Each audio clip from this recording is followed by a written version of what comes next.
Briary Creek. Chapter Roman 1. The Philosopher at Home. The bright sun of May in the Western world was going down on the village of Briary Creek, and there was scarcely a soul left within its bounds to observe how the shadows lengthened on the prairie, except Dr. Sneyd. And Dr. Sneyd was too busy to do justice to the spectacle. It was very long since letters and newspapers had been received from England.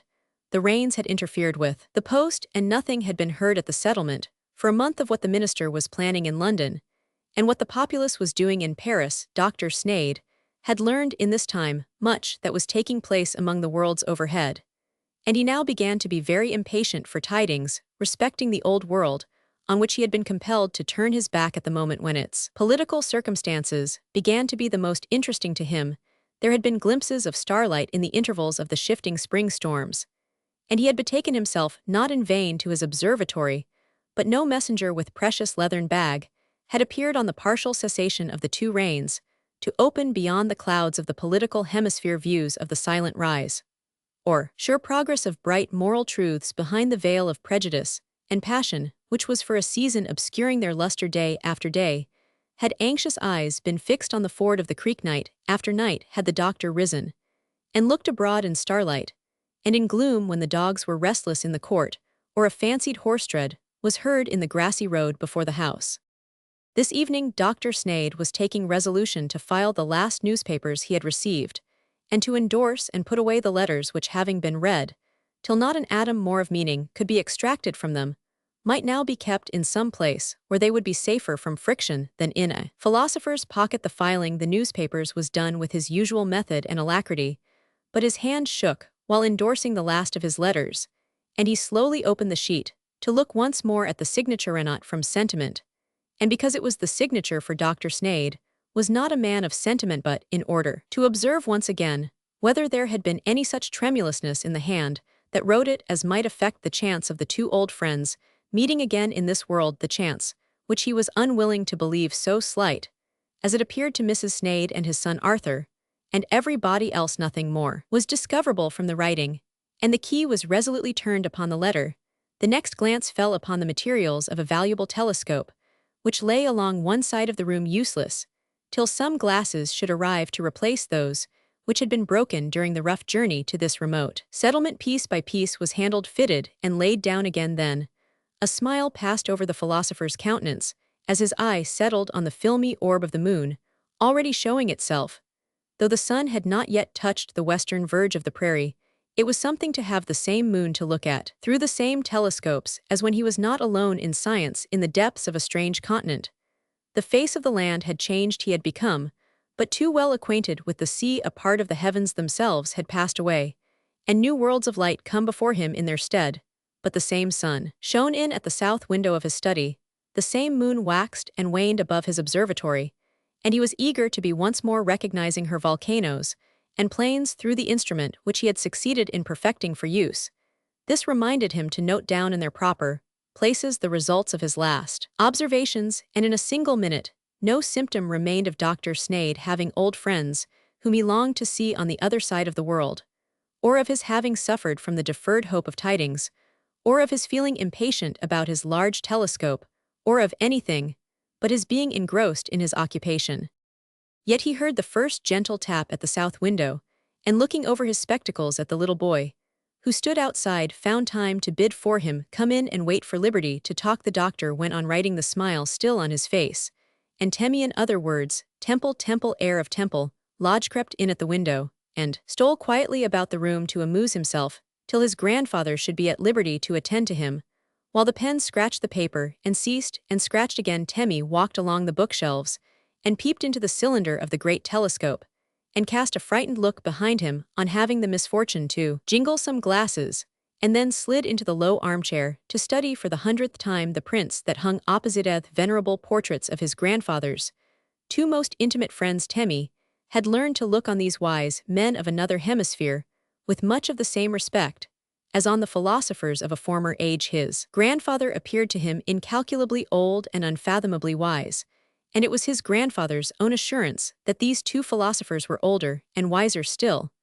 When to this was added the breadth of land and sea across which they dwelt, It was no wonder that in the eyes of the boy they had the sanctity of the long-buried dead. "Where is your grandmamma, Temmie?" asked Dr. Sneyd at length, putting away his papers. "Do you know whether she is coming to take a walk with me?" "I cannot find her," said the boy. "I went all round the garden, and through the orchard, and into the poultry yard. 5 yes, and everywhere else all the doors are open, and the place quite empty. There is nobody at home, here nor in all the village, except at our house. All gone to the squirrel hunt, or rather, to meet the hunters, for the sport must be over by this time. But your grandmamma does not hunt squirrels. We must turn out, and find her. I dare say she is gone to the creek to look for the postman." Temmie hoped that all the squirrels were not to be shot, though there had been far too many lately. He should be sorry if they were all to disappear. "You will have your own too, in their pretty cage, at any rate, Temmie." Temmie's tearful eyes, twisted fingers, and scarlet color said the no. He could not speak at the moment. Grandpapa liked to get at the bottom of everything, and he soon discovered that the boy's father had for some reason unknown ordered that no more squirrels should be seen in his house, and that the necks of Temmie's favorites should be wrung. Temmie had no other favorites. Instead, he did not like to begin with any new ones without knowing whether he might keep them, and he had not yet asked his papa what he might be permitted to have. "We must all have patience, Temmie, about our favorites.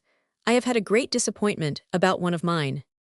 06 Temmie brushed away his tears to hear what favorites grandpapa could have. Neither cat, nor squirrel, nor bird had ever met his eye in this house, and the dogs in the court were for use, not play. Dr. Sneyd pointed to his large telescope and said that the cylinder without the lenses was to him no more than a cage without squirrels would be to Temmie. "But you will have the glasses by and by, grandpapa and I." "Yes, I hope to have them many months hence, when the snow is thick on the ground, and the sleigh can bring me my packages of glass, without breaking them, as the last were broken that came over the log road. But all this time, the stars are moving over our heads, and in these fine spring evenings, I should like very much to be finding out many things that I must remain ignorant of, till next year, and I cannot spare a whole year now so well as when I was younger." "Cannot you do something while you are waiting?" was Temmie's question. His uncle Arthur would have been as much diverted at it as Dr. Sneyd himself was, for the fact was Dr. Sneyd had always twice as much planned to be done as anybody thought he could get through. Temmie did not know what a large book he was writing, nor how much might be learned by means of the inferior instruments, nor what a number of books the philosopher was to read through, nor how large a correspondence was to be carried on before the snow could be on the ground again. "Now let us walk to the creek," was a joyful sound to the boy, who made haste to find the doctor's large straw hat. When the philosopher had put it on over his thin gray hair, he turned towards one of his many curious mirrors and laughed at his own image. "Temmie," said he, "do you remember me before I wore this large hat? Do you remember my great wig?" "Oh yes, and the black three-cornered hat. I could not think who you were the first day I met you without that wig, but I think I never saw anybody else with such a wig. And in England, they would not know what to make of me without it. I was just thinking how Dr. Rogers would look at me if he could see me now. He would call me quite an American, like a Republican." "Are you an American? Are you a Republican?" "I was a Republican in England, and in France, and wherever I have been, as much as I am now. As to being an American, I suppose I must call myself one. But I love England very dearly, Temmie. I had rather live there than anywhere if it were but safe for me. But we can make ourselves happy here. Whatever happens, we always find afterwards, or shall find when we are wiser, is for our good. Some people at home have made a great mistake about me, but all 8 mistakes will be cleared up some time or other, my dear. And in the meanwhile we must not be angry with one another, though we cannot help being sorry for what has happened. I think Uncle Arthur is very angry indeed. He said one day that he would never live among those people in England again. I dare say there will be no reason for his living there, but he has promised me to forgive them for misunderstanding and disliking me, and you must promise me the same thing when you grow old enough to see what such a promise means. Come here, my dear, stand just where I do, and look up under the eaves. Do you see anything?" "Oh, I see a little bird moving." Temmie could not tell what bird it was. He was a rather dull child, usually called uncommonly stupid. Indeed, he too often appeared whither his wits strayed from the midst of the active little world in which he lived, where the wits of everybody else were lively enough. No one could tell if, indeed, he had any wits. His father thought it impossible that Temple heir of Temple Lodge and its 50,000 acres should not grow up a very important personage, Mrs. Temple had an inward persuasion that no one understood. The boy but herself, Dr. Sneyd, did not profess so to understand children as to be able to compare Temmie with others, but thought him a good little fellow, and had no doubt he would do very well. Mrs. Sneyd's hopes and fears on the boy's account varied, while her tender pity was unremitting, and Uncle Arthur was full of indignation at Temple for cowing the child's spirit, and thus blunting his intellect. To all other observers, it was but too evident that Temmie did not know a martin from a crow or a sycamore from a thorn. "That bird is a martin come to build under our eaves, my dear. If we were to put up a box, I dare say, the bird would begin to build in it directly." Temmie was for putting up a box, and his grandpapa for furnishing him with favorites which should be out of sight and reach of Mr. Temple in 2 minutes. Therefore the philosopher was mounted on a high stool whence he could reach the low eaves, and Temmie was vibrating on tiptoe, holding up at arm's length that which, being emptied of certain mysterious curiosities, which might belong either to grandpapa's apparatus of science or grandmamma's of housewifery, was now destined to hold the winged curiosities, which were flitting round during the operation undertaken on their behalf. Before descending, the doctor looked about him on the strange sight of a thriving uninhabited village. Everybody seemed to be out after the squirrel hunters, when indeed the higher ground near the creek was attained. Dr. Sneyd perceived that Mr. Temple's family was at home on the terrace, was the gentleman himself walking backwards and forwards in his usual after-dinner state. Lady Dr. Sneyd's only daughter was stooping among her flowers, while Ephraim the black boy was attending 10 at her heels, and the figures of other servants popped into sight and away again, as they were summoned and dismissed by their master. The tavern kept by the surgeon of the place stood empty, if it might be judged by its open doors, where no one went in, and out. Dodds was not to be seen in the brick-ground, which was a wonder, as Dodds was a hard-working man, and his task of making bricks for Mr. Temple's grand alterations had been so much retarded by the late rains that it was expected of Dodds that he would lose not a day, nor an hour.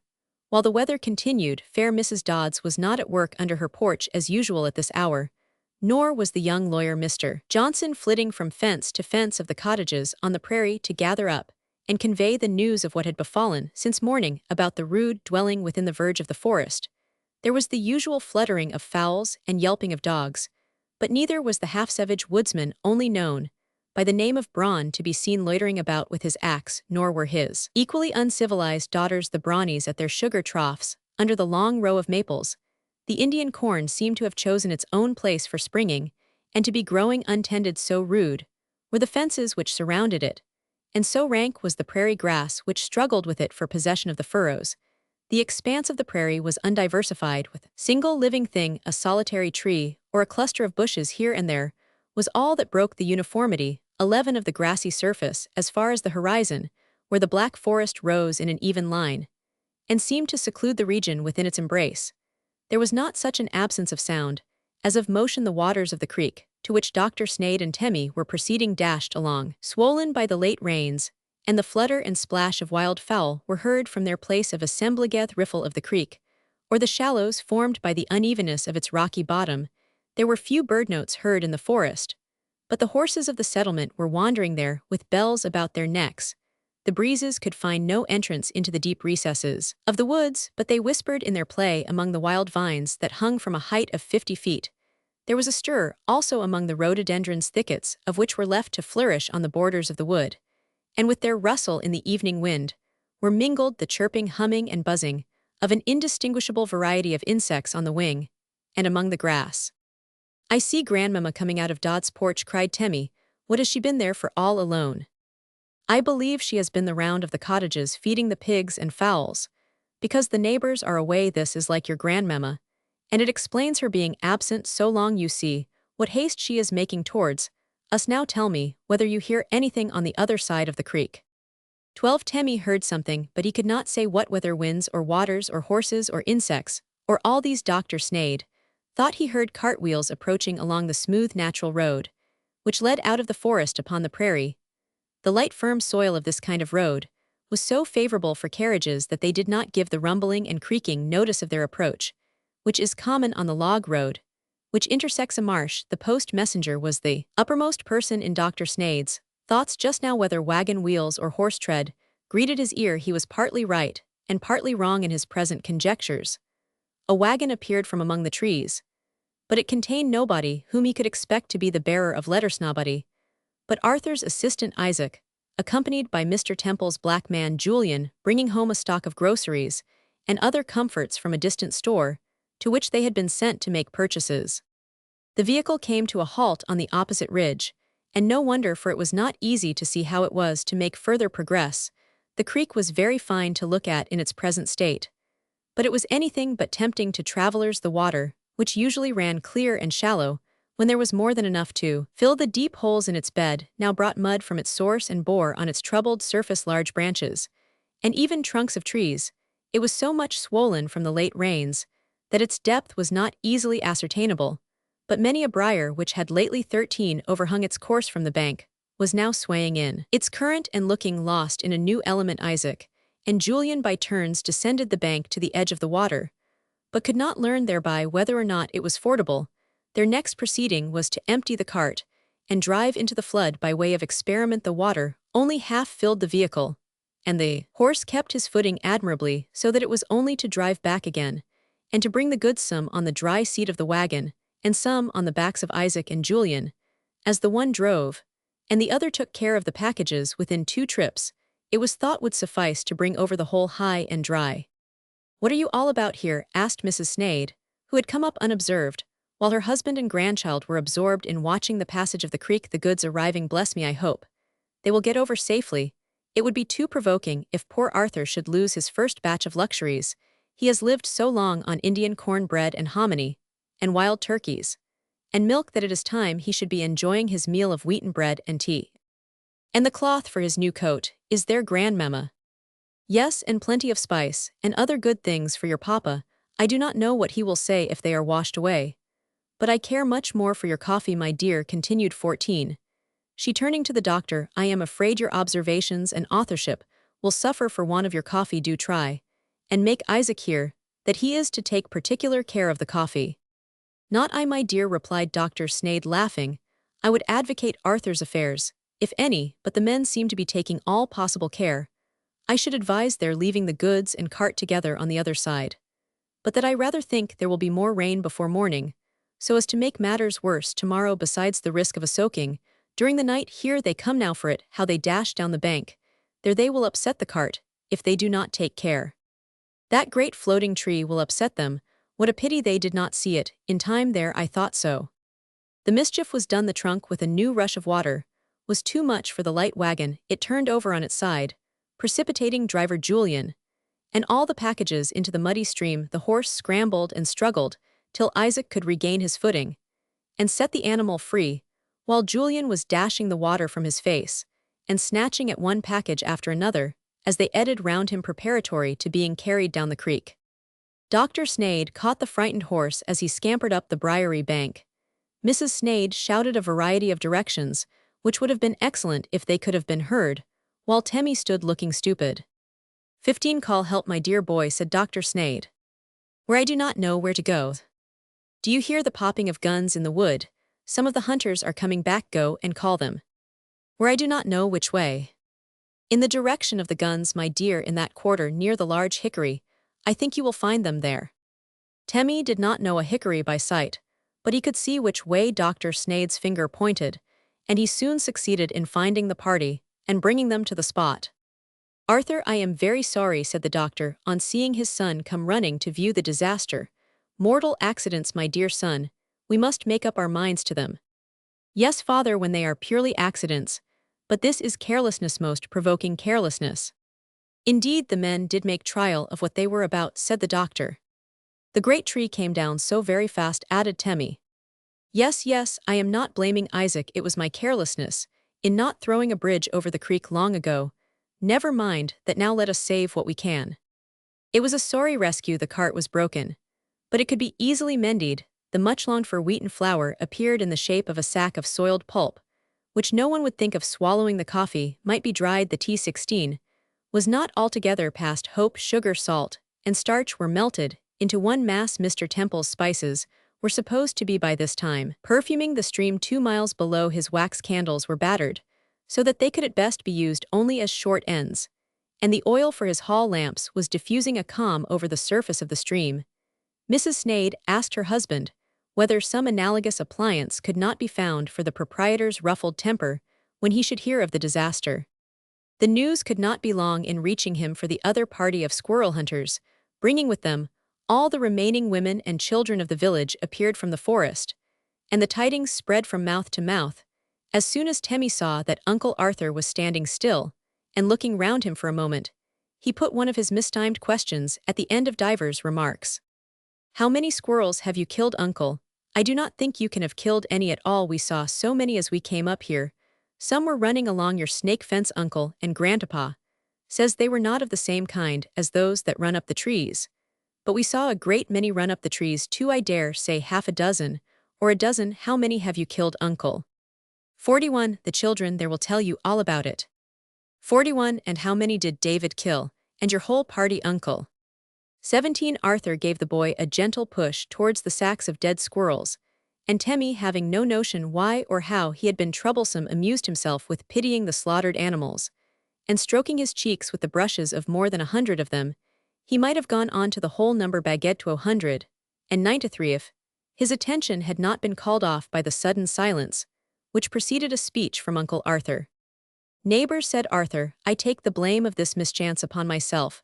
I will not say that some of you might not have reminded me to bridge the creek before I spent my time and money on luxuries, that we could have waited for a while longer. But the chief carelessness was mine, I freely own. It seems a strange time to choose for asking a favor of you."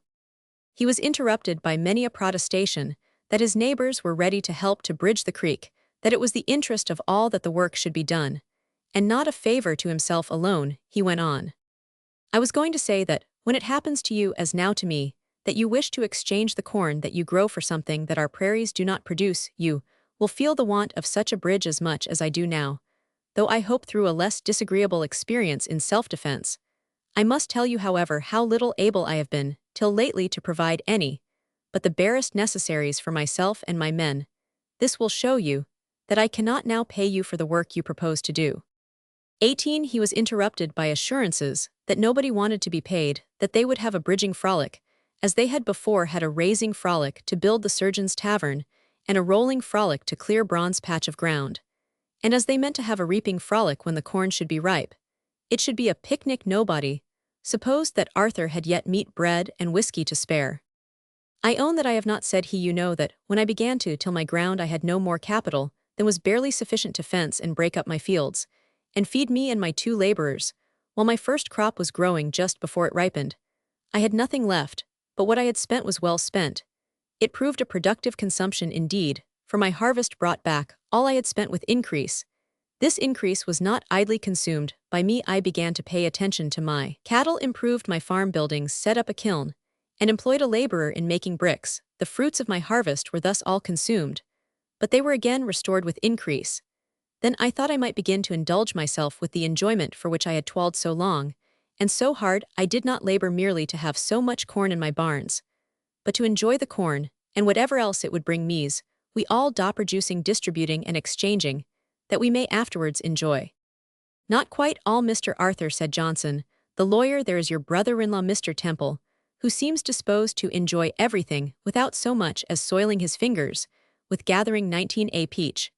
And there is a certain friend of ours, settled farther east, who toils like a horse and lives like a beggar, that he may hoard a roomful of dollars." "Temple produces, by means of the hoarded industry of his father's means of his capital," replied Arthur. "And the miser you speak of enjoys his dollars, I suppose, or he would change them away for something else. Well, friends, there is little temptation for us to hoard up our wealth. We have corn instead of dollars, and corn will not keep like dollars. Why should it?" asked Dodds the brickmaker, who would take the trouble to raise more corn than he wants to eat, if he did not hope to exchange it for something desirable. "Very true. Then comes the question what a man shall choose in exchange. I began pretty well. I laid out some of my surplus in providing for a still greater next year, which in my circumstances was my first duty. Then I began to look to the end for which I was working, and I reached forward to it a little too soon. I should have roasted my corn ears and drank milk a little longer, and expended my surplus on a bridge before I thought of wheaten flour and tea and coffee. 3 months hence," said somebody, "you will be no worse off except for the corn ears and milk. You must consume, instead of flour and tea, then if you had had your wish, your flour and tea would have been clean gone by that time, without any return. You grant that I must go without the pleasure, said Arthur, smiling. Never mind that, but you will not persuade me that it is not a clear loss to have flour spoiled and sugar and salt melted together in the creek. Unless indeed they go to fatten the fish in the holes. Besides, there is the mortification of feeling that your toil in making this bridge might have been paid with that which is lost in the purchase of luxuries, which none will enjoy.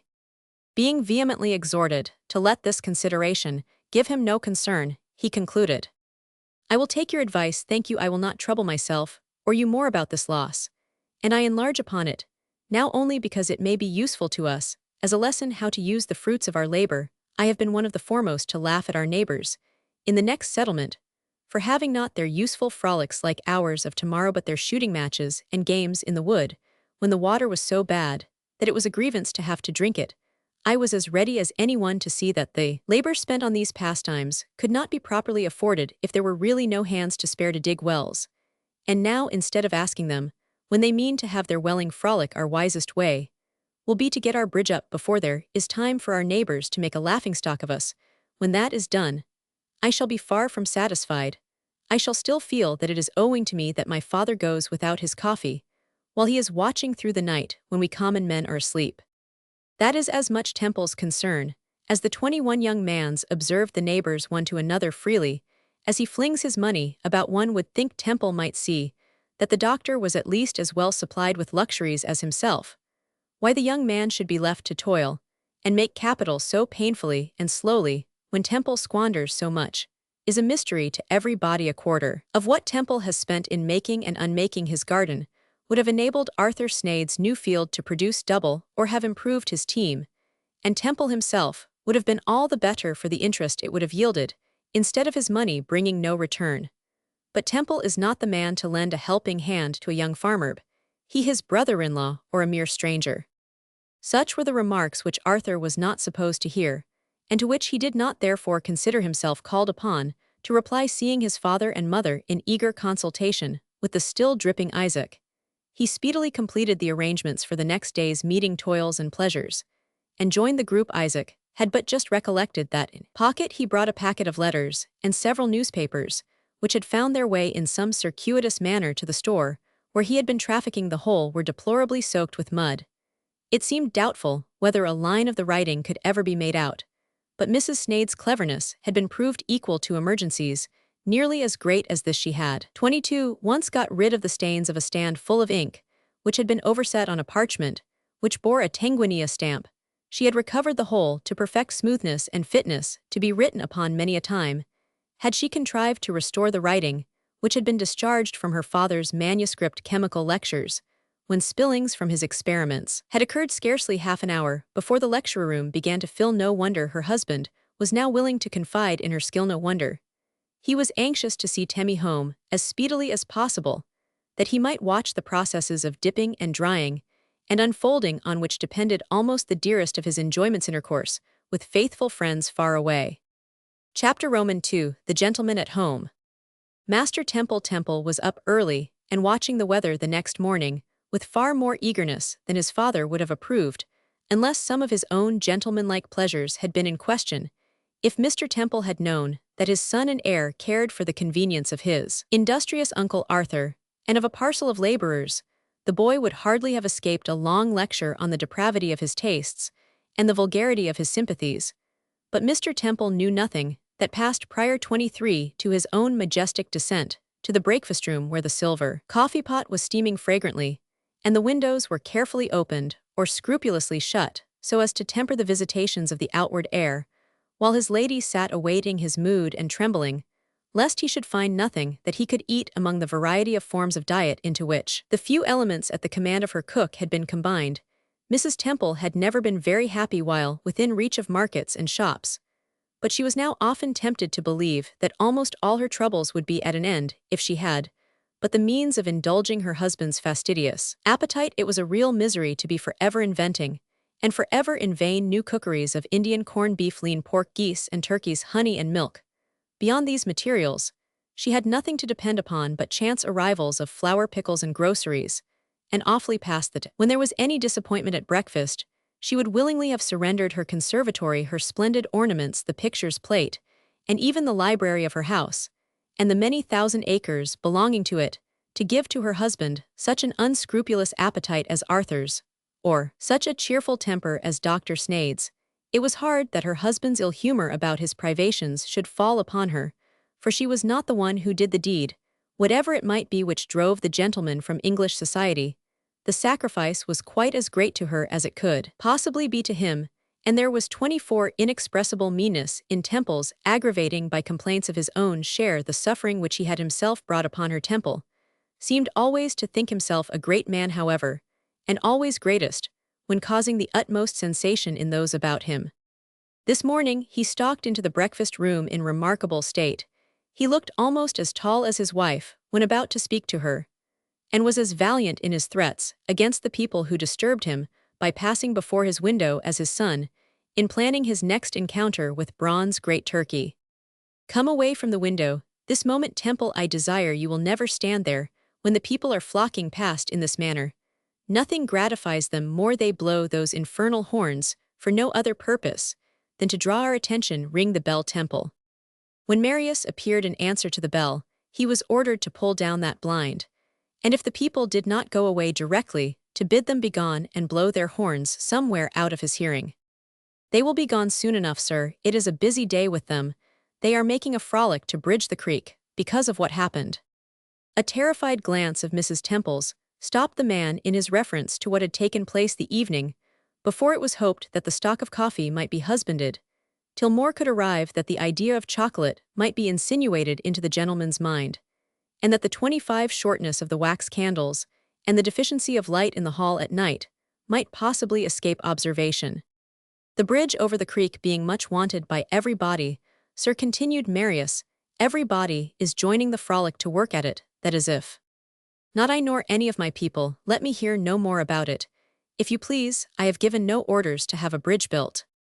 Marius withdrew. The cow horns were presently no longer heard. Not that Marius had done anything to silence them. He knew that the blowers were not thinking of either him or his master, but merely passing to their place of rendezvous, calling all frolickers together by the way. Temple, you find you can live without your squirrels, I hope, said the tender father. Now no crying, I will not have you cry. Bring me your papa's cup, my dear, interposed his mother, and persuade him to try these early strawberries. The gardener surprised us this morning with a little plate of strawberries. Tell your papa about the strawberries in the orchard, my dear. In the intervals of sobs, and with streaming eyes, Temmie told the happy news that strawberries had spread under all the trees in the orchard, and were so full of blossom that the gardener thought the orchard would soon look like a field of white clover. Wild strawberries, I suppose tasteless trash, was the remark upon this intelligence. 26 Before a more promising subject was started, the door opened, and Dr. Snade appeared. Mr. Temple hastened to rise, put away with a prodigious crackling, and shuffling the papers he held quickened Temmie's motions in setting a chair, and pressed coffee and strawberries on the old gentleman, as he was wont to call Dr. Snade. It was impossible that there could be much sympathy between two men so unlike, but it singularly happened that Dr. Snade had a slighter knowledge than anybody in the village of the peculiarities of his son-in-law. He was amused at some of his foibles, vexed at others, and he sighed at times when he saw changes of looks and temper creeping over his daughter, and thought what she might have been with a more suitable companion. But Temple stood in so much awe of the philosopher as to appear a somewhat different person before him, and in any other presence. Temmie now knew that he was safe from misfortune for half an hour, and being unwilling that grandpapa should see traces of tears, he slipped behind the window blind to make his observations on the troop, which was gathering in the distance. On the way to the creek he stood murmuring to himself, there goes big Braun, and the Brownies. I never saw any women like those Brownies. I think they could pull up a tall tree by the roots if they tried. I wonder when they will give me some more honey to taste. There goes Dodds.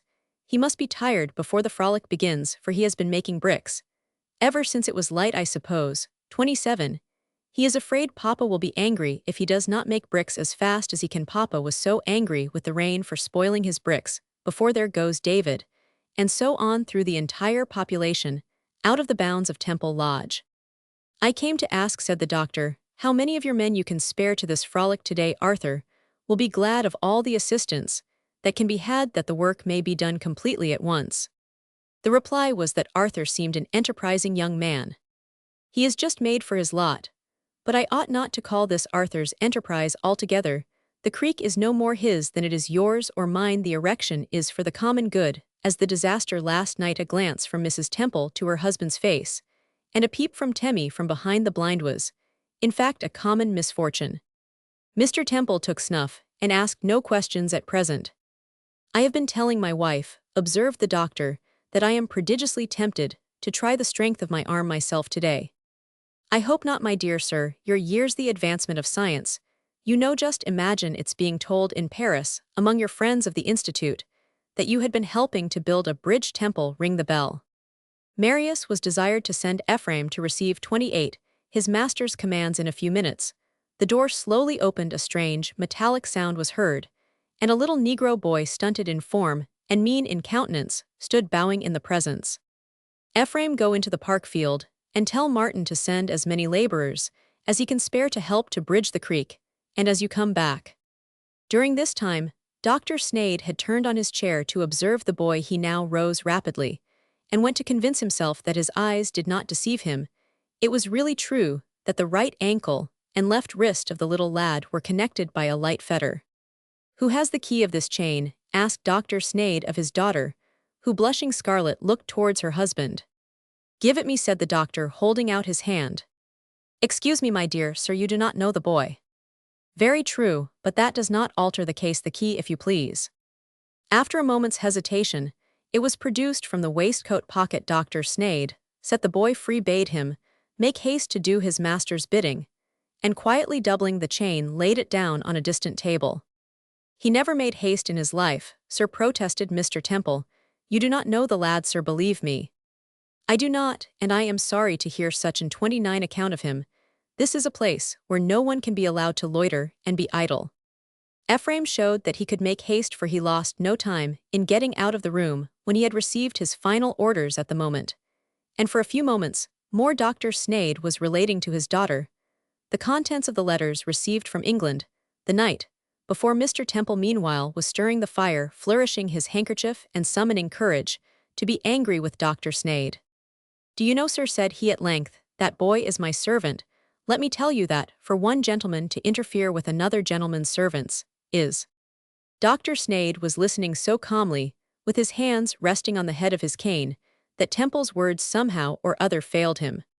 Such interference, Isis, this boy, sir, is my servant.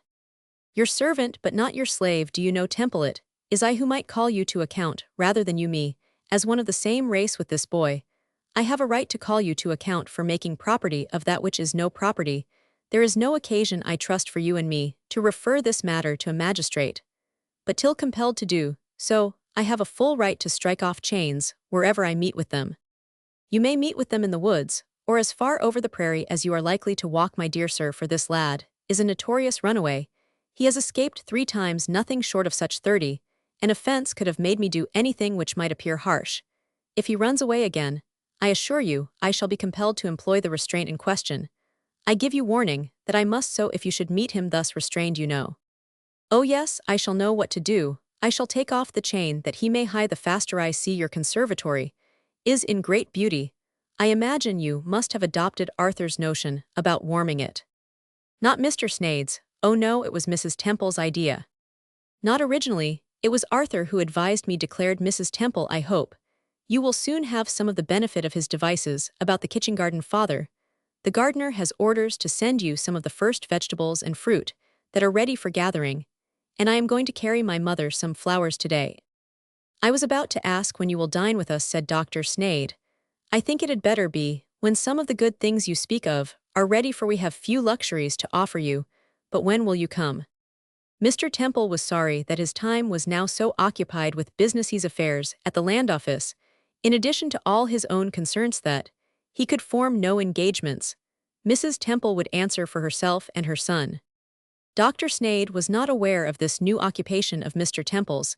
He was particularly glad 31 to hear of it, and told it to his wife as a piece of very good news. As soon as he got home, they both hoped that their daughter would be all the happier for her husband having something to do, and to think about beyond his own affairs. What is all this? Cried Mr. Temple, returning from bowing out Dr. Sneyd, with much civility, "What accident happened last night, pray?" On being told of the upsetting of the wagon, he was not the less angry for his internal consciousness that he caused himself to be treated like a child. By being unable to bear cross accidents, his horse was ordered instantly, his morning gown exchanged for his pretty riding equipments, and his wife and son left to gaze from one window and another to learn, if possible, what was to happen next, and to reason with one another about their lesser troubles after. The manner of tender mothers and confiding children, Temmie saw very clearly that it could do no good to cry whenever squirrels were mentioned, and that it must be much pleasanter to Papa to see his boy smile, and to hear him answer cheerfully, than the child's memory could supply the contrast. This same Papa was all the time in great trouble. Without reasoning, he pursued his way to the creek, as if he had been in mortal terror of the groom who followed at his heels. "Aside the devil turned for envy," says Milton. Such a pang has since been the lot of many a splenetic descendant of the arch-fiend on witnessing happiness, that he not only could not 32 share, but could not sympathize in such a pang, exasperated Mr. Temple on casting his first glance over the scene of the frolic. He despised every body there, from Arthur, now brandishing his rule, now lending a hand to place a heavy beam, to the youngest of Dod's children, who thought she was helping by sticking corncobs into the crevices of the logs. He despised Braun the woodsman with his round shoulders, enormous bush of hair, and hands that looked as if they could lift up a house. He despised the daughters Black Brawny and Brown Brawny, as they were called. He was never very easy when he fell in with these girls in the depths of the forest, tapping their row of maple trees, and kneeling at the troughs beneath, or on the flowery prairie lining the wild bees to their haunt in the hollow tree. He felt himself an object of ridicule to these daughters of the forest, and so insignificant, in respect of all the qualifications, which they valued, that none of his personal accomplishments gave him any comfortable feeling of confidence in their presence, and the merriment with which they now pursued as sport a toil which would have been death to him, irritated him to a degree which they were amused to witness.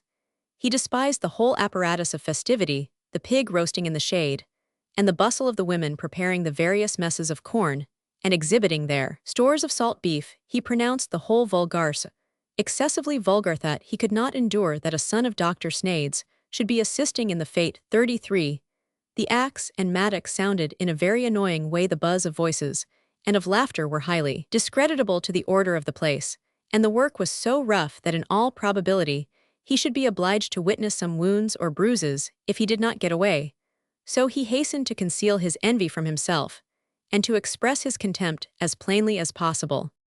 He raised himself in his stirrups, and called out his men by name. They came forth unwillingly, having but just arrived to join the frolic, and suspecting that their capricious master meant to send them home again. A glance of mutual condolence between two of them was observed by Mr. Temple, and did no good to their cause. They were ordered to return instantly to their work in the parkfield, and to appear no more near the creek this day. "We will do some of their work in the parkfield tomorrow, Mr. Temple," said Arthur, "if you will let us have the benefit of their labor now." Under a sense of infinite obligation, Mr. Temple explained that he permitted none but his own Piplino vagabond woodsmen workmen who came hither, because they were driven out of the civilized world, to touch his land, and after the losses of the preceding evening, he could not think of giving his men a holiday, losses of which Arthur had not even had the grace to apprise him. Arthur was surprised. He could not have supposed that such a piece of news could have been long in traveling through 30 for the village of Briery Creek, considering that Temple's man had been one of the wagoners, Temple's son, a witness of the whole, and the entire population of the place on the spot before the adventure was finished. Why was it more Arthur's duty than anyone's else to carry him the disagreeable news? "Your not having done it, Mr. Snade, is of a piece with your conduct about the cattlemark Seraph, a piece with the whole of your conduct, since you entered upon your speculations in my neighborhood. My men shall know the story of the cattlemark, sir, and then we shall see which of them will stir a finger to help you with your bridge." "What about the cattlemarks?" asked Arthur with a perplexed look. "If you told me, I am afraid I have forgotten." "You could have given me the earliest intelligence, I fancy, sir. If I mistake not, you have entered at the land office your design of marking your sheep and pigs, with 3 slanting slits in the right ear." This was true. "And your determination was not made known, it was not in fact taken till the 15th of last month." "I dare say not. I planned it just before my second visit to the land office, which was about the middle of last month." Very well, sir, the 15th was your day now. I have evidence to prove that on the 13th, I informed my son, who I understand 35 informed Dr. Snade, that it was my intention to mark my cattle with 3 slanting slits in the right ear. Well, what then? Why, just that circumstances have so fallen out as to defeat your design, sir, which I will not stop to characterize. I have a connection with the land office, sir, which you were perhaps not aware of, and my sheep and pigs will run no risk of being confounded with yours. It is very well to ask what then. I should like to know whether my sheep and pigs do not far outnumber yours. And how is anyone to distinguish the one from the other straying in the woods and prairies, if all were marked with 3 slanting slits in the right ear? Arthur would not stoop to reply to the insinuations of his brother-in-law. He did for a moment condescend to lose his temper, and would probably have frightened the intruder off the ground by an exhibition of passion, if the Brawneys and their father and a few others, who had nothing to hope or fear from Temple, had not relieved him by a timely burst of laughter. Dodds dared not laugh, for he was brickmaker to Temple, and much building remained to be done about the lodge. Others, among whom the gentleman's money was distributed in profusion, appeared not to observe what was going on. Arthur only observed before recommencing his labors. I am surprised to hear all this, Mr. Temple. I thought your cattle had been much too proud 36 to stray about the woods, like the beasts of poor common settlers like us. I am sure, when I grow rich enough to have stables and sties and pens, such as you can command, my horses will never be heard tinkling their bells in the forest in the evening, and nobody will run over a pig of mine in the prairie.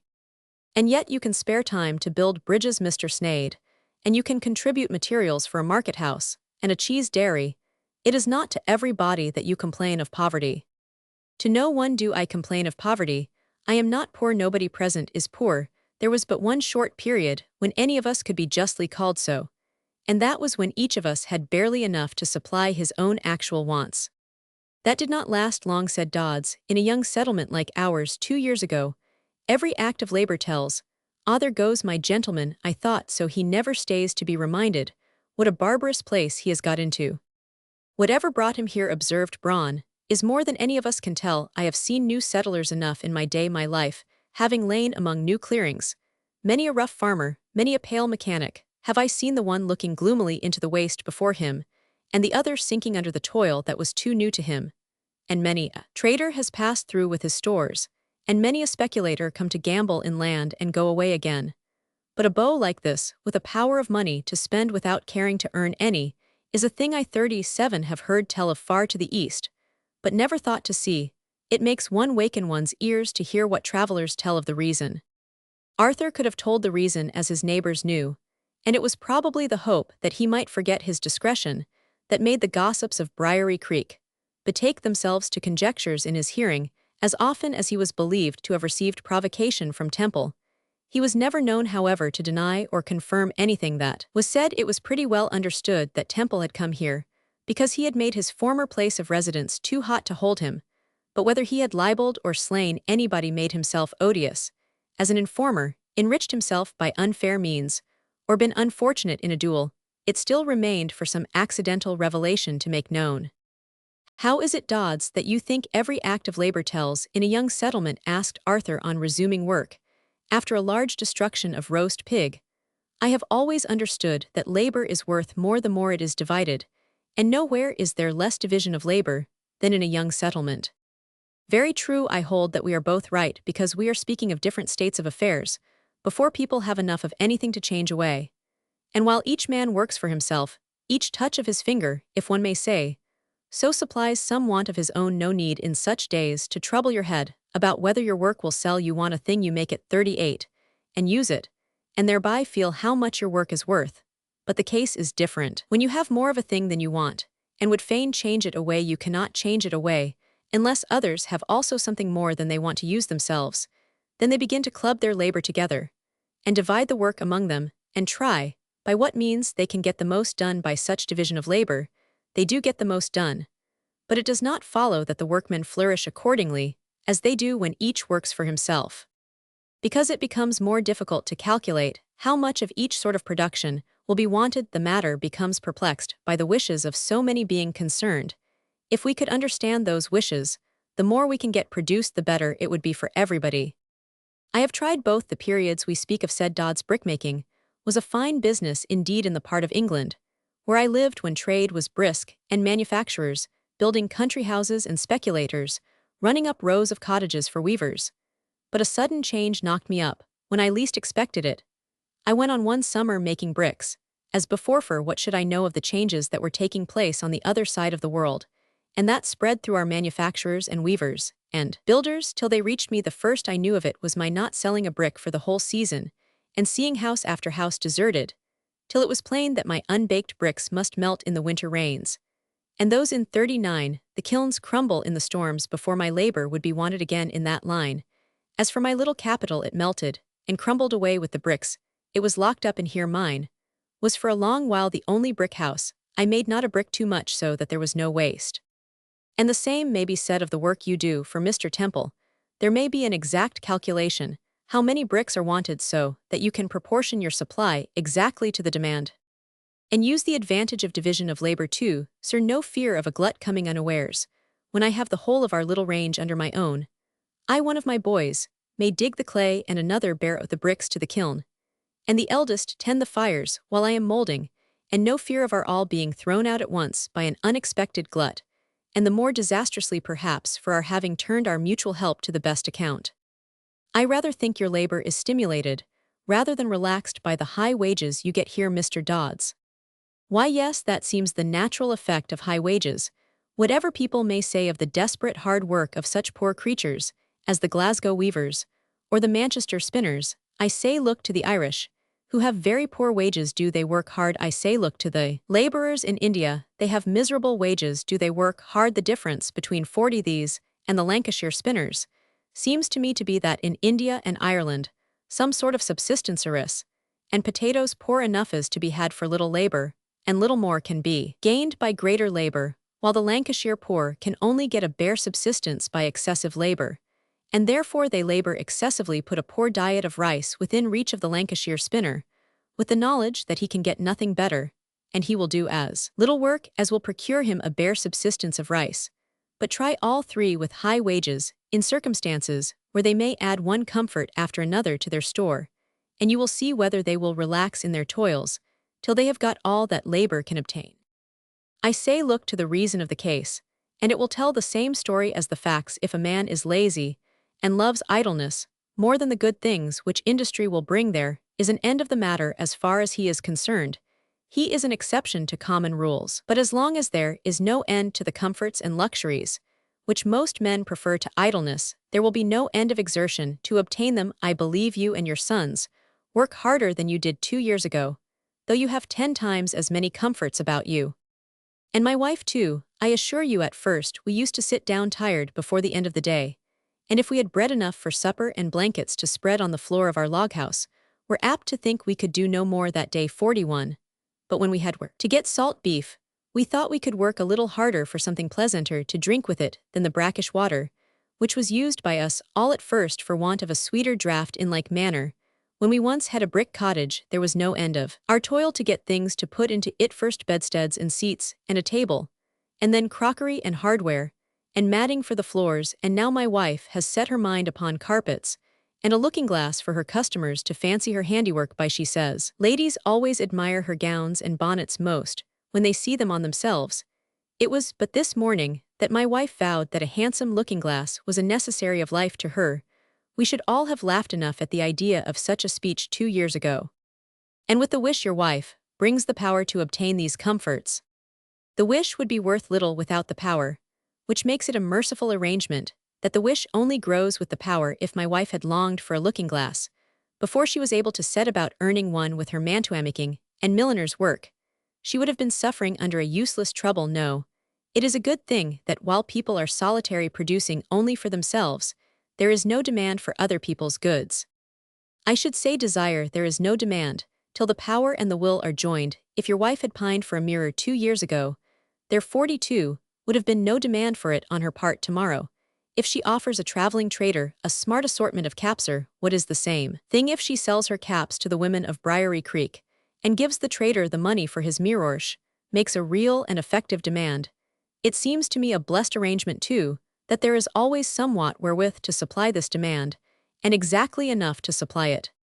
Icer if we were but sharp-sighted enough to take care that the quality was as exactly fitted to human wishes as the quantity, since we none of us produce more than we want just for the pleasure of toiling it, is as plain as possible that every man's surplus constitutes a demand well. Every man's surplus is also his neighbor's supply the instrument of demand, that every man brings is also his instrument of supply, so that in point of quantity, there is always a precise provision made for human wants. Yes, and if mistakes are made as to the kinds of articles that are wished for there, is always the consolation that such mistakes will correct one another, as long as there can never be too much of everything. If what we have just said be true, there being too much of one thing proves that there must be too little of another, and the production of the one will be slackened, and that of the other quickened, till they are made equal. If your wife makes up more caps by half than are wanted caps, will be ruinously cheap. The brownies will give much less maple sugar for their caps. The brownies never wore caps, Arthur was reminded. 43. But they will in time, take my word for it, if they remain among us. Well, your wife will refuse to sell her caps at so great a loss, she will lay them by, till the present generation of caps is worn out, and go and tap the maple trees for herself, rather than pay others dearly for it. In this case, the glut is of caps, and the deficiency is of maple sugar. My wife's gains must depend on her own judgment, in adapting her millinery to the wants of her customers. If she makes half as many caps again as are needed, she deserves to lose, and to have to go out sugar-making for herself.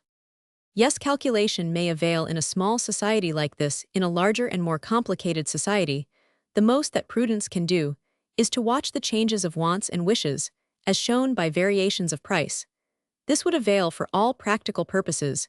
If wants and wishes were left to themselves, they are so at Briary Creek, and therefore every trader at Briary Creek has fair play, but it is not so where bounties and prohibitions and unequal taxation are made to interfere among buyers and sellers.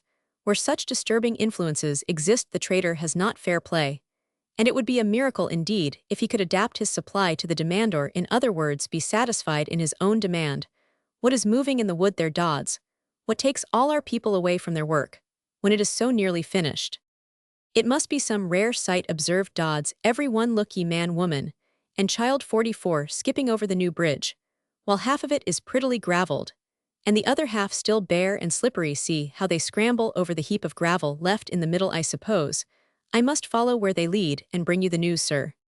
Before Dodds had time to complete his first passage over the new bridge, the news told itself. A company of soldiers on their way to occupy a military post near emerged from the green depths of the forest, and appeared to be making straight for the ford, without looking to the right hand or to the left.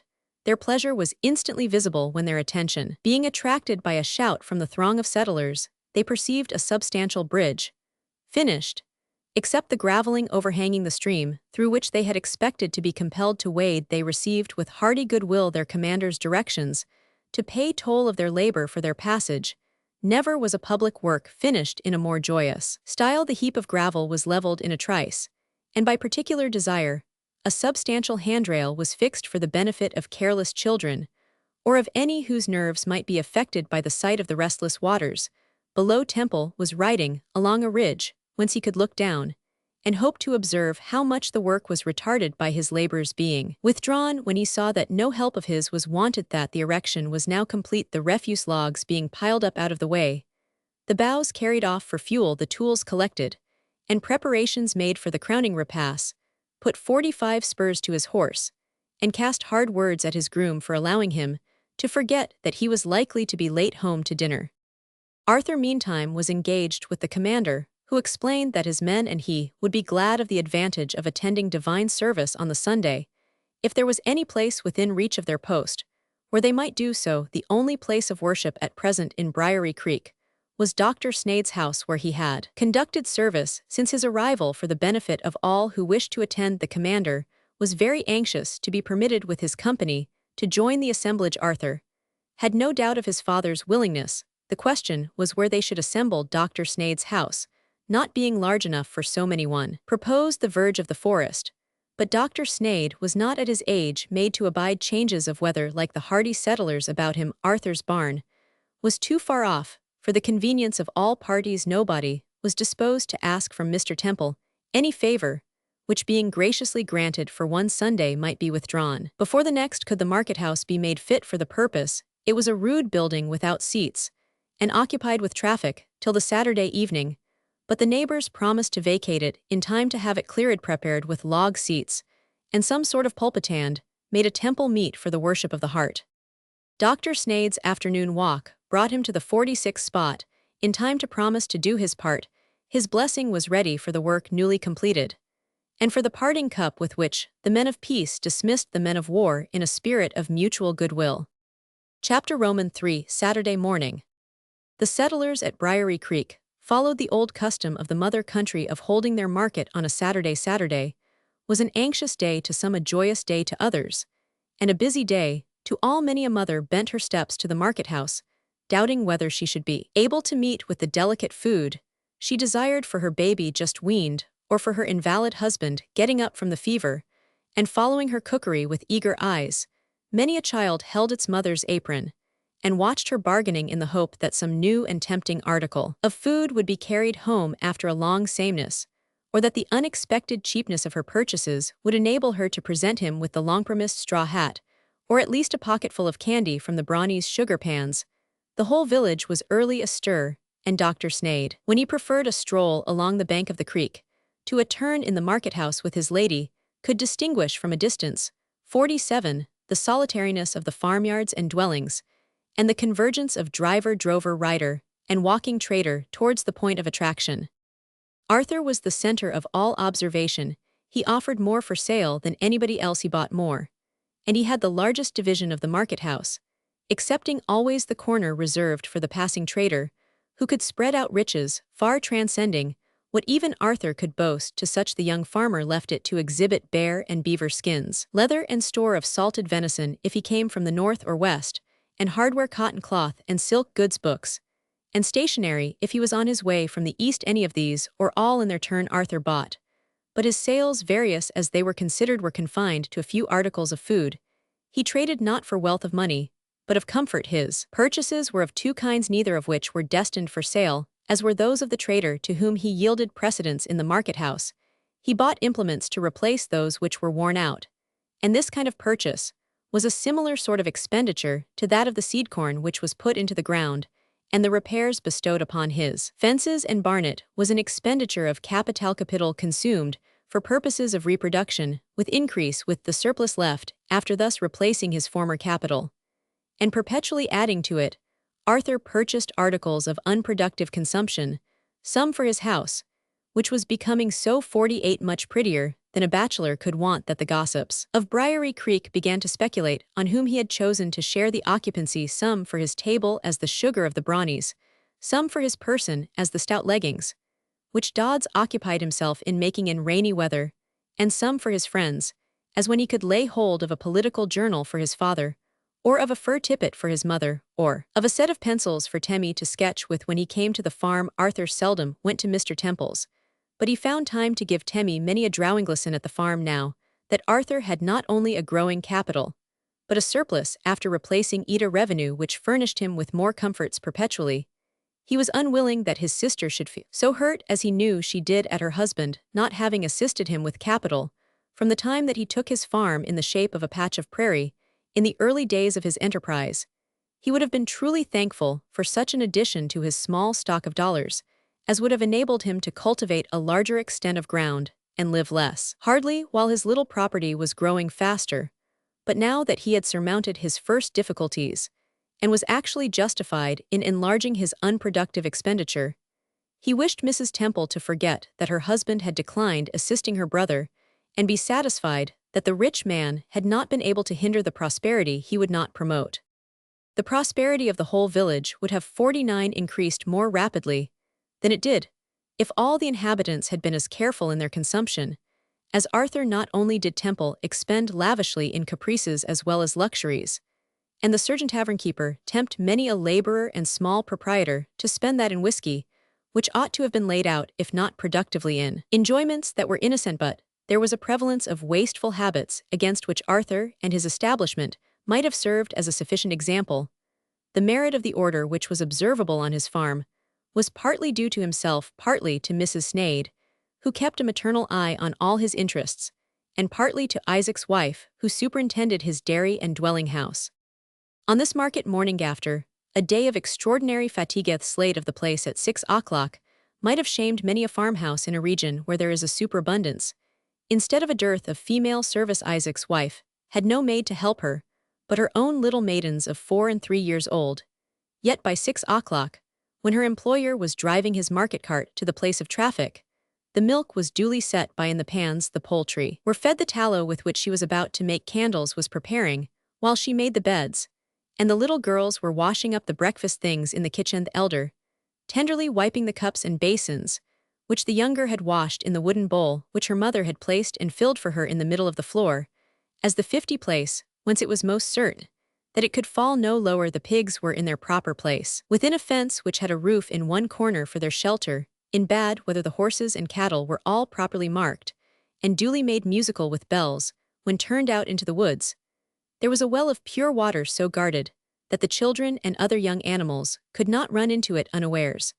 And all the wild beasts of the forest had tried the strength of the fences in vain. Arthur had not therefore had to pay for the luxurious feasts of his enemies of the earth or air, or for any of that consumption, which may in a special sense be called unproductive, since it yields neither profit to the substance nor pleasure to the mind.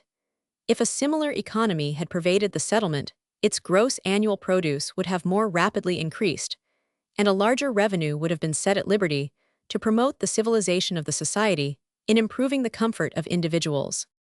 Braun and his daughters could never be made to attend to this. The resources which they wasted would have tilled many an acre of good land, or have built a schoolhouse, or have turned their habitation of logs into a respectable brick tenement, with grassy field and fruitful garden. They preferred what they called ease and liberty, and the waste they caused might be considered as revenue spent on a pleasuria very unintelligible. Pleasuria off their own choice, as long as they supported themselves, without defrauding their neighbors, and fraud was the last thing. 51. They could have been made to understand no one had a right to interfere with their methods of enjoyment, any more than with Temple's conservatory or Dr. Snade's library, or Mrs. Dodd's passion for mirrors and old china. But it was allowable to be sorry for so depraved a taste, and to have a very decided opinion of its injuriousness to society and consequent immorality. This very morning, there was dire confusion in their corner of the settlement. For some days, the girls had been bee-hunting, being anxious to bring the first honey of the season into the market. In order to make up for the time spent on the new bridge, they were abroad at sunrise this day to track the wild bees in their earliest flight, but after such a fashion that it would have answered better to them to be at home and asleep.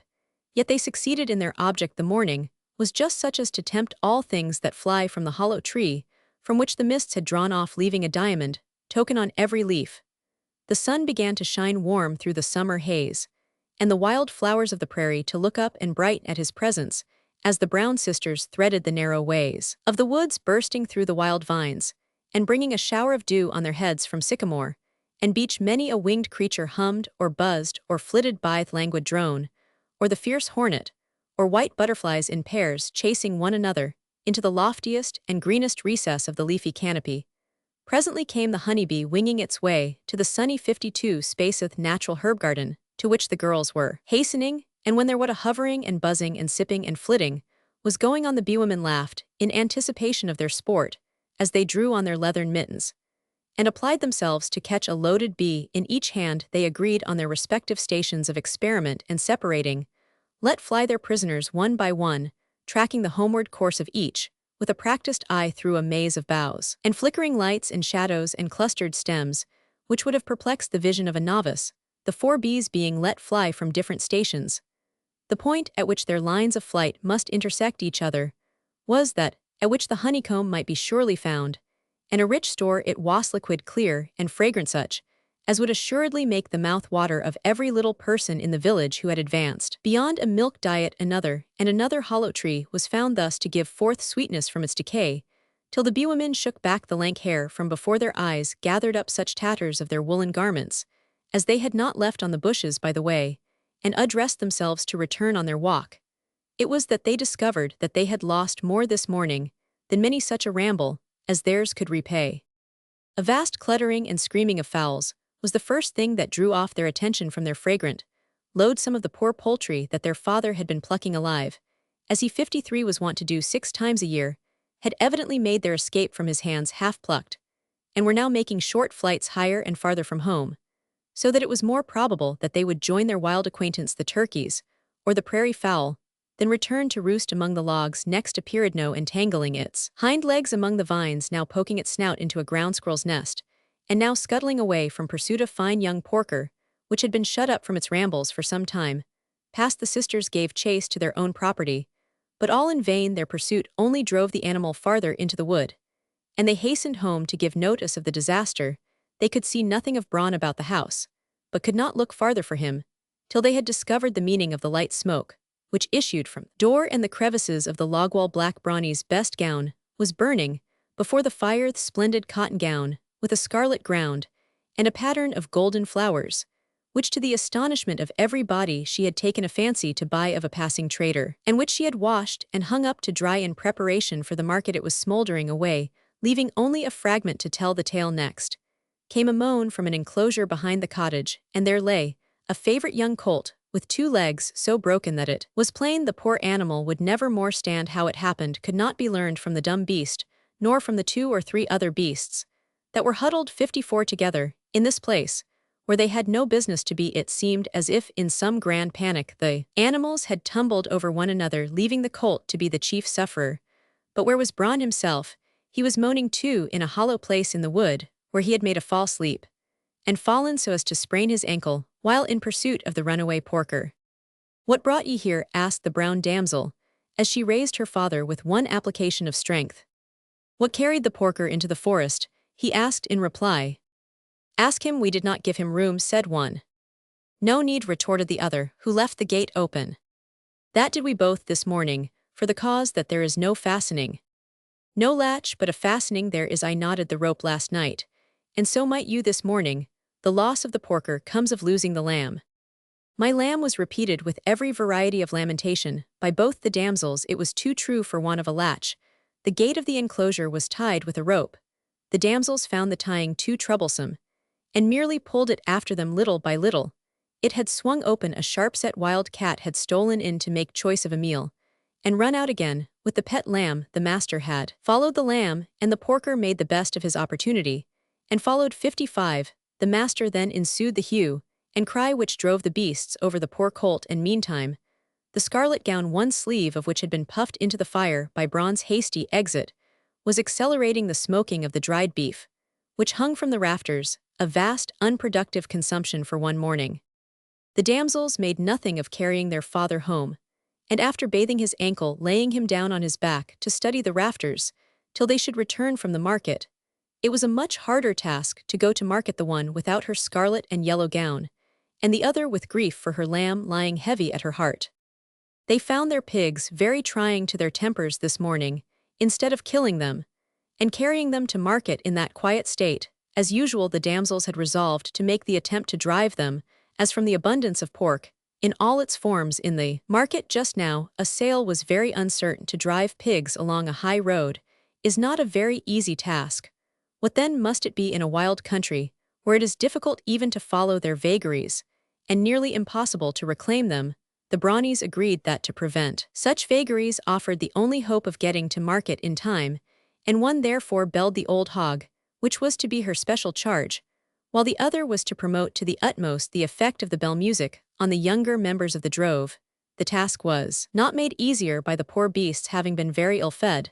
There was little in the coarse, sour 56 prairie grass to tempt them, but patches of juicy green were but too visible here and there, where travelers had encamped feeding their beasts with hay and leaving the seeds of the perennial verdure which was to spring up after the next rains. Nothing could keep the old hog and the headlong train from these patches, whether they lay far or near, insomuch that the sisters were 20 times tempted to leave their swine to their own devices and sell no pork that day.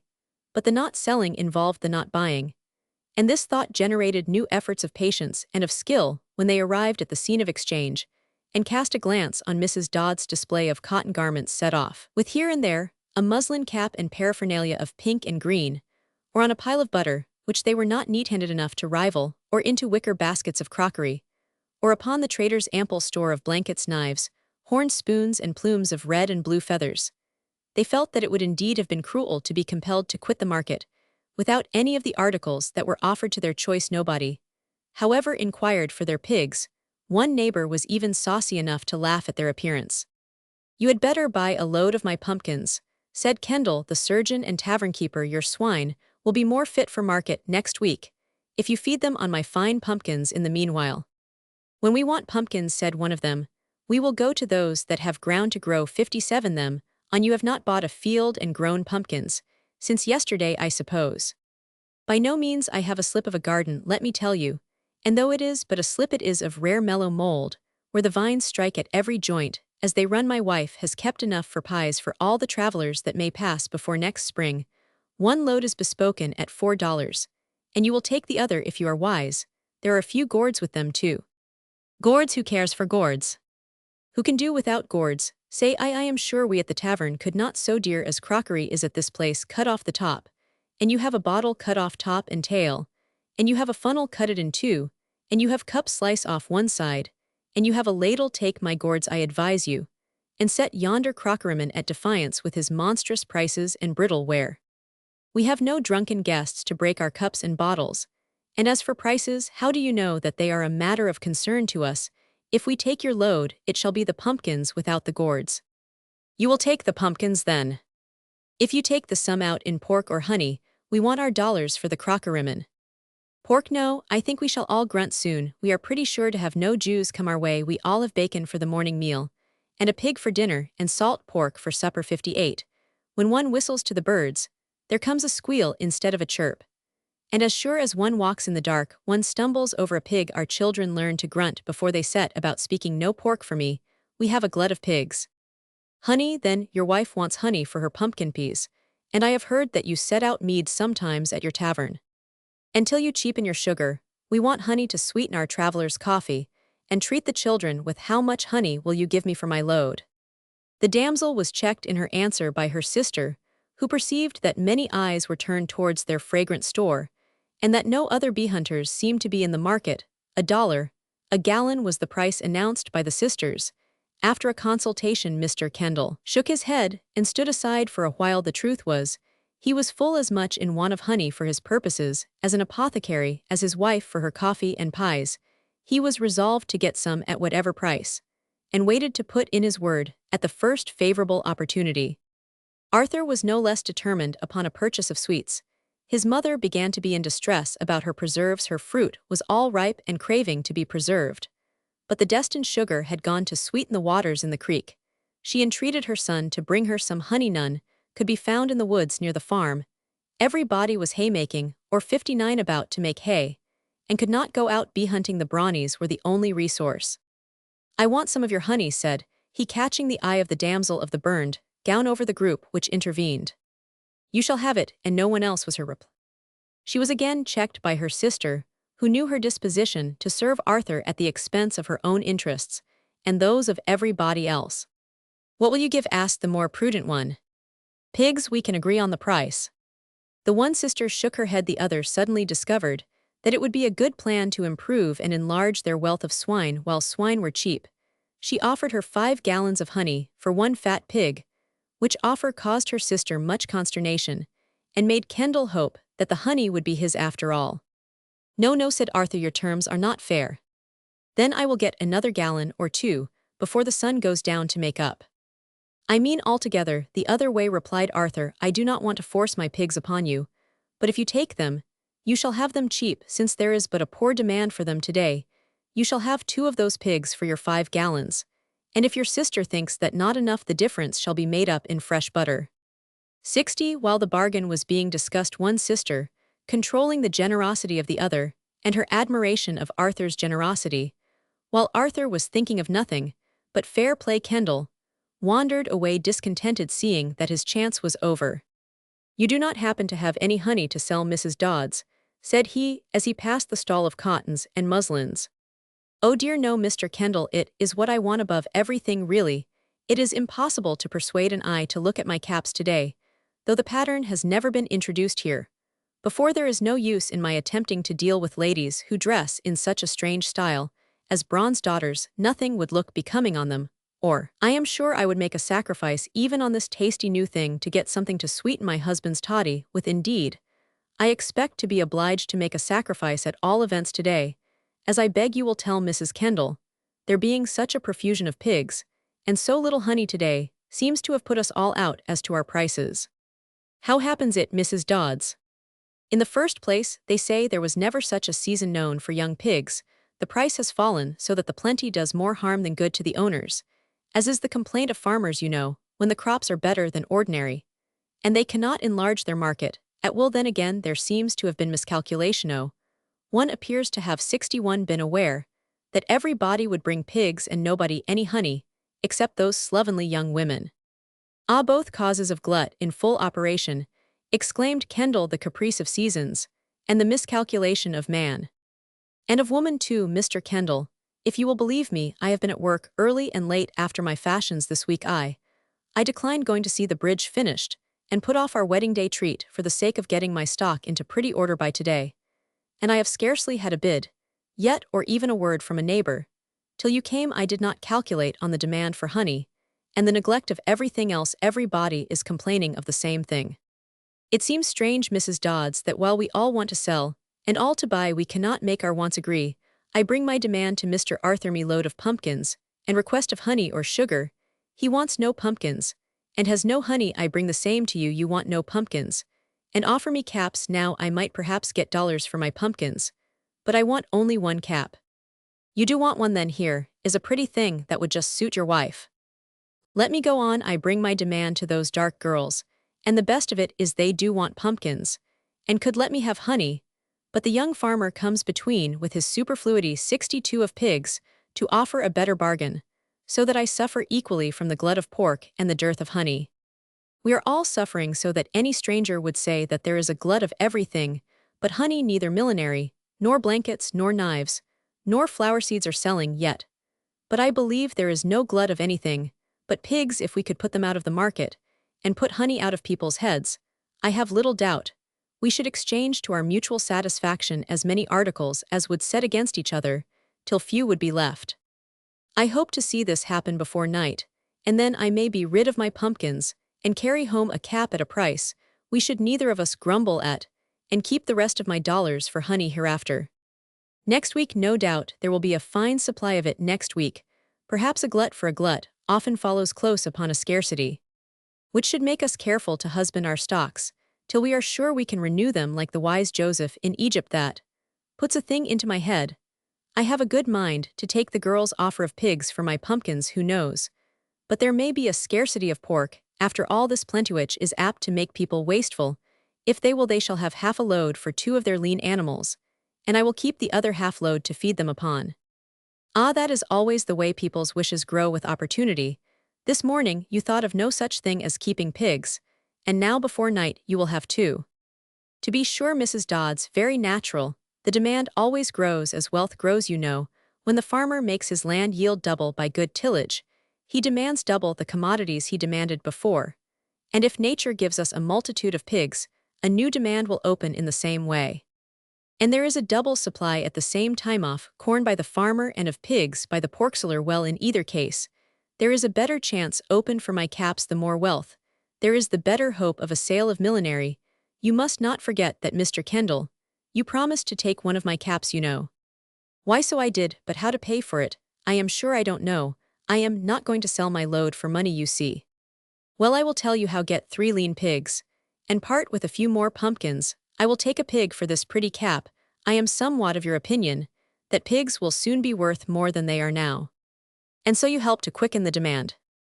Yes, my boys will manage to keep the animal behind the house or in the brickfield, and it would be 1,000 pities your wife should not have this cap. I had her before my mind's eye, while making it. I do assure you, on 64, it will soon lose its bloom if it goes into my window or upon my shelves again. The negotiation was happily concluded, and by the end of the day, when pigs and honey were put out of the question, a brisk traffic took place in the remaining articles, respecting which the wishes of the buyers and sellers agreed better than they had done about the disproportioned commodities. All had come with a demand, and each one's instrument of demand was his neighbor's means of supply, so that the market would have been entirely cleared if they had but known one another's wishes well enough to calculate what kinds of produce they should bring.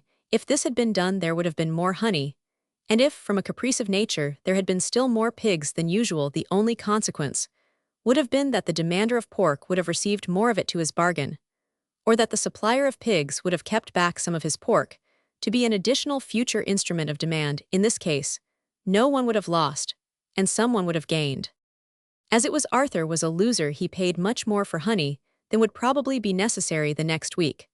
But he thought himself, in another sense, a gainer in proportion to the pleasure of obliging his mother. The Brownies carried home 2/3 of a load of pumpkins, 2 fat pigs, and a cherished store of fresh butter in the place of their 5 gallons of honey, and 65 3 lean swine. They were decidedly gainers, though not perhaps to the extent they might have been if they had been unscrupulous about pressing their customer hard. Anyone but Arthur would have been made to yield more wealth than this, but they were well content with having pleased him, and repaired in part the losses of the morning. Other parties left little to be removed in preparation for the Sunday. Having carried home their purchases, first they returned for the small remainder of their stock, and the evening closed with a sort of minor frolic, the children running after the stray feathers.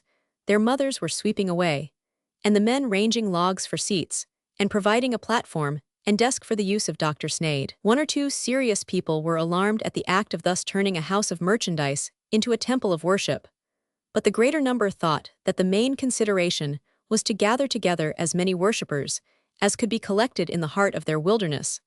Such an accession, as was now promised to their congregation, seemed to mark an era in the history of their community.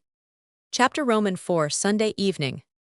Temmie was fond of feeling his grandfather's hand upon his shoulder any day of the week 66, but on the Sunday evening in particular, it was delightful to the boy to share the leisure of the family. Many a tale of old times had Mrs. Sneyd then to tell, many a curious secret of things in earth, air, and heaven had the doctor to disclose, and Uncle Arthur was always ready to hear of the doings of the last week, and to promise favors for the time to come. It was seldom that Temmie could enjoy a whole evening of such pleasurescently.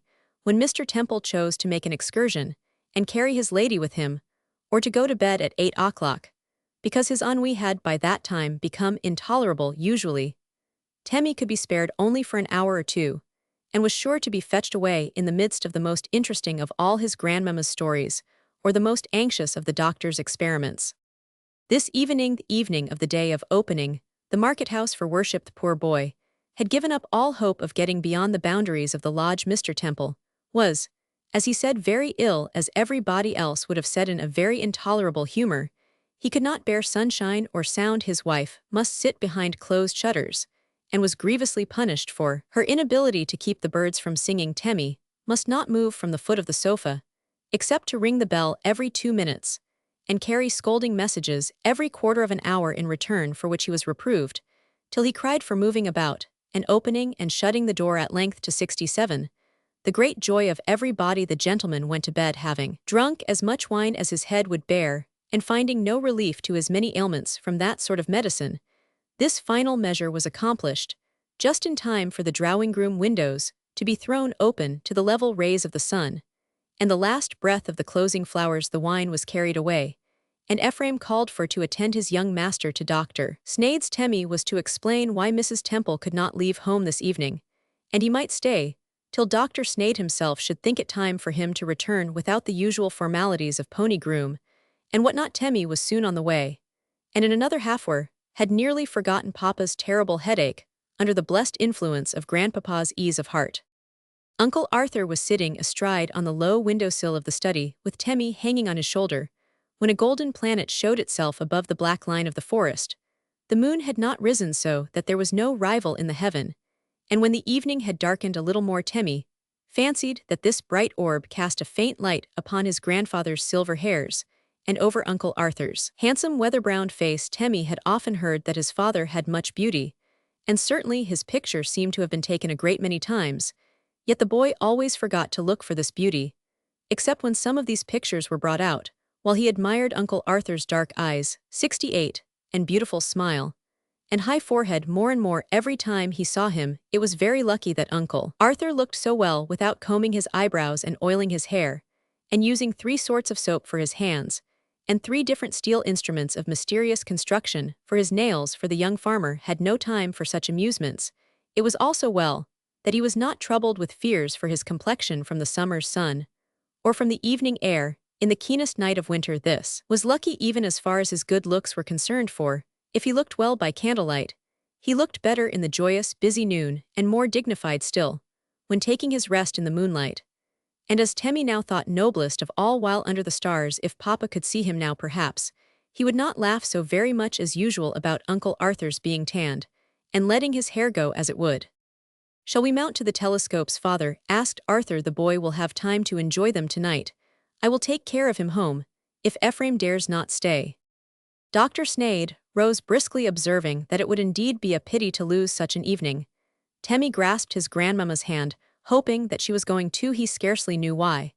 But he felt the observatory to be a very awful place, particularly at night, when only a faint bluish light came in through the crevices of the shifting boards, or a stray beam, mysteriously bright, fell from the end of the slanting telescope, and 69 visibly moved on the floor. Grandpapa was rather apt to forget Temmie when he once got into the observatory, and to leave him shivering in a dark corner, wondering why everybody spoke low in this place, and afraid to ask whether the stars really made any music which mortal ears might listen. For when Grandpapa did remember the boy, he was not aware that he was uneasy and out of breath, but would call him here and send him there, just as he did in the study in broad daylight. It had been very different with Grandmamma. The only time she had mounted hither with him, she had held his hand all the while, and found out that tall as he was grown he could see better by sitting on her knee, and she had clasped him round the waist, as if she had found out that he trembled. Perhaps she had heard his teeth chatter, though Grandpapa did not. Temmie hoped they would not chatter tonight, as he did not wish that Uncle Arthur should hear them. But Mrs. Sneyd was not to be at hand. She declared that she should be less tired with walking to the lodge than with mounting to the observatory. She would go and spend an hour with her daughter, and have some talk with Ephraim by the way. There needed no excuse for Temmie's being out of breath after mounting all the stairs in the house, and the ladder of the observatory to boot, and the planet which he was to see being still low in the sky, was reason enough for Uncle Arthur to hold him up to the end of the telescope.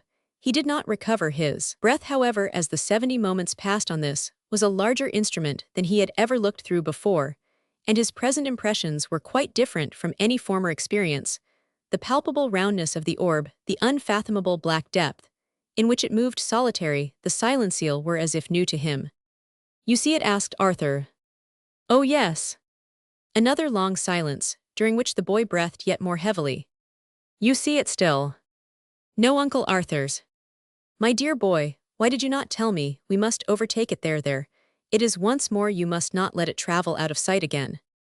"How can I stop it?" thought Temmie, and he would fain have pressed his hands before his eyes, as the silent vision traversed the space more brightly and more rapidly. It seemed to him, every moment Arthur showed him, however, not how to stop the planet, but how to move the instrument so as not to lose sight of it. He then put a stool under him, and told him he could now manage for himself. Dr. Sneyd had something to show his son on the other side of the heavens. If Temmie had had the spheres themselves to manage, he could scarcely have been in a greater trepidation. He assured himself repeatedly that friends were at hand, but his head throbbed so that he could scarcely hear their whispers, and the orb now seemed to be dancing, as he had seen the reflection of the sun dance in a shaken 71 basin of water. He would look at something else.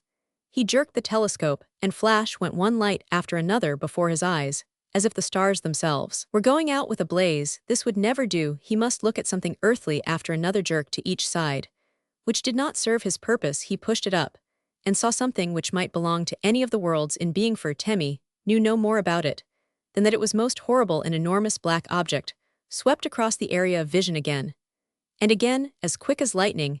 It would not leave off. Temmie uttered a shriek of terror, and half slipped, half tumbled from his stool. "What has the boy found? What can be the matter?" asked Grandpapa. Arthur presently laughed, and told Temmie he was very clever to have found what he should have thought it very difficult to discover from this place, Arthur's own milled new windmill, on the mound, whose sails were now turning rapidly in the evening breeze. It was some comfort to learn that his panic was not much to be wondered at. Uncle Arthur knew what it was to take in too near a range with a large telescope. He had done so once, and had been startled with an apparition of 2 red cheeks and 2 staring blue eyes, apparently within half an inch of the end of his own nose. Here Temmie, said Dr. Snade, try whether you can read in this book.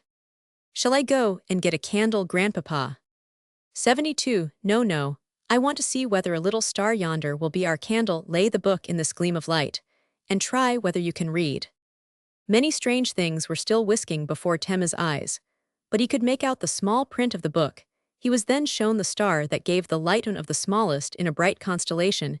He heartily wished that nobody would ask him to look at any more stars tonight, and soon managed to slip away to the little table, and show that he was amused with turning a greater and a lesser light upon the book, and showing with how little he could read the title page, and with how much the small type of the notes. The next pleasant thing that happened was the lamp being lighted.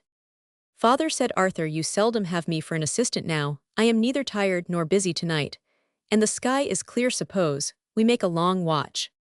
Dr. Snade was only too happy. He produced a light in one of his magical ways, and hung the shade on the lamp, while Arthur arranged his pens and paper, and laid his watch on the table. Dr. Snade took his place at the best telescope now in readiness, after various screwings and unscrewings and shiftings of the movable boards. Arthur meanwhile was cutting a pencil with which he invited Temmie to draw beside him. Uncle Arthur thought Temmie would draw very well if he chose. In a little while, nothing was to be heard but the brief directions of Dr. Snade to his secretary, and the ticking of the watch on the table. 73. Temmie was fast asleep with his head resting on his drawing when he was called from below to go home. Just see him down the ladder, said Dr. Snade. No thank you, Grandpapa, I can always get down. In truth, Temmie always went down much more quickly than he came up. The next time a cloud came in the way, Dr. Snade observed, Temple is ruining that boy. He will leave him no nervino sense. What will his many thousand acres be worth to him without? Do you think he will ever have those many thousand acres, sir? I almost wish he may not. Perhaps his best chance would be in his being left to manage for himself in some such way as you have done, Arthur. Such a call on his energies would be the best thing for him if it did not come too late. Arthur had a strong persuasion that it might come at any time. He was by no means satisfied that the many thousand acres were still Temple's. He was very sure that much of the gentleman's wealth must have evaporated during his incessant transmutations of meadows into pleasure grounds and flower gardens, into shrubberies and hothouses, into baths and stables, into picturesque cottages and cottages, into stables again. He was seldom seen 3 times on the same horse, and it was certain that the money he had locked up in land would never be productive while he remained its owner. Who would come and 74 settle under such a proprietor when land as good and liberty to boot was to be had elsewhere? Temple himself was contracting his cultivation every year. The more he laid out unproductively, the less remained to be employed productively. If Arthur had had 1/10 part of what Temple had wasted since he settled at Briery Creek, his days of anxiety and excessive toil might have been over long ago. It is all for the best, Arthur. You would not have been happy in the possession of Temple's money subject to his caprices. Poor man. Nobody is more easy than I am under pecuniary obligation, but all depends on the quarter whence it comes, and the purposes for which the assistance is designed. I accepted this observatory from you, you remember, when I knew that it cost you something to give up your time and labor to it, and I dare say I should have accepted the same thing from Temple if he had happened to offer it, because in such a case, the good of science could be the only object. But if I were you, I would rather work my own way up in the world than connect myself with such a man as Temple. The first time he wanted something to fidget himself about, he would be for calling out of your hands all he had lent you. One would almost bear such a risk, said Arthur, for the sake of the settlement. My poor sister makes the best of matters by talking everywhere of the quantity of labor her husband employs. But I think she must see that that employment must soon come to an end if no returns issue from it. I am sure I should be glad to employ much more labor, and in a way which would yield a maintenance for a still greater quantity next year, if I had the laying out of the money Temple wastes on his caprices. I am not complaining, Father, on my own account. My hardest time is over, and I shall soon be doing as well as I could wish. I am now thinking of the interests of the place at large. It seems too hard that the richest man among us should at the same time keep away new settlers by holding more land than he can cultivate, waste his capital, instead of putting it out to those who would employ it for his and the common good, and praise himself mightily for his liberal expenditure, holding the entire community obliged to him for it every time he buys a new luxury, which will yield no good beyond his own selfish pleasure. I am afraid you think the community has little to thank me for Arthur perhaps, in our present state of affairs. The money I have ought to go towards tilling the ground, instead of exploring the heavens. My dear sir, no, I differ from you entirely. You do not live beyond your income nor give your mother the credit of that, Arthur, but for her my little property would have flown up to the moon long ago. But father, I was going to say that what I and others here produce is but the means of living. After all, it would be deplorable to sacrifice the end to them. What end do you mean? The pleasure of 76 stargazing? I should be delighted to hear that. Pleasure whether of stargazing, or of anything else that is innocent and virtuous, that is really happiness. If Temple is really happy over his foreign wines, I am sure I have no more objection to his drinking them than to my men.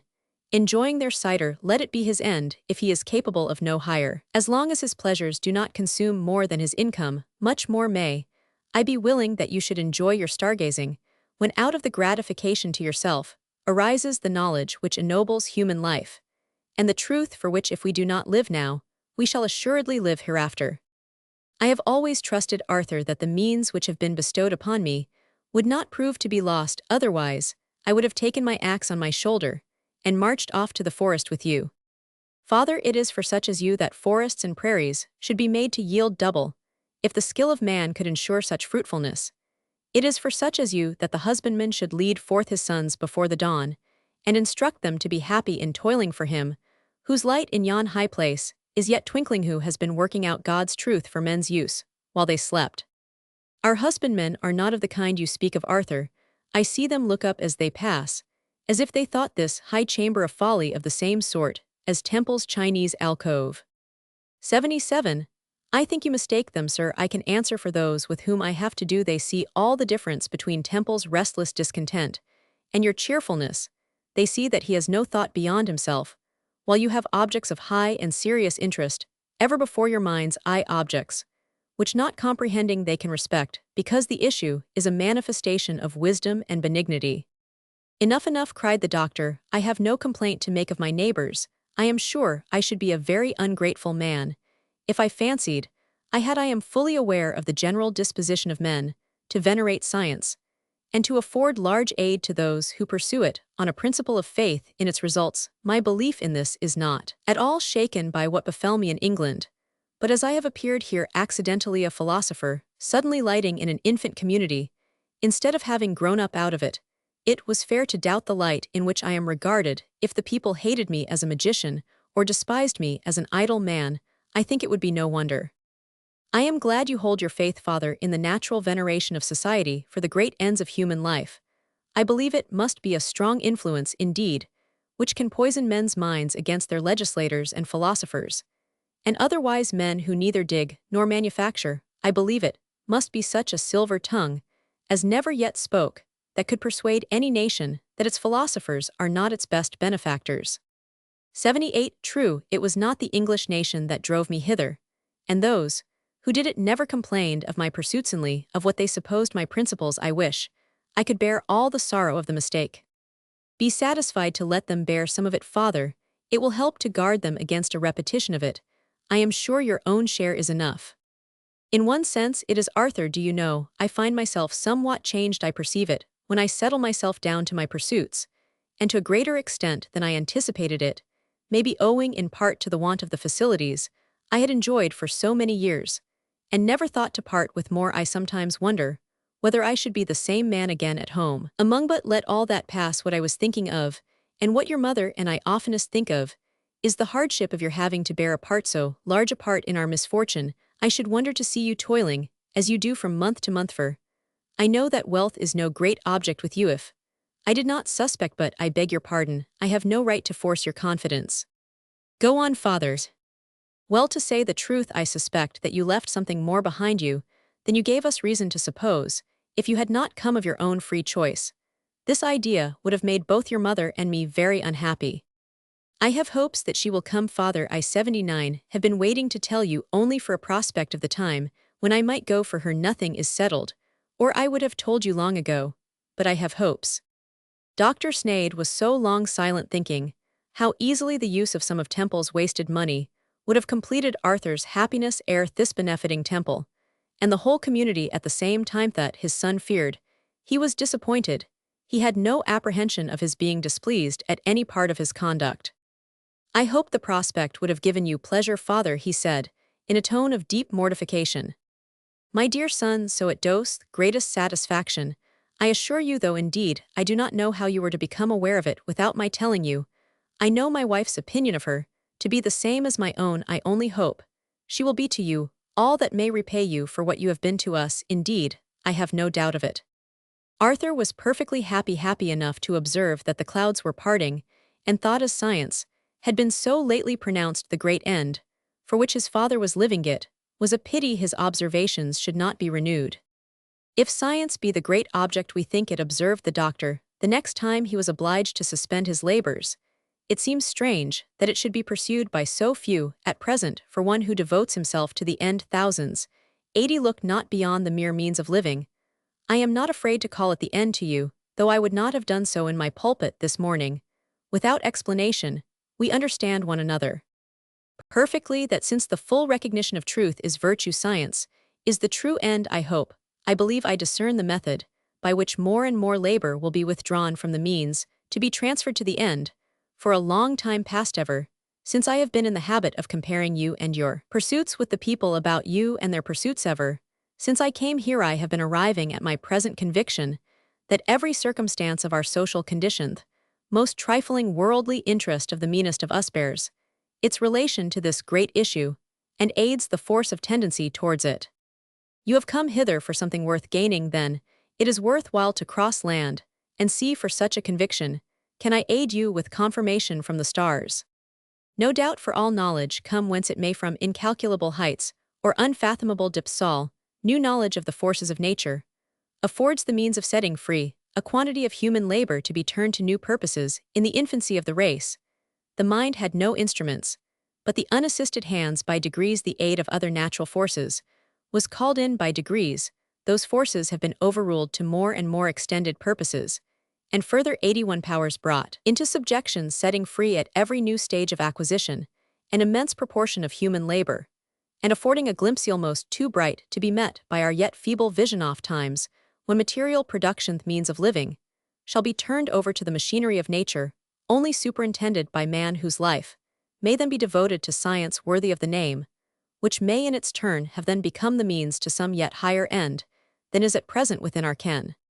In those days, then, instead of half a dozen laborers being virtuously employed in production for themselves, and one unproductive philosopher, the 6 laborers will themselves have become philosophers, supported and cherished by the forces of nature, controlled by the intellect of perhaps one productive laborer. Just so, the original philosopher being the cause of this easy production, by his ascertainment of the natural forces in question, this result is merely the protraction of the process, which has been going on from the earliest infancy of the race. If Noah in his first moonlight walk upon Ararat could have seen mirrored in the watery waste the long procession of gigantic powers, which time should lead forth to pass under the yoke of man, would he not have decided in his blindness to the new future of man that nothing would be left for man to do? Probably, and in order to exhibit to him the whole case, he must be carried forward to man's new point of view. 82. And so it will be with some second Noah, whose happier lot it shall be to see knowledge cover the earth, bearing on its bosom all that is worthy of the new heavens and new earth, while all that is unworthy of them is sunk and lost by the agency of his gigantic servants. He may be raised to that pinnacle of the universe, whence he may choose to look forth again, and see what new services are appointed to man, and who are the guides and guardians allotted to his higher state. And what will he behold? But it is foolish to inquire, one must be there to know. To know fully, but though we can but barely speculate upon what he will see, we may decidedly pronounce upon what he will not see. We cannot tell how many galaxies will be perceived to complete the circle of nature's crown, nor what echoes of her diapason shall be wafted to the intense spirit.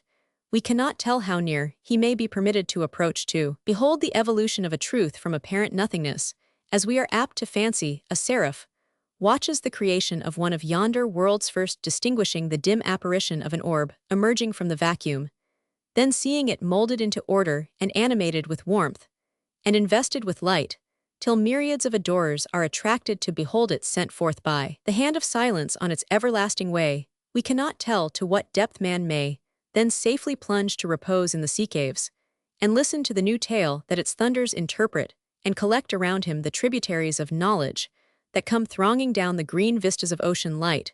We cannot tell what way will be opened before him to the dim chambers of the earth where patience presides, while her slow and blind agents work in dumb concert from age to age, till the hour being come the spirit of the volcano, or the angel of the deluge, arrives to burst their prison house. Of all these things we can yet have but a faint conception, but of some things which will not be we can speak with certainty. That when these inanimate powers are found to be our best servants, the immortal mind of man will be released from the drudgery which may be better performed by them. Then nevermore will the precious term of human life be spent in a single manual operation. Nevermore will the elastic limbs of children grow rigid under one uniform and excessive exercise. Nevermore will the spirit sit self-gnawing in the fetters to which it has been condemned by the tyranny of ignorance, which must have its gratifications. Then bellows may breathe in the tainted streams of our factories, and human lungs be spared, and men's dwellings be filled with luxuries, and no husbandman be reduced from his sovereignty of reason to a similitude with the cattle of his pastures. But much labor has already been set free by the employment of the agency of nature, and how little has been given to science. It seems as if there must ever be an intermediate state between the discovery of an instrument and its application to its final use. I am 84 far from complaining, as you know, of the nature of human demands being what it has been, as from time to time liberated industry has afforded a new supply. I am far from complaining that new graces have grown up within the domains of the rich, and that new notions of convenience require a larger satisfaction day by day, even when I perceive that 100 heads and hands are necessary to the furnishing forth of a gentleman's equipage, and that the wardrobe of a lady must consist of at least 160 articles. I am far from wishing that the world should be set back to a period when men produced nothing but what was undeniably essential. You would rather lead it on to the time when consumption will not be stimulated, as it is at present. When it shall be of a somewhat different kind, a perpetual stimulus seems to me to be provided for by labor being more and more set at liberty, since all the fruits of labor constitute at once the demand and the supply, but the desires and tastes which have grown up under a superabundance of labor and a dearth of science are not those which may be looked for when new science, which is as much the effect as the cause of new methods of production, shall have opened fresh worlds to human tastes. The spread of luxury, whether it be pronounced a good or an evil, is, I conceive, of limited duration. It has served, and it still serves, to employ a part of the race and amuse another part, while the transition is being made from one kind of simplicity to 85 another, from animal simplicity to intellectual simplicity. The mechanism of society thus resembles the mechanism of man's art. What was done as a simple operation by the human arm is effected as a complicated operation by instruments of wood and steel. But the time surely comes when this complexity is reduced, and the brute instrument is brought into a closer, and a still closer analogy with the original human mechanism. The more advanced the art, the simpler the mechanism. Just so, if in respect of our household furniture equal purposes of convenience are found to be answered by a smaller variety of articles, the industry which is thus released will be free to turn to the fine artsto, the multiplication of objects which embody truth and set forth beauty, objects which cannot be too extensively multiplied. If our ladies at the same time discover that equal grace and more convenience are attained by a simpler costume, a more than classical simplicity will prevail, and the toil of operatives will be transferred to some higher species of production. We should lose no time, then, in making a list of the present essentials of a lady's wardrobe, to be preserved among the records of the race. Isaiah has presented one which exhibits the maidens of Judea in their days of wealth, but I believe they are transcended by the damsels of Britain. I am sure the British ladies transcend the Jewish in their method of justifying their luxury. 86. The Jewesses were satisfied that they enjoyed luxury, and looked no farther. The modern ladies extol it as a social virtue, except the few who denounce the very enjoyment of it as a crime. How long will the two parties go on disputing whether luxury be a virtue or a crime? Till they cease to float themselves on the surface of morals on the support of old maxims of morality, till they look with their own eyes into the evidence of circumstance, and learn to make an induction for themselves, they will see that each side of the question has its right and its wrong, that there is no harm but much good in enjoyment regarded by itself, and that there is no good but much harm in causing toil, which tends to the extinction of enjoyment. In other words, that Dr. B.'s pleasure in his picture gallery is a virtuous pleasure, while he spends upon it only what he can well spare, and that Temple's hothouses are a vicious luxury, if, as we suspect, he is expending upon them the capital on which he has taught his laborers to depend as a subsistence fund. Exactly, and that the milkmaid may virtuously be married in the silk gown which her bridegroom thinks becoming, provided it is purchased with her surplus earnings, while an empress has no business with a yard of ribbon, if she buys it, after having parted with the last shilling of her revenue at the gamentable silk, is beautiful, if this were all, let every body wear silk. But if the consequence of procuring silk be more pain to somebody than the wearing of silk gives pleasure, it becomes a sin to wear silk. A thriving London tradesman may thus innocently dress his wife and 9 daughters in Genoa velvet, while the spendthrift nobleman may do a guilty deed in arraying himself in a new fashion of silk hose. Our countrywomen may be expected to defend all luxurious expenditure as a virtue, while their countrymen, grey-headed as well as youths, are overheard extolling a war expenditure as a public good. Both proceed on the notion that benefit resides in mere consumption, instead of in the reproduction, or in the enjoyment which results, that toil is the good itself, instead of the condition of the good, without which toil is an evil. If war can be defended as a mode of expenditure by any but gunsmiths and army clothiers, there is no saying what curse we may not next find out to be a blessing of all kinds of unproductive consumption, that occasioned by war is the very worst life, and the means of life are there extinguished together, and one might as well try to cause the resurrection of a slain army on the field of battle, as hope for any return to the toil of the laborers who equipped them for the strife. The sweat of the artisan falls as fruitless as the tears of the widow, and orphan for every man that dies of his wounds abroad. There is another that pines in hunger at home. The hero of today may fancy his laurels easily won, but he ought to know that his descendants of the 100th generation will not have been 88 able to pay the last farthing of their purchase money. And this is paid not so much out of the luxuries of the rich as the necessaries of the poor. It is not so much one kind of unproductive consumption being exchanged for another, as a productive consumption being stinted for the sake of an unproductive. The rich may contribute some of their revenue to the support of a war, but the middling classes give some a portion of their capital, and others the revenue of which they would otherwise make capital, so that even if the debts of a war were not carried forward to a future age, the evil consequences of an abstraction of capital are. It appears, however, as if unproductive consumption was much lessened at home. During a war one may see the difference in the very aspect of the streets in London, and yet more in the columns of newspapers. Puffing declines. As soon as a war breaks out, note that puffing is a sign of anything but a glut of the article puffed, but this decline of puffing signifies rather a cessation of the production of the community than such a large demand as needs no stimulating. Yes, one may now see in London firearms or scarlet cloth exhibited at the windows of an establishment where during the peace might be found the acme of paper hanging, and where might formerly be had floorcloth of a marvelous number of yards, without seam, whose praises were blazoned in large letters from the roof to the ground. Ball cartridges are piled, and gunpowder 89 stands guarded day and night, since gluts work their own cure, and puffing comes of gluts. Puffing is only a temporary absurdity. Long may it be before we are afflicted with it here.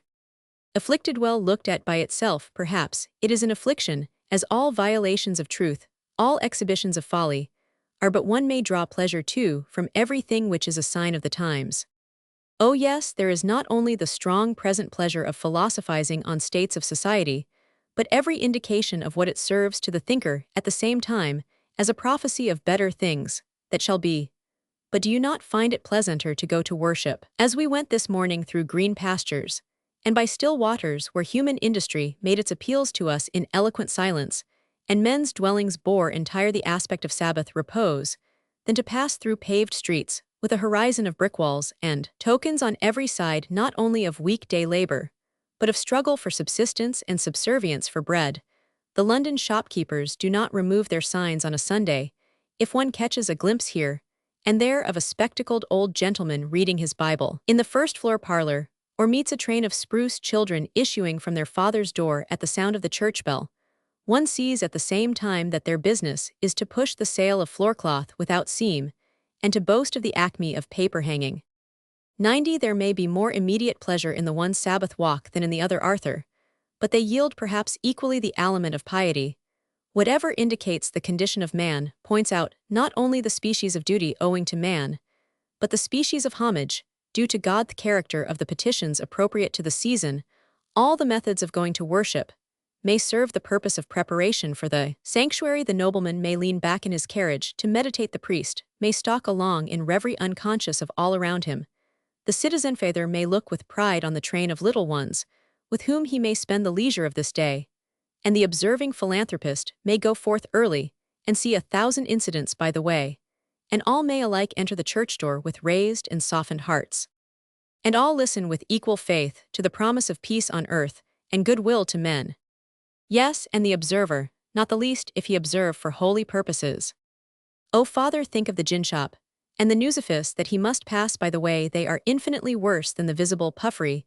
Think of the thronged greengrocer's shop, where you may see a widow in her soiled weeds, flushed with drink, careless of the little ones that cling to her gown, hungering, as they are, for the few potatoes which are all she can purchase after having had her morning dram. Think of the father cheapening the refuse of the Saturday's market, and passing on at last, wondering, when 91 his pale family will again taste meat. Think of the insolent footmen impeding the way to the church door, while they amuse themselves with the latest record of licentiousness in the paper of the day.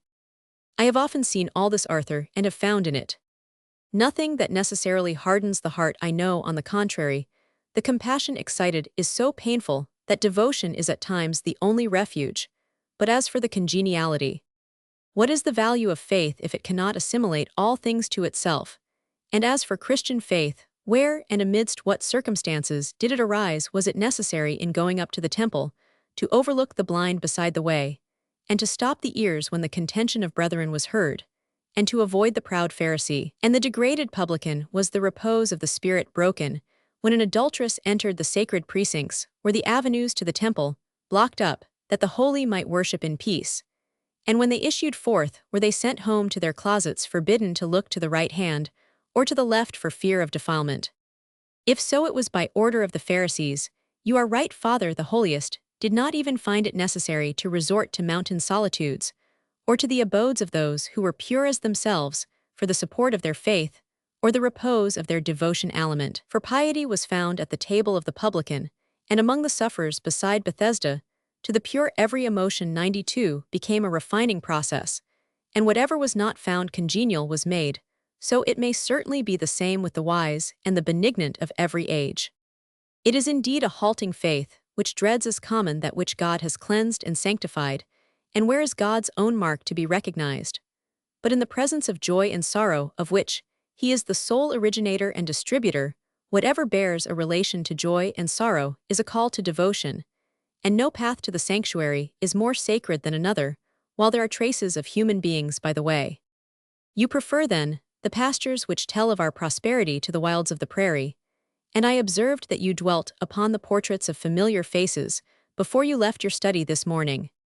I did, and many a time have I dwelt quite as earnestly on strange faces, in which shone no friendship for me, and no consciousness of the objects of the day. I read in their human countenance a human, whether it be vile or noble, the promise, that as all things are for some use, and as all men contribute, while all have need, the due distribution will in time be made causes of contention be done away, and the sources of social misery be dried up, so that we may through all present dismay and vicissitude look forward to ultimate peace on earth, and goodwill towards men. Yes, all things are of use to some, from the stalk of flax that waves in my field below to Orion now showing 93 himself, as the black cloud draws off all for purposes of support to body or mind, all, whether appropriated or left at large, because they cannot be appropriated. Let us hope that each will at length have his share, and as Providence has placed no limit to the enjoyment of his gifts, but that of food we may learn so to understand one another's desires, as mutually to satisfy them, so that there may not be too much of one thing to the injury of some, and too little of another thing to the deprivation of more. If we could but calculate the present uses of any one gift, said Dr. Snade, smiling. But this is a task for the philosophers of another age, or another state. I would fain know how many living beings are reposing or pasturing on your flaxstock, and how much service will be rendered in the course of the processes it has to go through. I would fain know how many besides ourselves are drawing from yonder constellation knowledge and pleasure. More than there are stars in the heaven, besides the myriads that have their home in one or other of its worlds, what more knowledge are we to derive tonight? And Arthur returned to his seat, and his task which he had quitted, while the sky was clouded. His father observed with surprise how far the twinkling lights had traveled from their former place. "It is later than I thought," Arthur said. "I ought not to have kept you so long from your rest, busy as your days are." 94 Arthur was quite disposed to go on till sunrise if his father wished to take advantage of his services. He must meet his men very early in the dewy morning to mow, and the night was now so far advanced that it would be as well to watch it out. Dr. Sneyd was very thankful for his aid when they had satisfied themselves that the household were gone to rest, and had replenished the lamp. Nothing but brief directions, and the ticking of the watch was again heard in this upper chamber, till the chirping of birds summoned the mower to fetch his scythe. Chapter Roman 5 Introductions. The true cause of Mr. Temple's Sunday headache was spleen at the occurrence of the morning, that Dr. Sneyd should preach, and in a market-house, and that soldiers should come some miles to hear him, was he declared a perfect scandal to the settlement. He could not countenance it. The scandal continued without the countenance of the scrupulous gentleman, till the autumn, when the reason of certain magnificent doings at Temple Hall began to be apparent. Probably the only persons who could have told what all this new building meant were forbidden to do so, as Mrs. Sneyd could never obtain word from her daughter in return for all her conjectures about what the lodge was to grow into at last. 95, the builders having no sooner done one task than they had to set about another. There was infinite hurry and bustle about these last additions. Workmen were brought from a distance to relieve those on the spot, that no part of the long summer days might be lost. Wall rose above wall, beam followed beam from the forest, and planks issued from the soffit with marvelous speed. One would have thought the president was expected on a visit before winter, and in fact, a rumor was current in the village that some new capitalists were coming to look about them, and were to be tempted to abide on some of the great man's lands. This seemed the more probable, as a substantial house was being built in the lodge grounds besides the new wing, as it appeared to be of the mansion itself. Everybody agreed that this house must be intended for somebody.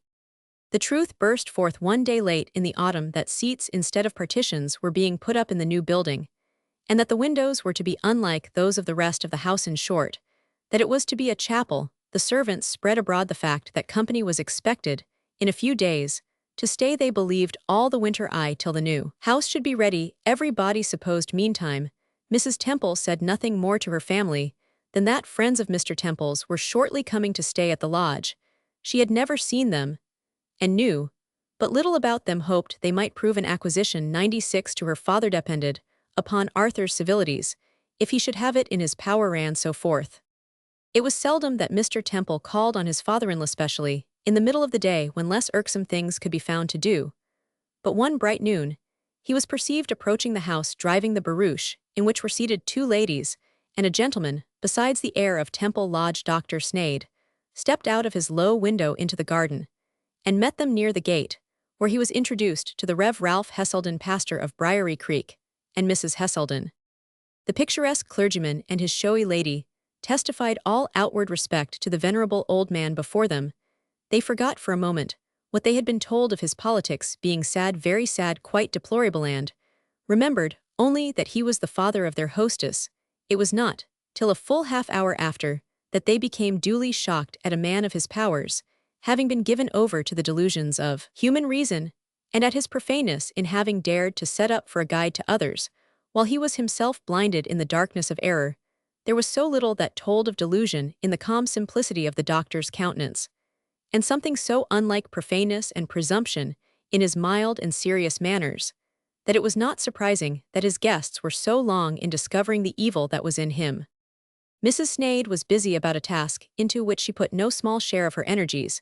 She had 97 heard that nothing that could be eaten was half so good as pomegranate preserve well made. In concert with Arthur, she had grown pomegranates with great success, and she was this morning engaged in preserving them, using her utmost skill in the hope that if it should prove an impossible thing to make her husband care for one preserve rather than another while he was in health. This might be an acceptable refreshment in case of sickness, or that at least Temmie would relish the luxury, and possibly Temple himself be soothed by it, in one of the fits of spleen with which he was apt to cloud the morning meal the mess was stewing. And the lady sipping and stirring, when her husband came to tell her who had arrived, and to request her to appear, came, instead of sending, to give her the opportunity of removing all traces of mortification, before she entered the room. Mr. and Mrs. Woe, pastor what a Methodist chaplain, at the lodge, and pastor of Briary Creek. My dear, this is aimed at you. One can hardly say that as I only preached, because there was no one else. I must not stay, you will come directly, my dear.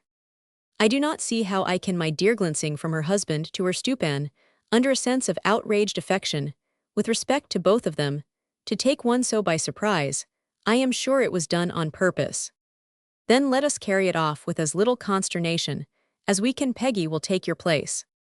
98 and spoil all I have been doing, I know, and my face is so scorched I am not fit to be senile.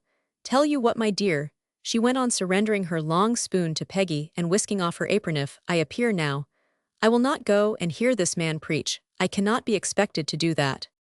We will see about that when Sunday comes, the doctor turned back to say as he hastened back to the party, who were amusing themselves with admiring the early drawings of Mrs. Temple, which hung against the walls of her mother's parlor. The doctor brought in with him a literary journal of a later date than any which had arrived at the lodge, and no one suspected that he had been ministering to his wife's good manners. Mrs. Temple was in pain for what might follow the introduction. There was no occasion for her inward tremors, nor for Dr. Snade's quick glance at his wife over his spectacles. Mrs. Snade might be fully trusted to preserve her husband's dignity. She instantly appeared so courteous and self-possessed that no one could have perceived that she had been hurried the scorched cheeks past with the strangers for the ruddy health attendant on a country life, and they benevolently rejoiced that she seemed likely to have some time before her, yet in which to retract her heresies and repent of all that she had believed and acted upon through life. It was cheering to think of the safety that might await her, if she should happily survive the doctor, and come under their immediate guidance. 99. The ladies were left to themselves, while Temple was grimacing as he did in certain states of nervousness, and whipping the shining toe of his right boot, and the other gentleman making the plunge into science and literature, in which the doctor always led the way when he could lay hold of a man of education. One shade of disappointment after another passed over his countenance when he was met with questions whether one philosopher was not pursuing his researches into regions whence many had returned infidels, with conjectures whether an eminent patriot was not living without God in the world, and with doubts whether a venerable philanthropist might still be confided in, since he had gone hand in hand in a good work with a man of doubtful seriousness. At last, his patience seemed to be put to the proof, for his daughter heard him say, "Well, sir, as neither you nor I are infidels, nor likely to become so, suppose we let that matter pass. Our part is with the good tidings of great deeds doing on the other side of the world. The faith of the doers is between themselves and their God. But, sir, consider the value of a lost soul. I have so much hope of many souls being saved by every measure of wise policy and true philanthropy, that I cannot mar my satisfaction by groundless doubts of the safety of the movers. Let us take advantage of the permission to judge them by their fruits, and then it seems to me we may make ourselves very easy respecting them. Can you satisfy me about this new method? At 100 is of immense importance. Off grinding lenses."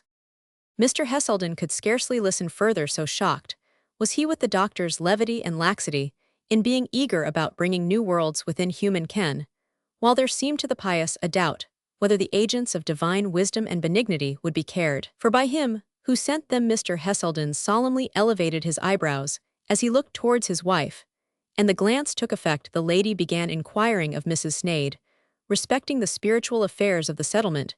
She hoped the population had a serious turn. "Why, madam," replied Mrs. Snade, "everything has so conduced to sober the minds of our neighbors that there has been little room yet for frivolity among us.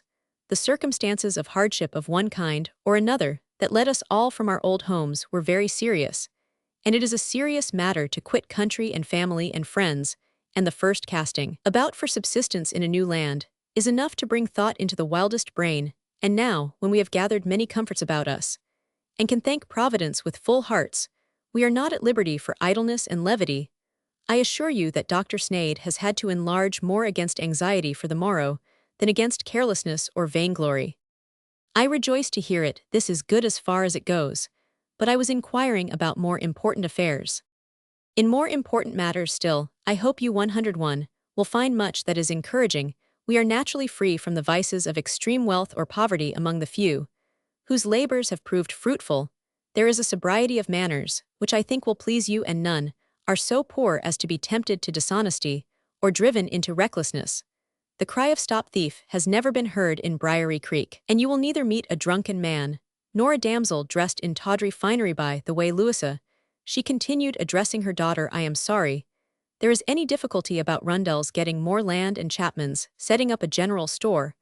I have some fears that, as our neighbors' earnings increase, we may see them spent in idle luxuries, unless there is a facility in making a profitable investment.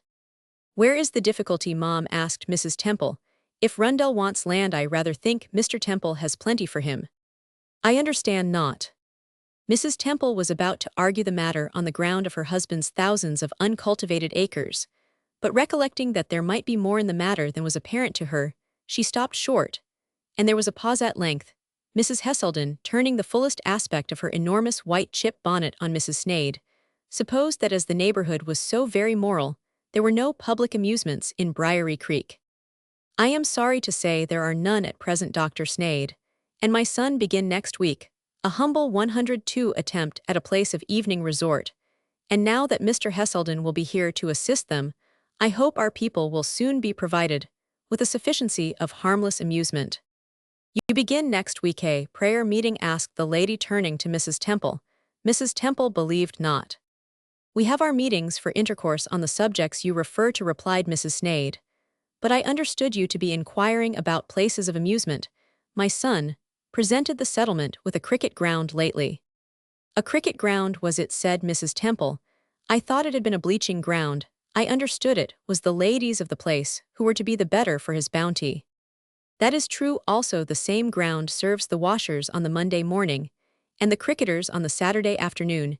You must know, Mrs. Heselden, there is much trouble here in getting soap enough and also candles for the purposes of all. There is some objection, I find, to a general store being set up, so that only the richer of our neighbors can obtain a regular supply of certain necessary articles, and the poorer ones are just those who find it most expensive and troublesome to make all the soap and candles they want. My son, knowing how much consumption is saved by association, as he says, had a view to these poorer settlers. In opening the bleaching ground, they are truly glad to get their linen washed twice as well in the field as at home, and at half the expense of soap. They are very willing to clear the place for the cricketers 3 afternoons in the week, and are already beginning to pay off the cost incurred for the shed, with the boilers and troughs. I really hardly know which is the prettiest sight, games of the active young men, when they forget the worldly calculations, which are apt to engross new settlers too much, or the merry maidens in the field at noon, spreading out linen and blankets of a whiteness that would be envied by most of the professional laundresses that I have known. All these things, observed Mrs. Heselden, are of inferior consequence. I mean. Very true. I mention them chiefly as signs of the times, not as the limit to which our improvements have extended. We are anxious to provide a reading room for the youths at the same time that we open our school. My daughter has no doubt told you about the school which she is helping to form. We find that the newspapers and journals which were always deposited in the cricket ground were so much relished by the players in the intervals of their games that Dr. Sneyd and my son have determined to light up and warm the schoolhouse every evening during the winter, to be the resort of all who choose to go. Dr. Sneyd carries there the humble beginning of a museum of natural history, which it must be the care of our neighbors to improve. They can easily do so by exchanging the productions of our forest and prairie for what 104 may be obtained from the societies Dr. Sneyd is connected with in England and France. All the publications sent to us will find their way to the schoolhouse, and when the snow comes to enable a sleigh to bring us the packages of glass we have been waiting for these 8 months, the doctor will erect his large telescope and send an inferior one down to the village for the use of his stargazing neighbors. Observing Mrs. Heselden's supercilious silence, Mrs. Sneyd proceeded, smiling. I have had my share in the ordering of the affair, and have carried 2 points nem. Con. The women are allowed as free ingress as their husbands and brothers, I mentioned that candles were scarce.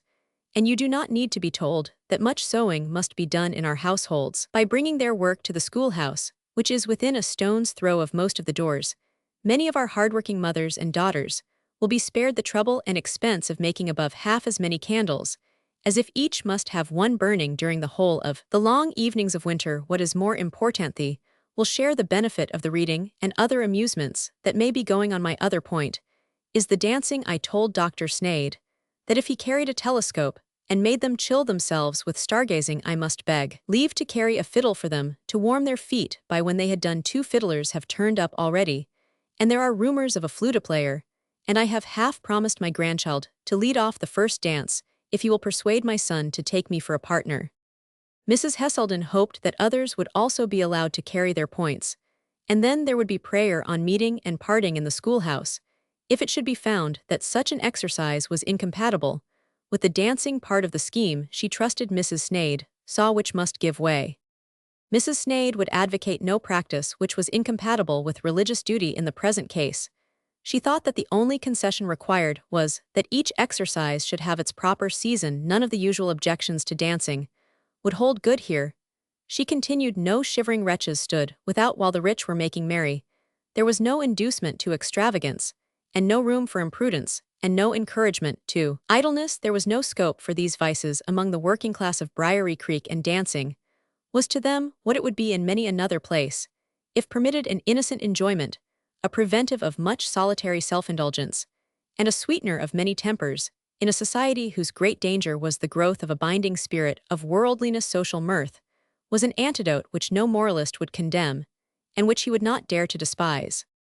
Mrs. Heselden, fearing that she could never make Mrs. Snade comprehend how much more she and her husband were than mere moralists, 106 quitted the subject, till she could explain to Mrs. Temple on the way home that though the presence of the Snades had undoubtedly been of great use in fostering a morality which was better than nothing, yet it was evidently high time that more should be added, and certainly a great blessing to Briery Creek that her husband and she had arrived to breathe inspiration into the social mass, which was now lying if not dead yet under the shadow of death. Mrs. Snade found time before returning to her pomegranates to take a last wondering look at the immensity of Mrs. Heselden's chip bonnet, as it floated splendid in its variegated trimming over the shrubs, in her passage to the garden gate. I can never make out, she observed to her husband, why so many of these very strict religious people dress so luxuriously as they do here.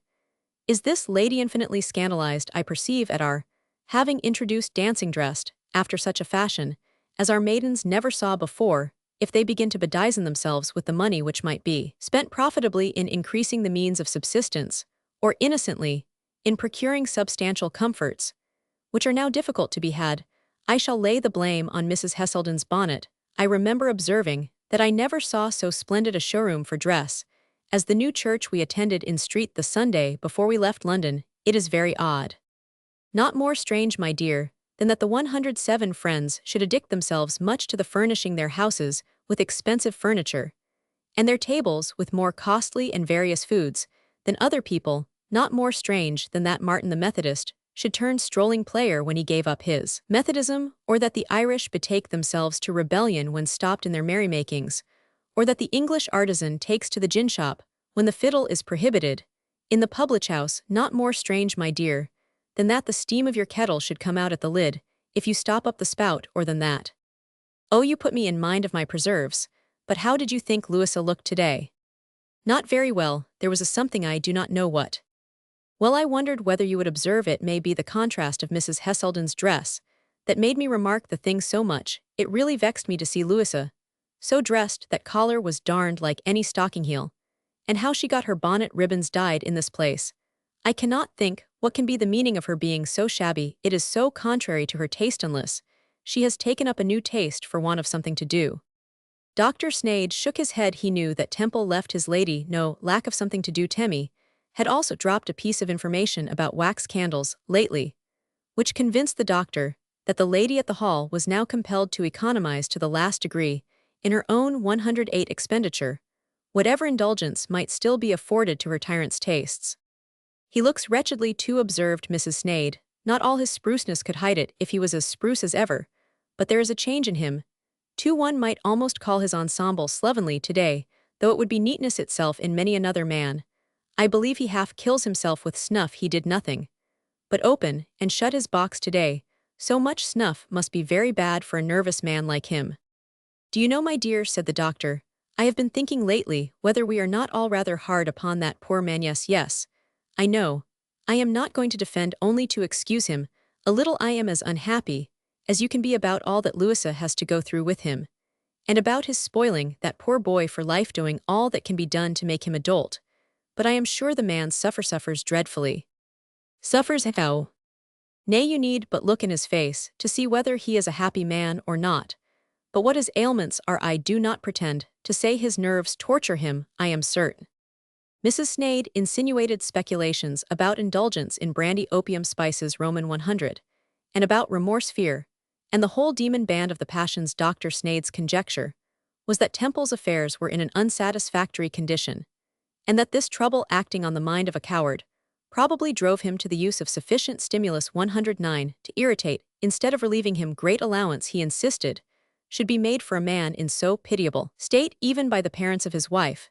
This was so effectually admitted by the good lady that she not only sent a double portion of pomegranate preserve to the lodge, but restrained her anger when she heard that Rundell could not obtain liberty to invest as he pleased the capital he had saved owing to Temple's evil influence at the land office, and that Arthur's interests were wantonly injured by his interference. Arthur had taken great pains to secure a supply of fresh meat and fresh butter for the approaching winter, and besides the hope of profit from his fine sheep and cows, he had the assurance of the gratitude of his neighbors, who had grown heartily weary of salt pork and salt butter the winter before.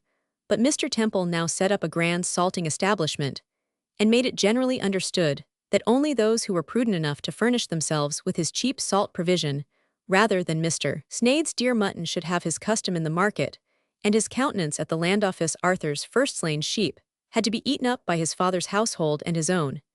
And it was a piece of great forbearance in Mrs. Sneyd, when she heard that Arthur meant to kill no more mutton, to say only the poor little man punishes nobody so much as himself. I do not see how he can relish his own fresh mutton very much, while he prevents other people having any. 110. He cannot altogether prevent that, mother, said Arthur. He may prevent mutton bearing any price in the market, and cut off my gains. But we may still slay a sheep now, and then for ourselves, and find neighbors who will quietly make such an exchange of presents as will take off what we cannot consume. But I wish I could see an end of this dictation, this tyranny. It does seem rather strange to have come to a land of freedom, to be in the power of such a despot. I wonder the people do not shake him off, and send him to play the tyrant farther in the wilds. They are only waiting till his substance is all consumed. I fancy he has such a hold over the investments of some, and finds so much employment for the labor of others, that they will submit to everything for a time, but his hour will come if he does not beware. It may be all very well for those who have investments to take time to extricate their capital from his grasp, said Mrs. Sneyd. But as for the builders and gardeners he employs, I think they would be wiser if they carried their labor where they might depend on a more lasting demand for it. Anybody may see that if he spends more every year in undoing what he did the year before, his substance must soon come to an end, and his labors become his creditors. If I were they, I would rather go and build barns that are paid for by the preservation of the corn that is in them, and till fields that will maintain the labor of tillage, and set more to work next year. 111 Than turn round a fine house from south to west, and from west to south, and change shrubberies into lawns and lawns into flower gardens, knowing that such waste must come to an end. But some do not believe that it is waste, mother. They see the money that pays them still in existence, still going the round of the market, and they talk, as some people in England do, about royal palaces and spendthrift noblemen's establishments, of the blessing of a liberal expenditure, and the patriotism of employing so much labor, which would be all very well if the laborers lived upon the sight of the money they are paid with. But as long as that money is changed many times over for bread and clothing, which all disappears in the process, it is difficult to make out that anything is gained, but the pleasure which may be justifiable or not, according to the circumstances of the employers. In the end, the money remains as it was before, and instead of so much food and clothing, there is a royal palace if you do not like your palace, and pull it down, and rebuild it, the money exists as before, and for a double quantity of food and clothing, you still have a palace. The wrong notion you speak of arises, partly, said Dr. Sneyd, from a confusion between one sort of unproductive expenditure and another. People hear of its being a fine thing to employ a crowd of laborers in making a new line of road or building a bridge, and they immediately suppose 112, it must be a patriotic thing to employ a crowd of laborers in building anything. I think they might perceive that though corn does not grow on a high road, nor bridges yield manufactures, the value of corn lands may be doubled by opening a way to a new market, and that an unused water power may begin to yield wealth from the moment that there is a bridge over which buyers may come for it. It is a misfortune to Briery Creek that Temple is more of a selfish palace fancier than a patriotic bridge and road maker. The first Sunday of the opening of the chapel, Temple appeared in a character which he had only once before attempted to support. On the occasion of using the market house for service, he had approached the door, cast a glance within upon the company of soldiers and the village population at their worship, while their aged friend was leading their devotions, and hastily departed, thankful that he was too pious to join in such a service as this. He took the part of a religious man that day, and now was the time for him to resume the character under the idea that the market house might be opened as usual for Dr. Sneyd, making his own appear like an opposition place of worship.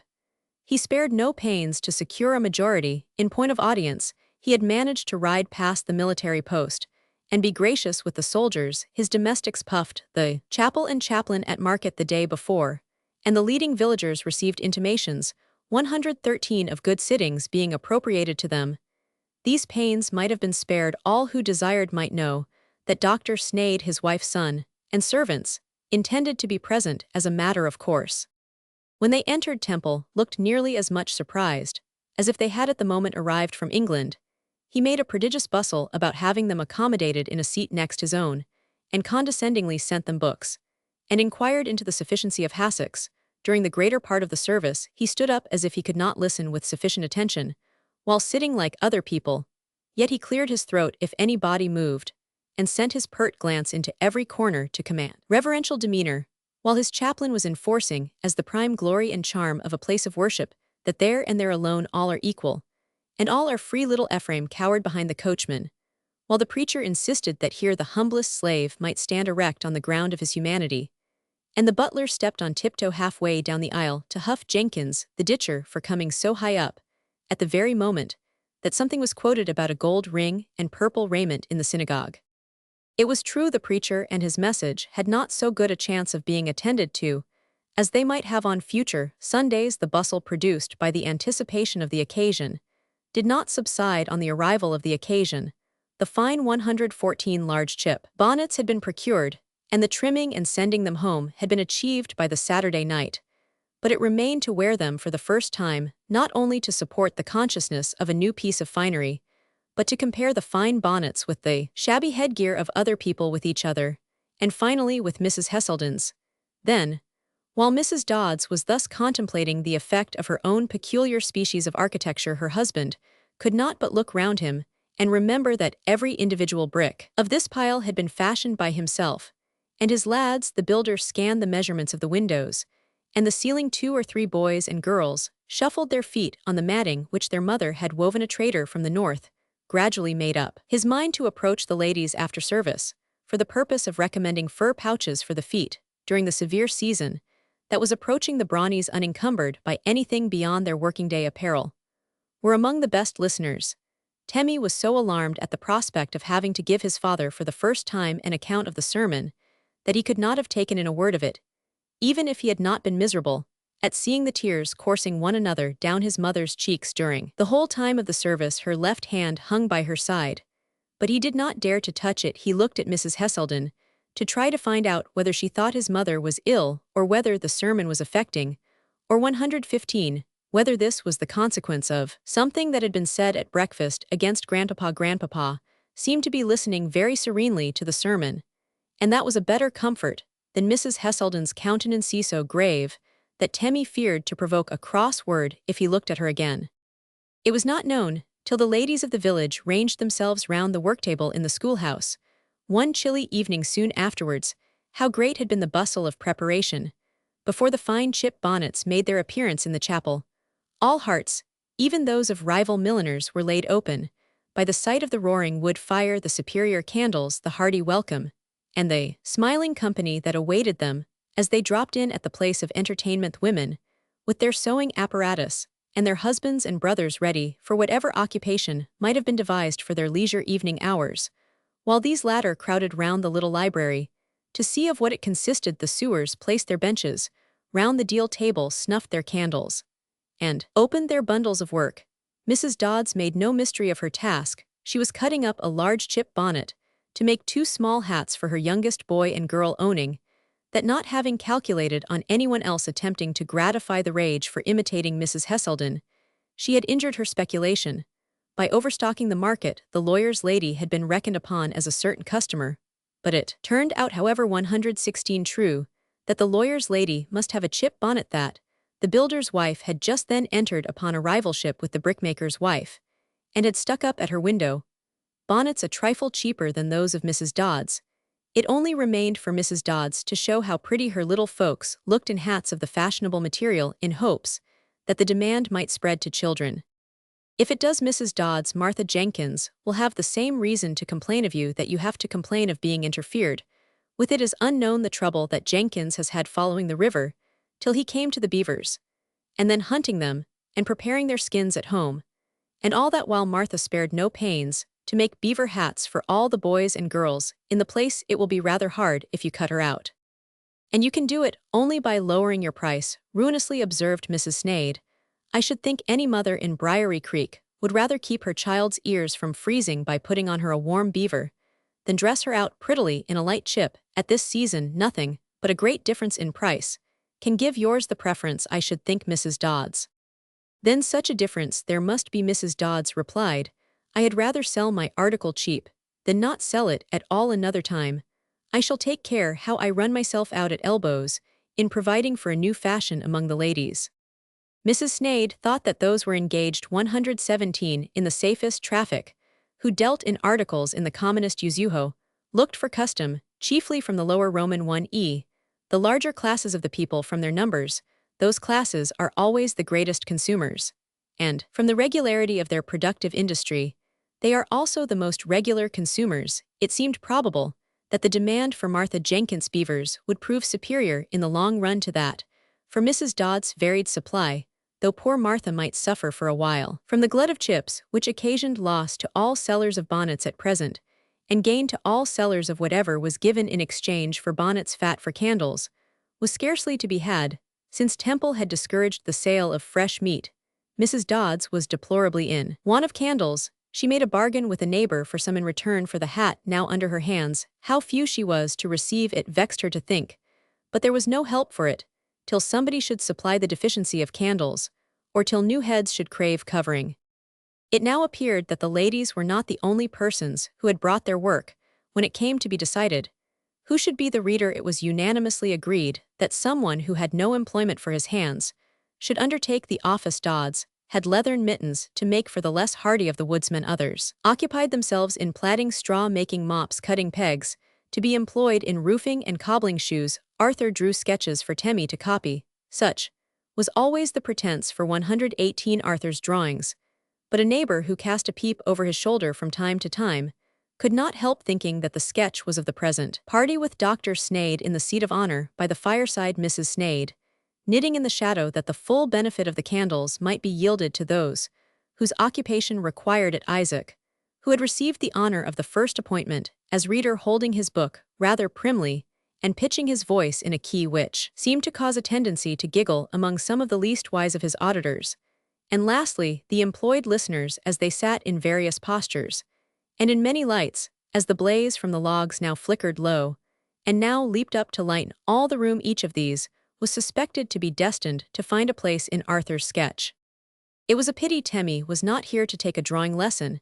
His uncle thought these evening meetings afforded just the opportunity that was wanted, for Arthur could seldom find time to sit down and make his little nephew as good an artist as he believed he might become. It was not till quite late, when the party would have begun dancing, if someone had not given a broad hint about the doctor's telescope, that Temmie appeared nobody heard his steed approach the door, and every body wondered to see him. It was thought that Mr. Temple would have allowed no one belonging to him to mix with those whom he was pleased to call the common people of the place. Unguarded, the boy 119 would indeed have been exposed to no such risk of contamination. But Mr. Heselden had promised to be there, and it was believed that under his wing the boy would take no harm, while Mr. Temple's object of preserving a connection with whatever passed in his neighborhood might be fulfilled. Mr. Heselden was not there, and if it was desirable that Temple's representative should make a dignified appearance on this new occasion, never was a representative more unfortunately chosen. The little fellow crept to his grandmamma's side, shivering and half crying. The good lady observed that it was indeed very cold, chafed his hands, requested Rundell to throw another log or two on the fire, and comforted the boy with assurances that he was come in time to dance. With her, everybody was ready with protestations that it was indeed remarkably cold. It was thought the beauty of the woods was nearly over for this season. In a few days more, it was probable that the myriads of stems in the forest would be wholly bare and little green, but the mosses left for the eye to rest upon under the woven canopy of boughs. Few evergreens grew near, so that the forest was as remarkably gloomy in winter as it was bright in the season of leaves. When the window was opened that the stargazers might reconnoiter the heavens, it was found that the air was thick with snow was falling in a cloud. "Do but see," cried Arthur, "no stargazing tonight, nor dancing either, I fancy. If 120, we mean to get home before it is knee-deep. Temmie, did it snow when you came?" "Oh yes," answered the boy, his teeth chattering at the recollection. "Why did not you tell us, my dear?" asked Mrs. Sneyd. The doctor was inwardly glad that there was so good a reason for Mr. Heselden's absence. "No wonder we did not hear the horse trot up to the door," observed some one. "Come, ladies, put up your work, unless you mean to stay here till the next thaw." A child or two was present, who was delighted to think of the way to the schoolhouse being impassable till the next thaw. "Stay a bit," cried Rundell, coming in from the door, and pulling it after him. "I am not going without my brand, and a fine blazing one too, with such noises abroad." "What noises?" "Wolves, a strong pack of them, to judge by the cry."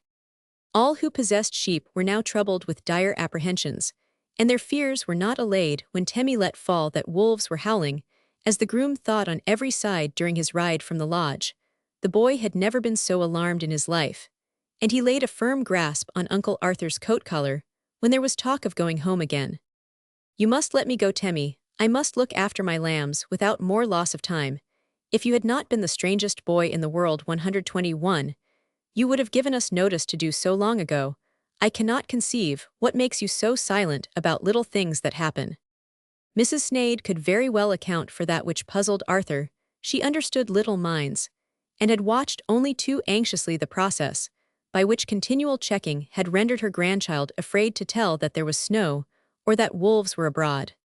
"Come, lads," cried Arthur, who cares for his sheep, "fetch your arms, and meet me at the poplar by the kiln, and we will sally out to the pens and have a wolf hunt." There was much glee at the prospect of this frolic, the more that such an one had not been expected to occur, yet a while so early a commencement of winter had not happened within the experience of any inhabitant of Briery Creek. The swine in the woods had not yet exhausted their feast of autumn berries and fallen apples and peaches. Enough remained to feed them for a month, the usual signal of the advance of the season. These animals, digging for hickory nuts among the rotting leaves, had not been observed. In short, the snow had taken everybody by surprise, unless it was the wolves. Dr. Sneyd lighted and guided home his wife and Temmie, in almost as high spirits as the youngest of the wolf hunters. The season of slaying was come, and his precious package of glass might soon be attainable. Dire as were the disasters which befell the party on their way, wedding, the loss of the track, the stumbles 122, the dread of wild beasts, and Temmie's disappearance for 10 seconds in a treacherous hollow. Doctor did not find himself able to regret the state of the weather. He fixed his thoughts on the interests of science, and was consoled for every mischance. If he had foreseen all that would result from this night's adventure, he would not have watched with so much pleasure for the lights along the verge of the forest, when the snow had ceased, nor have been amused at the tribute of wolves' heads, which he found the next morning deposited in his porch. Chapter Romans 6. A Father's Hope. For several days, an unwonted stillness reigned in Dr. Sneyd's abode from the day that the fever under which Arthur was laboring had appeared of a serious character. While it was supposed to be merely a severe cold caught on the night of the wolf hunt, all had gone on as much in the common way as could be expected under the novelty of a sick person being in the house. But from the moment that there was a hint of danger, all was studious quiet. The surgeon stepped stealthily upstairs, and the heavy-footed maids did their best not to shake 123. The floors they trod. Mrs. Temple conducted her consultations with her father in a whisper, though the study door was shut, and there was thus only too much opportunity for the patient's voice to be heard all over the house when his fever ran high. Temmie did not like to stay away, though he was very unhappy while on the spot when he could not slip in behind the surgeon. He avoided the hall by entering the study through the garden window. Then he could sit unobserved in the low chair, and what was better, unemployed. He had an earnest desire to be of use, but so deep a conviction that he never could be useful, that it was a misery to him to be asked to do anything, if requested merely to go an errand, or to watch for messenger. He felt as if his uncle's life depended on what he might see and say and do within a few minutes, and he was therefore apt to see wrong and speak amiss, and do the very reverse of what he ought to do. All this was only more tolerable than being at home either alone, in momentary terror of his father coming in, or with his father listening to complaints of Mrs. Temple's absence, or invited to an ill-timed facetiousness, which he dared not decline however sick at heart he might be. He had just crouched down in the great chair one morning, supposing that Dr. Sneyd, who was bending over a letter at the table, had not seen him enter, when Mrs. Temple appeared from the sick chamber, as she found time in the first place to kiss the forehead of her boy, whom she 124 had not seen since the preceding afternoon. He took courage to ask, "Is Uncle Arthur better?"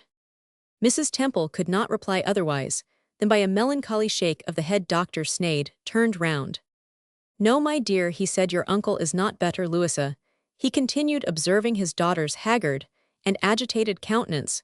"You must rest. This last night has been too much for you." Arthur had dropped asleep at last. Mrs. Temple said a troubled sleep which she feared would soon be at an end, but she saw the surgeon coming up, and wished to receive him below, and ask him. A sudden thought seemed to strike her. "My dear, go up to your uncle's room." Temmie drew back and very nearly said no. "You can leave your shoes at the bottom of the stairs, ask your grandmamma to come down to us, and do you sit at the bottom of the bed, and watch your uncle's sleep. If he seems likely to wake, call me. If not, sit quiet till I come." Temmie moved slowly away.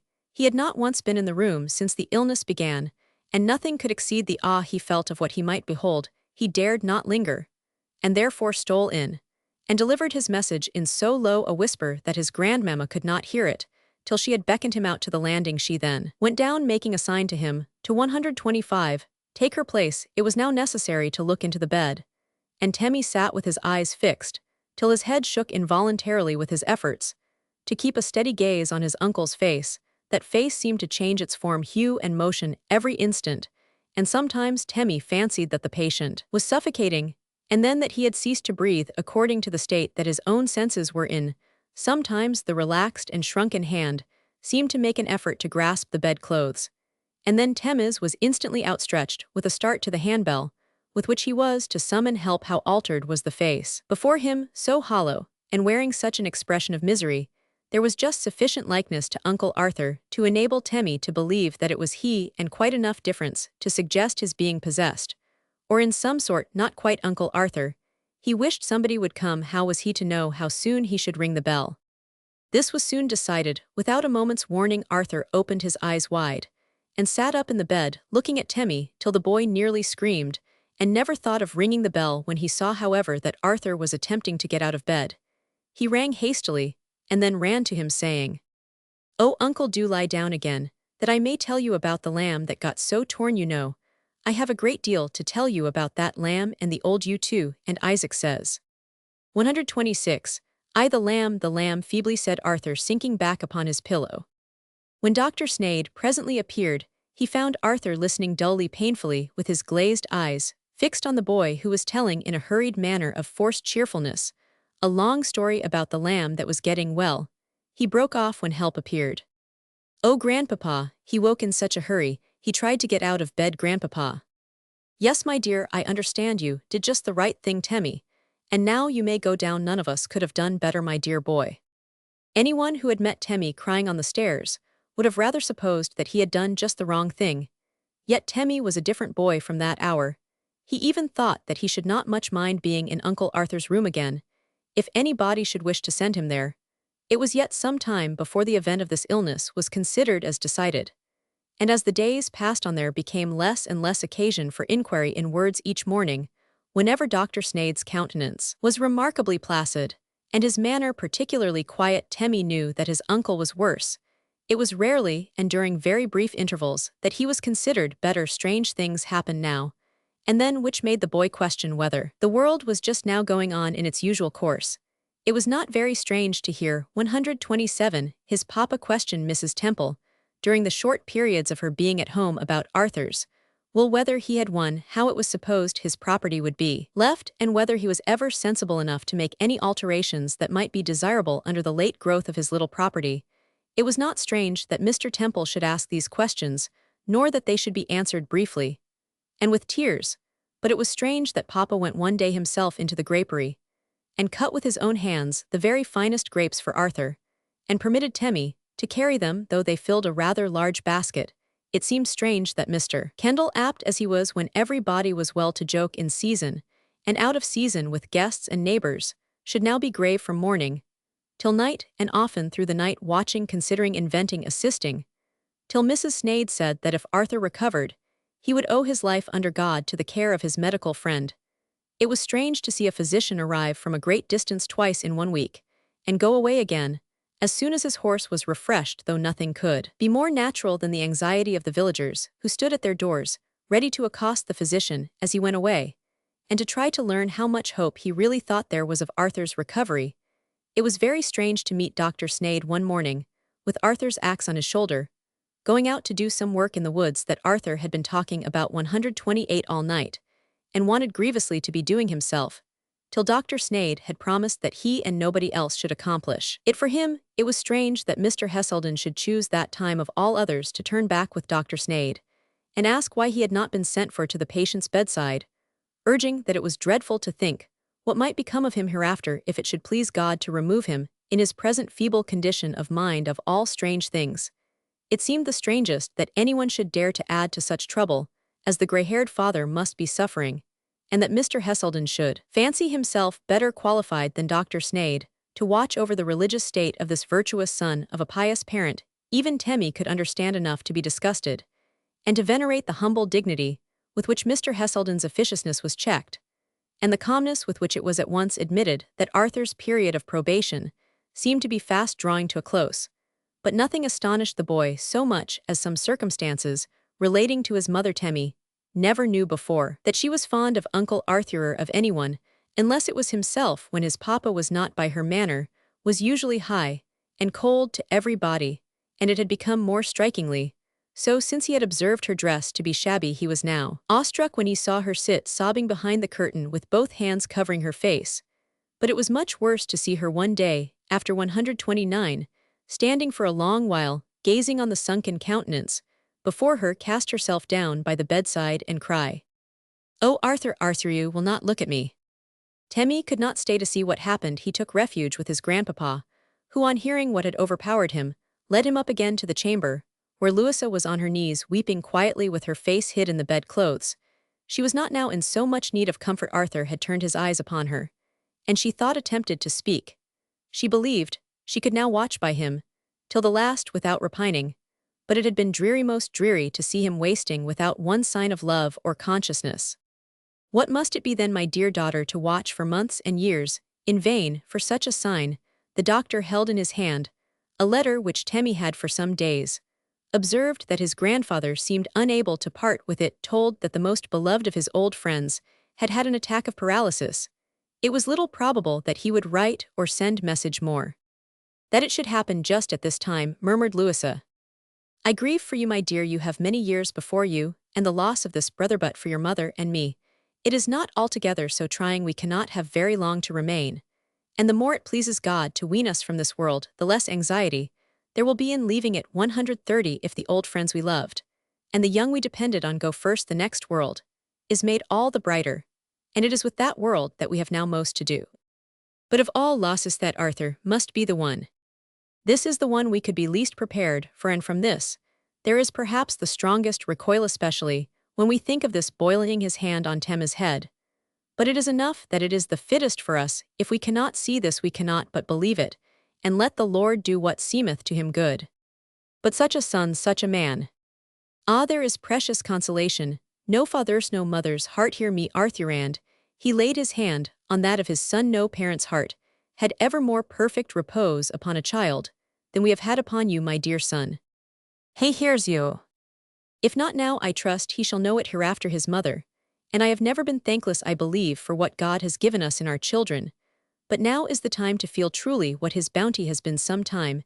Hence we may find ourselves growing weary under our loss, however we may acquiesce. But now there is the support given through him, who is the resurrection, and the life thy support without drawback, without fear, thank God. After a pause, Mrs. Temple said hesitatingly, You have seen Mr. Heselden. 131. I have. He believes that there is presumption in the strength of my hope.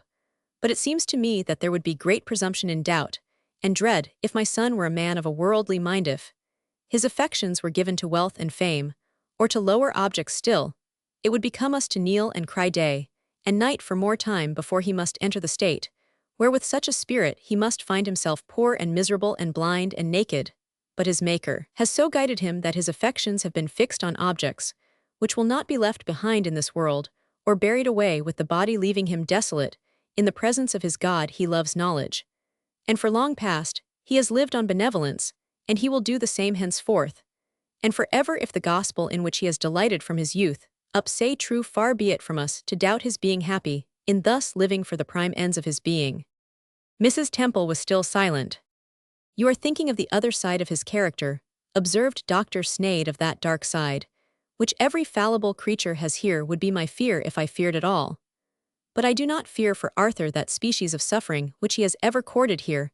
I believe he was always sooner or later thankful for the disappointment of unreasonable desires, and the mortifications of pride and all retribution. For sins and follies, there is no reason to suppose that he will shrink from the retribution, which will in like 132 manner follow such sins and follies, as he may carry with him into another state all desires, whose gratification cannot enter there, will be starved out. The process will be painful, but the subject of this pain will be the first to acquiesce in it. We therefore will not murmur nor fear. If all this be true, if it be religious, how many torment themselves, and one another in vain, about the terrors of the gospel.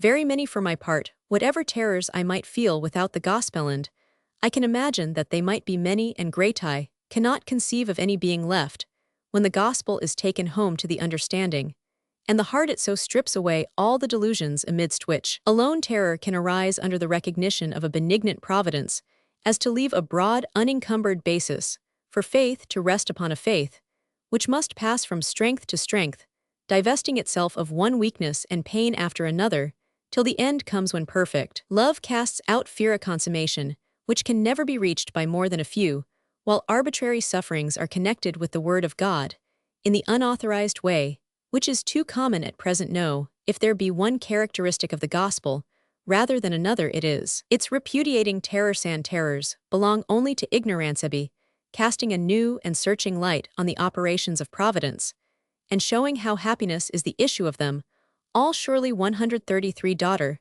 there is no presumption in saying this to the glory of him who gave the gospel. I trust not, father, my dear, with as much confidence as an apostle were he here, would desire your brother to arise and walk before us. All do I say to him, if he can yet hear me, fear not, for God is with thee. I wish I feared as little for you, Louisa. But indeed this heavy grief is bearing you down. God comfort you, my child, for we perceive that we cannot. With a passion of grief, Louisa prayed that she might not be left the only child of her parents. She had never been, she never should be to them what she ought. Arthur must not go. Her father led her away, soothing her self-reproaches, and giving her hope by showing how much of his hope for this world depended on her. She made a speedy effort to compose herself, as she could not bear to be long absent from Arthur's bedside. Her mother was now there, acting with all the silent self-possession which she had preserved throughout. The snow was all melted before the morning, when the funeral train set forth from Dr. Sneyd's door. On leaving the gate, the party turned not in the direction of the chapel, but towards the forest, as Mr. Heselden could not in conscience countenance such a departure as that of Arthur, lost in unbelief, and unrelieved of his sins as he believed the sufferer to have been, it was thought better that the interment should take place, as if no Mr. Heselden had been there 134, and no chapel built, and the whole was conducted as on one former occasion. Since the establishment of the settlement, the plain coffin was carried by 4 of the villagers, and followed by all the rest except a very few who remained about the lodge. Mrs. Sneyd would not hear of her husband's going through the service unsupported by any of his family. Mrs. Temple's presence was out of the question. Mrs. Sneyd and Temmie therefore walked with Dr. Sneyd. When arrived at the open green space appointed, the family sat down beside the coffin, while the men who had brought spades dug a grave, and those who had borne axes felled trees with which to secure the body from the beasts of the forest.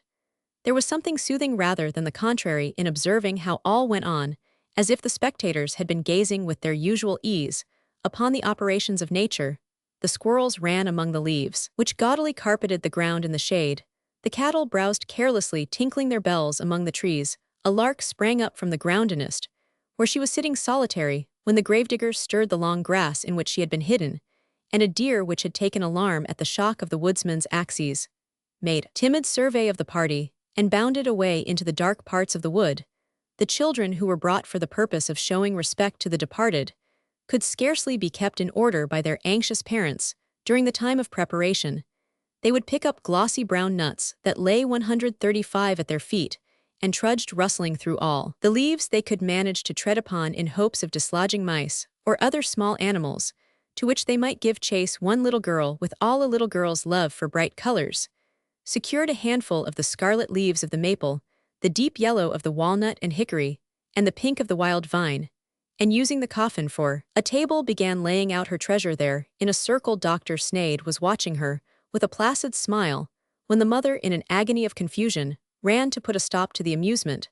The doctor would not let the child be interfered with. He seemed to have pleasure in entering into the feelings of as many about him as could not enter into his.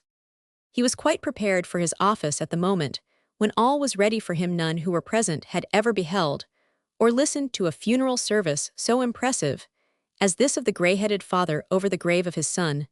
The very few natural tears shed at the moment of final surrender did not impair the dignity of the service, nor most assuredly the acceptableness of the devotion, from which, as much as from human grief, they sprang. The doctor would himself see the grave filled up, and the felled trees so arranged upon it as to render it perfectly safe.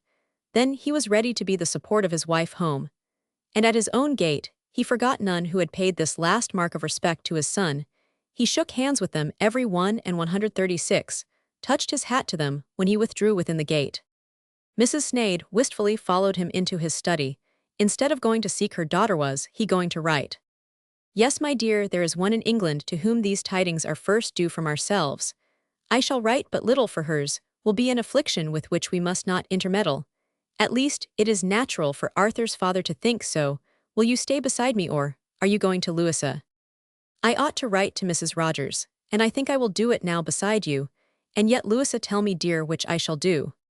There was something in the listlessness and indecision of tone with which this was said that more nearly overset Dr. Sneyd's fortitude than anything that had happened this day. Conquering his emotion, he said, "Let us both take a turn in the garden first," and then he drew his wife's arm within his own, and led her out. Temmie was there lingering solitary and disconsolate in one of the walks. The servants had told him that he must not go up to his mamma. They believed she was asleep, and then Temmie did not know where to go, and was not at all sure how much he might do on the day of a funeral in exerting themselves to cheer him. The doctor and Mrs. Sneyd revived each other, and when Mrs. Temple arose headachy and feverish, and went 137 to the window for air, she was surprised to see her father with his spade in his hand, looking on, while Mrs. Sneyd and Temmie sought out the last remains of the autumn fruit in the orchard. When the long evening had set in, and the most necessary of the letters were written, little seemed left to be done but to take care of Mrs. Temple, whose grief had for the present much impaired her health. She lay shivering on a couch drawn very near the fire, and her mother began to feel so uneasy at the continuance of her headache that she was really glad when Mr. Kendall came up from the village to inquire after the family. It was like his usual kind attention, and perhaps he said no more than the occasion might justify of distress of mind being the cause of indisposition. yet his manner struck Mrs. Sneyd as being peculiarly solemn, somewhat inquisitive, and on the whole unsatisfactory. Mrs. Temple also asked herself for a moment whether Kendall could possibly know that she was not a happy wife and would dare to exhibit his knowledge to her, but she was not strong enough to support the dignified manner necessary on such a supposition, and she preferred dismissing the thought. She was recommended to rest as much as possible, to turn her mind from painful subjects, and above all, to remain where she was. She must not think of going home at present, a declaration, for which everybody present was heartily thankful. When Temmie had attended the surgeon to the door, he returned, and instead of seating 138 himself at his drawing, as before, wandered from window to window listening, and seeming very uncomfortable. Dr. Sneyd invited him to the fireside, and made room for him between his knees. But Temmie could not be happy even there. The night was so stormy, and it was raining so very heavily. "Well, my dear, and Uncle Arthur is out in the wood all alone, and everybody else so comfortable at home. My boy, your uncle can never more be hurt by storm or heat, by night, dew or rain. We will not forget him, while we are comfortable, as you say, by our fireside. But it is we ourselves, the living, who have to be sheltered and tended with care and pains like so many infants, while perhaps the departed make sport of these things, and look back upon the needful care of the body, as grown men look down upon the cradles they were rocked in, and the cushions spread for them to fall upon when they learn to walk. Uncle Arthur may know more about storms than we, but we know that they will never more beat upon his head." Temmie believed this, yet he could not help thinking of the soaked grass, and the dripping boughs, and the groaning of the forest in the wind, and even of the panther, and the wild cat snuffing round the grave they could not reach. He could not help feeling as if his uncle was deserted, and he had moreover the fear that though he could never think less of him, 139, the now others would fall more and more into their old way of talking and laughing in the light of the fire, without casting a thought towards the forest or anything that it contained. He felt as if he was in such a case called upon to vindicate Uncle Arthur's claims to solemn remembrance, and pondered the feasibility of staying at home alone, to think about Uncle Arthur, when the time should be again come for everybody else to be reading and working or dancing during the evenings at the schoolhouse.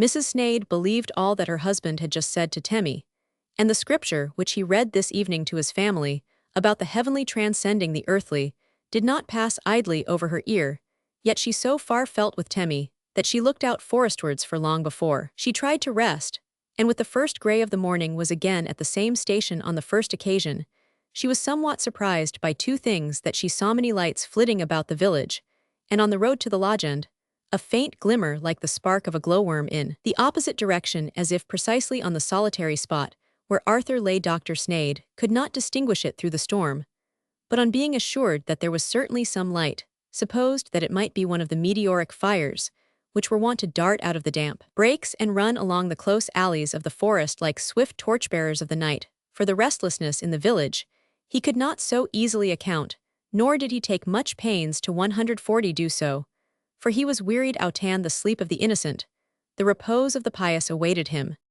From this he was unwillingly awakened at peep of dawn by Mrs. Sneyd, who was certain that she had distinguished the figure of a man closely muffled pacing the garden. She had previously fancied she heard a horse tread in the turf road. "My dear," said the doctor, "who should it be? We have no thieves here, you know, and what should anybody else want in our garden at this hour? Why, you will not believe me, I dare say, but I have a strong impression, I cannot help thinking it is Temple." Dr. Sneyd was at the window without another word. It was still so dark that he could not distinguish the intruder till he passed directly before the window. At that moment the doctor threw up the sash. The wind blew in chilly, bringing the autumnal scent of decaying vegetation from the woods, but the rain was over. The driving clouds let out a faint glimmer from the east, but all besides was darkness, except a little yellow light which was still wandering on the prairie, and which now appeared not far distant from the paling of the orchard. "Mr. Temple, is it you?" asked Dr. Sneyd. "What brings you here?" The gentleman appeared excessively nervous. He could only relate that he wanted to see his wife, that he must see Mrs. Temple instantly. 140. She must come down to him, down to the window at least. He positively could not enter the house. He had not a moment to spare. He was on business of life and death. He must insist on Mrs. Temple being called. She was so, as the intelligence of her being ill seemed to effect no change in the gentleman's determination. He appeared to think that she would have ample time to get well afterwards, when her mother had seen that she was duly wrapped up, and her father had himself opened the shutter of the study window. To avoid awakening the servants' curiosity, both withdrew to their own apartment, without asking further questions of Temple. "Did you see anybody else, my dear?" the doctor inquired. Mrs. Sneyd was surprised at the question. "Because I Roman 999. Did you see no torch or lantern behind the palings? I am sure there was a dark face peeping through to see what we were doing." A pang of horror shot through Mrs. Sneyd when she asked her husband whether he supposed it was an Indian. "Oh, no, only a half-savage. He believed it to be one of the Brownies." If so, Mrs. Sneyd could account for the light in the forest, as well as for the maiden being so far from home at this hour. She had marked her extreme grief at the interment the day before, and other things previously, which gave her the idea that Arthur's grave had been lighted and guarded by one who would have been only too happy to have watched over him while he lived. 142. It was even so, as Mrs. Sneyd afterwards ascertained, the maiden hung lanterns round the space occupied by the grave, every night, till all danger was over of Arthur's remains being interfered with. The family could not refuse to be gratified with this mark of devotion, except Temple, who would have been glad if the shadows of the night had availed to shroud his proceedings from curious eyes. When the gate was heard to swing on its hinges, and the tread of a horse was again distinguishable on the soaked ground, Mrs. Sneyd thought she might look out upon the stairs and watch her daughter to her chamber. But Mrs. Temple was already there, not wishing to be asked any questions. She had gone up softly, and as softly closed her door, so that her parents, not choosing to disturb her, must wait till the morning for the satisfaction of their uneasy curiosity. Chapter Romans 7. The end of the matter. The truth was not long in becoming known. When the daylight called the villagers abroad, Temple was gone. He had fled from his creditors, and to escape the vengeance of the land office for his embezzlement of funds, which had come into his 143 hands, in the transaction of its business, his creditors might make what they could of that which he left behind, but his mansion, shrubberies, conservatories, and ornamental furniture could by no method be made to compensate for the property which had flown to the moon, or somewhere else, where it was as little accessible. The estate, disposed of to the greatest possible advantage, could not be made worth more than what was spent upon it in its present form, and the enormous waste which had been perpetrated in wanton caprices could never be repaired. Temple had spent more than his income from the time he set foot in America, if not before. He was only careless at first, forgetting to provide for contingencies, and being regularly astonished as often as he looked into his affairs at discovering how much his expenses had exceeded his expectations. He next found it easier to avoid looking too closely into his affairs than to control his passion for ostentation, and from that moment he trod the downward path of the spendthrift, raising money by any means that he could devise, and trusting that fate or something would help him. Before all was spent, fate did not come in as a helper, till he could turn nothing more of his own into dollars, without the humiliation of appearing to retrench. And to submit to this was quite out of the question, so he compelled his lady to darn and dye, and make her old wardrobe serve, restricted her allowance for housekeeping in all the departments that he had nothing to do with, and betook himself to embezzlement. 140. For this served his purpose for a short time.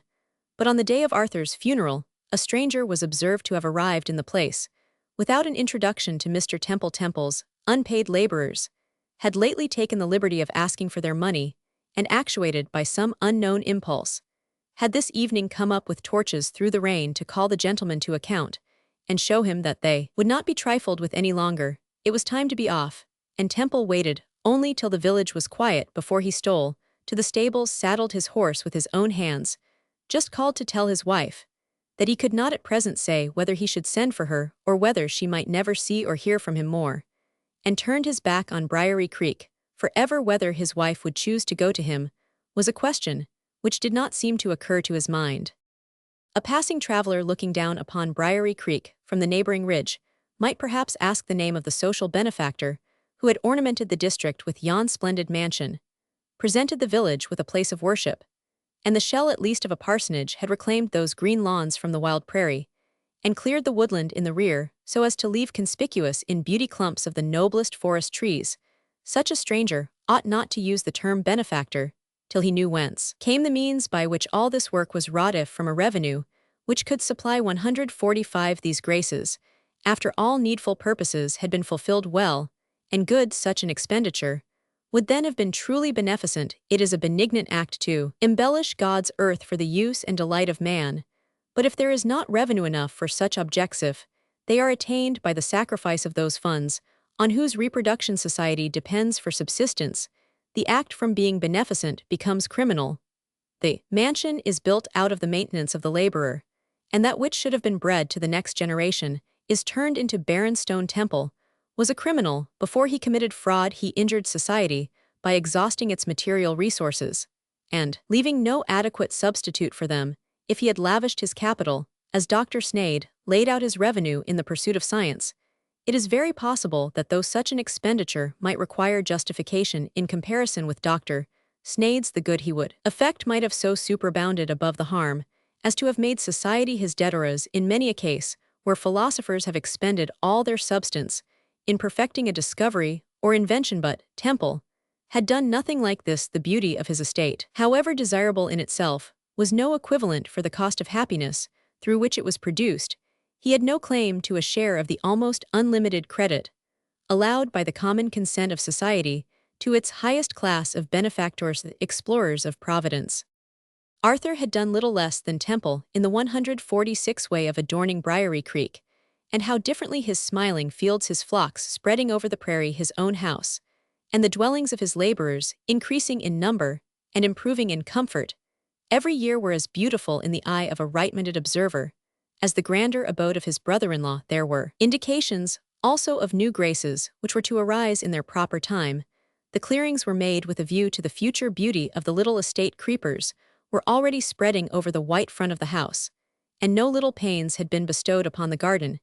Yet so far from any suffering by Arthur's expenditure, every body had been benefited. A larger fund had remained at the close of each year for the employment of labor during the next, and if new laborers were induced to come from a distance and settle here, it was not that they might be kept busy and overpaid for a time, and afterwards be left unemployed and defrauded of part of their dues, but that they and their children after them might prosper with the prosperity of their employer. Temple had absconded, leaving a name which would be mentioned with either contempt or abhorrence, as long as it would be mentioned at all. Arthur had departed, surrounded with the blessings of those who regarded him as a benefactor.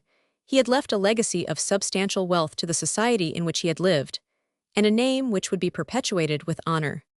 It was hoped that the effects of Arthur's good deeds would long outlast those of Temple's evil 147 ones. In all communities that can boast of any considerable degree of civilization, there are many accumulators to one spendthrift.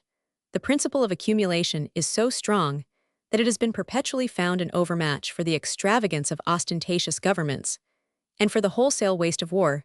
The capital of every tolerably governed state has been found to be gradually on the increase, however much misery might through mismanagement be inflicted on certain portions of the people.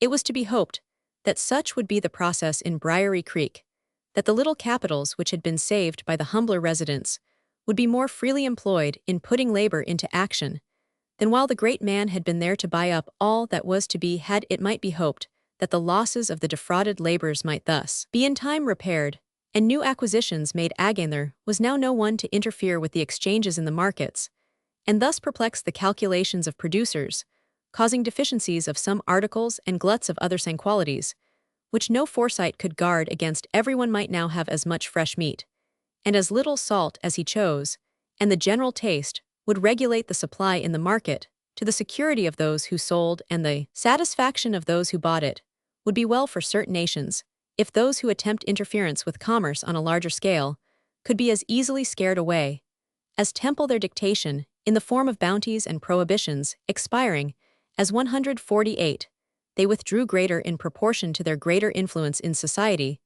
would be the rejoicing at their departure than that with which Temple's disappearance was hailed, when the first dismay of his poorer creditors was overcome. The ease which was thus occasioned was not confined to those who had merely a business connection with him. No one liked to tell his notions upon so delicate a matter, but a significant smile went round some months after, when it was remarked how uncommonly well Mrs. Temple was looking, and how gracious she had become, and what a different kind of boy Temmie now promised to be from anything that was expected of him. Formerly, the air of the farm was pronounced to be a fine thing for them both. Yes, the farm Arthur's farm, the estate was of course left to his family, and it was the most obvious thing in the world that Mrs. Temple should establish herself in it, and superintend its management, with Isaac and his wife to assist her, till Temmie should be old and wise enough to take it into his own charge. The lady herself proposed this plan, and it was a fortunate thing that she had always been fond of a dairy and poultry yard, and of a country life. Altogether the pride which had chilled all who came near her during the winter of her discontent gradually thawed under the genial influence of freedom and ease. Her parents once more recognized in her the Louisa Sneyd, who had been so long lost to them, and everybody. But the Heseldens thought her so improved that she could 149 not have been known for the same person even as to beauty so much brighter did she look, carrying up a present of eggs and cream cheese to her mother in the early morning, then sauntering through the heat from her carriage, entrenched behind her parasol, with the liveried servant at her heels, burdened with her pocket-handkerchief, and a pineapple for the doctor's eating. She was never afraid of being too early at her father's. Dr. Sneyd was as fond of country occupations as she, and when he had not been in his observatory, for half the night might be found at sunrise digging or planting in his garden.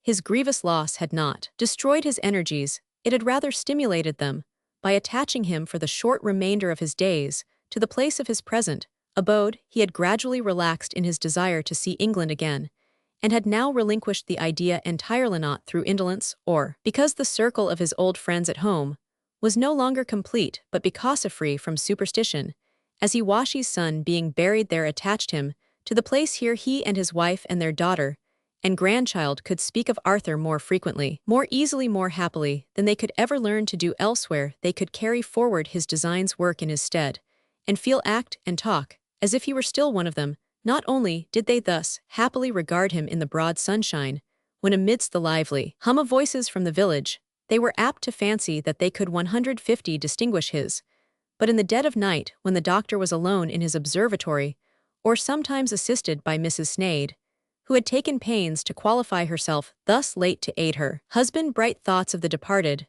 would accompany the planets in their courses, and hopes were in attendance, which did not vanish with the morning light, or grow dark in the evening.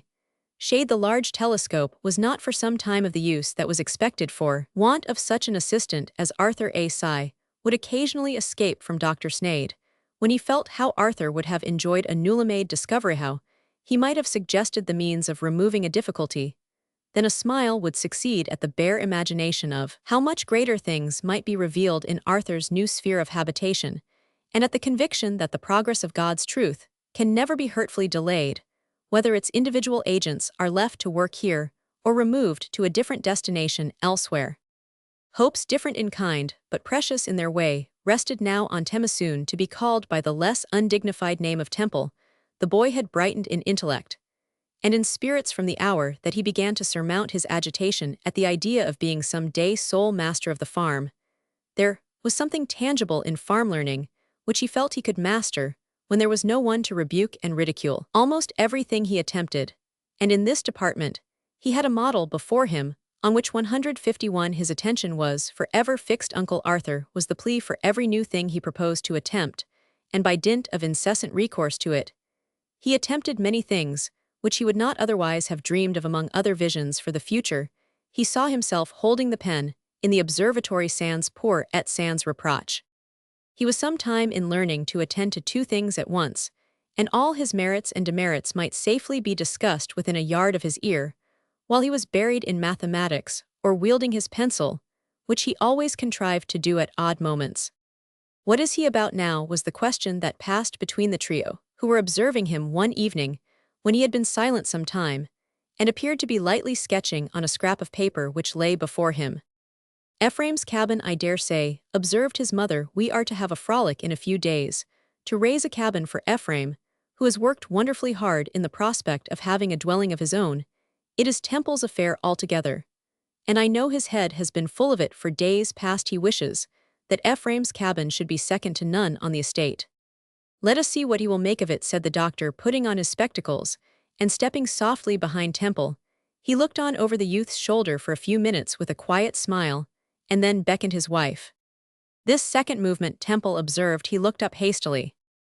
152, "Very like, my dear boy. it is very like it is something worth living for temple to be so remembered.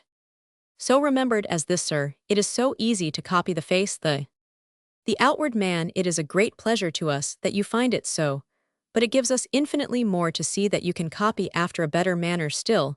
We can see a likeness there to temple. 153. Having illustrated the leading principles, which regulate the production, distribution, and exchange of wealth, we proceed to consider the laws of its consumption. Of these four operations, the three first are means to the attainment of the last as an end. Consumption by individuals is the subject before us. Government consumption will be treated of hereafter. Summary of principles illustrated in this volume. Consumption is of two kinds, productive and unproductive. The object of the one is the restoration with increase in some new form of that which is consumed. The object of the other is the enjoyment of some good through the sacrifice of that which is consumed. That which is consumed productively is capital reappearing for future use. That which is consumed unproductively ceases to be capital, or anything else, it is wholly lost.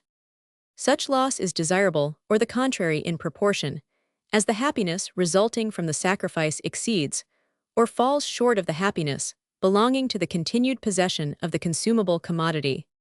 154. The total of what is produced is called the gross produce. That which remains after replacing the capital consumed is called the net produce. While a man produces only that which he himself consumes, there is no demand and supply. If a man produces more of one thing than he consumes, it is for the sake of obtaining something which another man produces over and above what he consumes. Each brings the two requisites of a demand, viz. The wish for a supply and a commodity wherewith to obtain it. This commodity, which is the instrument of demand, is at the same time the instrument of supply. Though the respective commodities of no two producers may be exactly suitable to their respective wishes, or equivalent in amount, yet as every man's instrument of demand and supply is identical, the aggregate demand of society must be precisely equal to its supply. In other words, a general glut is impossible. A partial glut is an evil which induces its own remedy, and the more quickly the greater the evil, since the aggregate demand and supply being always equal, a superabundance of one commodity testifies to the deficiency of another, and all exchangers being anxious to exchange the deficient article for that which is superabundant, the production of the former will be quickened, and that of the latter slackened. A new creation of capital, employed in the 155 production of the deficient commodity, may thus remedy a glut. A new creation of capital is always a benefit to society by constituting a new demand. It follows that an unproductive consumption of capital is an injury to society by contracting the demand. In other words, an expenditure which avoidably exceeds the revenue is a social crime. All interference which perplexes the calculations of producers and thus causes the danger of a glut is also a social crime. 156. London. Printed by William Clowes. Stamford Street. The Three Ages. First Aid. One fine summer day about 310 years ago, all Whitehall was astir with the throngs who were hastening to see my Lord Cardinal set forth from the Episcopal Palace for the Parliament House. The attendants of the great man had been collected for some timeth bearers of the silver crosses of the glittering pillars, and of the gilt mace those who shouldered the poleaxes, the running footmen and the grooms who held the well-clothed mules. The servants of the palace stood round, and there came among them a troop of gentlemen in foreign costume, whose country could not be divined from their complexions, since each wore a mask rarely painted wherever left uncovered by a beard made of gold or silver wire. When my Lord Cardinal came forth glowing in scarlet damask, and towering above everybody else by the height of the pillion and black velvet noble which he carried on his head, these strangers hastened to range themselves round the mule, little less disguised than they, and to offer a homage which savored of mockery, nearly as strongly as that of casual passengers, who had good reason for beholding too, with impatience, the ostentatious triumphs of the butcher's dog, as an angry man had been heard to call my Lord Cardinal Wolsey, made a sudden halt, and his goodly shoe blazing with gems met the ground less tenderly than was its wont. As its wearer stopped to cast a keen glance upon the strangers, he removed from beneath his nose the orange peel filled with confections which might defy the taint of the common people, and handed it to a page with a motion which signified that he perceived how an atmosphere awaited him, which he need not fear to breathe. There was then a general pause. "Pleaseth it your grace," said one of the strangers, "there are certain in Blackfriars that await your grace's passage, and arrival to prosper a light affair, in which your grace's countenance will be comfortable to them. Will it please you to spare them further perplexity of delay?" The cardinal bowed low to the speaker, mounted his mule in all solemnity, and in a low voice asked for the honor of the stranger's latest commands to his obedient parliament. "Commend us heartily to them, and see that they be readily obedient. We commend them to your grace's tuition and governance. We will be advertised of their answer at a certain fair house at Chelsea, where we shall divert ourselves, till sunset. Pray heaven your grace may meet as good diversion in Blackfriars." The strangers renewed their obeisances, and drew back to allow the cardinal's stately retinue to form, and precede the crowd of gazers, moved on with the procession and left, but few to observe the motions of the strangers, when the last scarlet drapery had fluttered, and the last gold mace had gleamed on the sight. He, who seemed the leader of the foreigners, then turned from the gate of the episcopal palace, followed by his companions, all mounted mules which awaited them at some distance, and proceeded in the direction of Chelsea. They saw many things on the way with which they might make merry. Pale half-naked men were employed along the whole length of road, in heaping up wood for bonfires, as the people had been told that it pleased the King's Highness that they should rejoice for a mighty success over the French. There was something very diverting. It was found in the economy of one who reserved a clean bit of board to be sawn into dust to eke out the substance of his children's bread, and nothing could be more amusing than the coolness with which another pulled up the fence of his little field, that the wood might go to the bonfire, and the scanty produce of the soil to any wandering beggar who chose to take it. The owner, having spent his all in supporting this war, and being now about to become a wandering beggar himself, he was complimented on his good cheer when he said that the king's asses were welcome to the thistles of his field, and the king's pages to adorn themselves with the roses of his garden, since the king himself had levied as tribute the corn of the one, and the fruits of the other. There was also much jesting with a poor damsel who seemed nothing loth to part with her child, when they offered playfully to steal it, to be brought up for the wars. She thought the boy might thus perchance find his father, since he owed his birth to one who had promised the woman to get her father released from the prison where he pined because he was unable to pay his share of the benevolence by which the king's wars were to be carried on. She would give her son in exchange for her father in hopes of forgetting her anger and her shame. The child was cast back into her arms, with the assurance that, when he was strong enough to wield his weapon, the King's Highness would call for him. The next diverting passage was the meeting with a company of nuns on their way from their despoiled convent to find a hiding place in London. There was some exercise of wit in divining, while the maidens kept their veils before their faces, which of them were under 420, and might therefore be toyed with according to the royal proclamation that all below that age were released from their vows. When the veils were pulled aside, there was loud laughter at the trembling of some of the women, and the useless rage of others, and at the solemn gravity of the youngest and prettiest of them, all who was reproved by her superior for putting on a bold, undismayed face.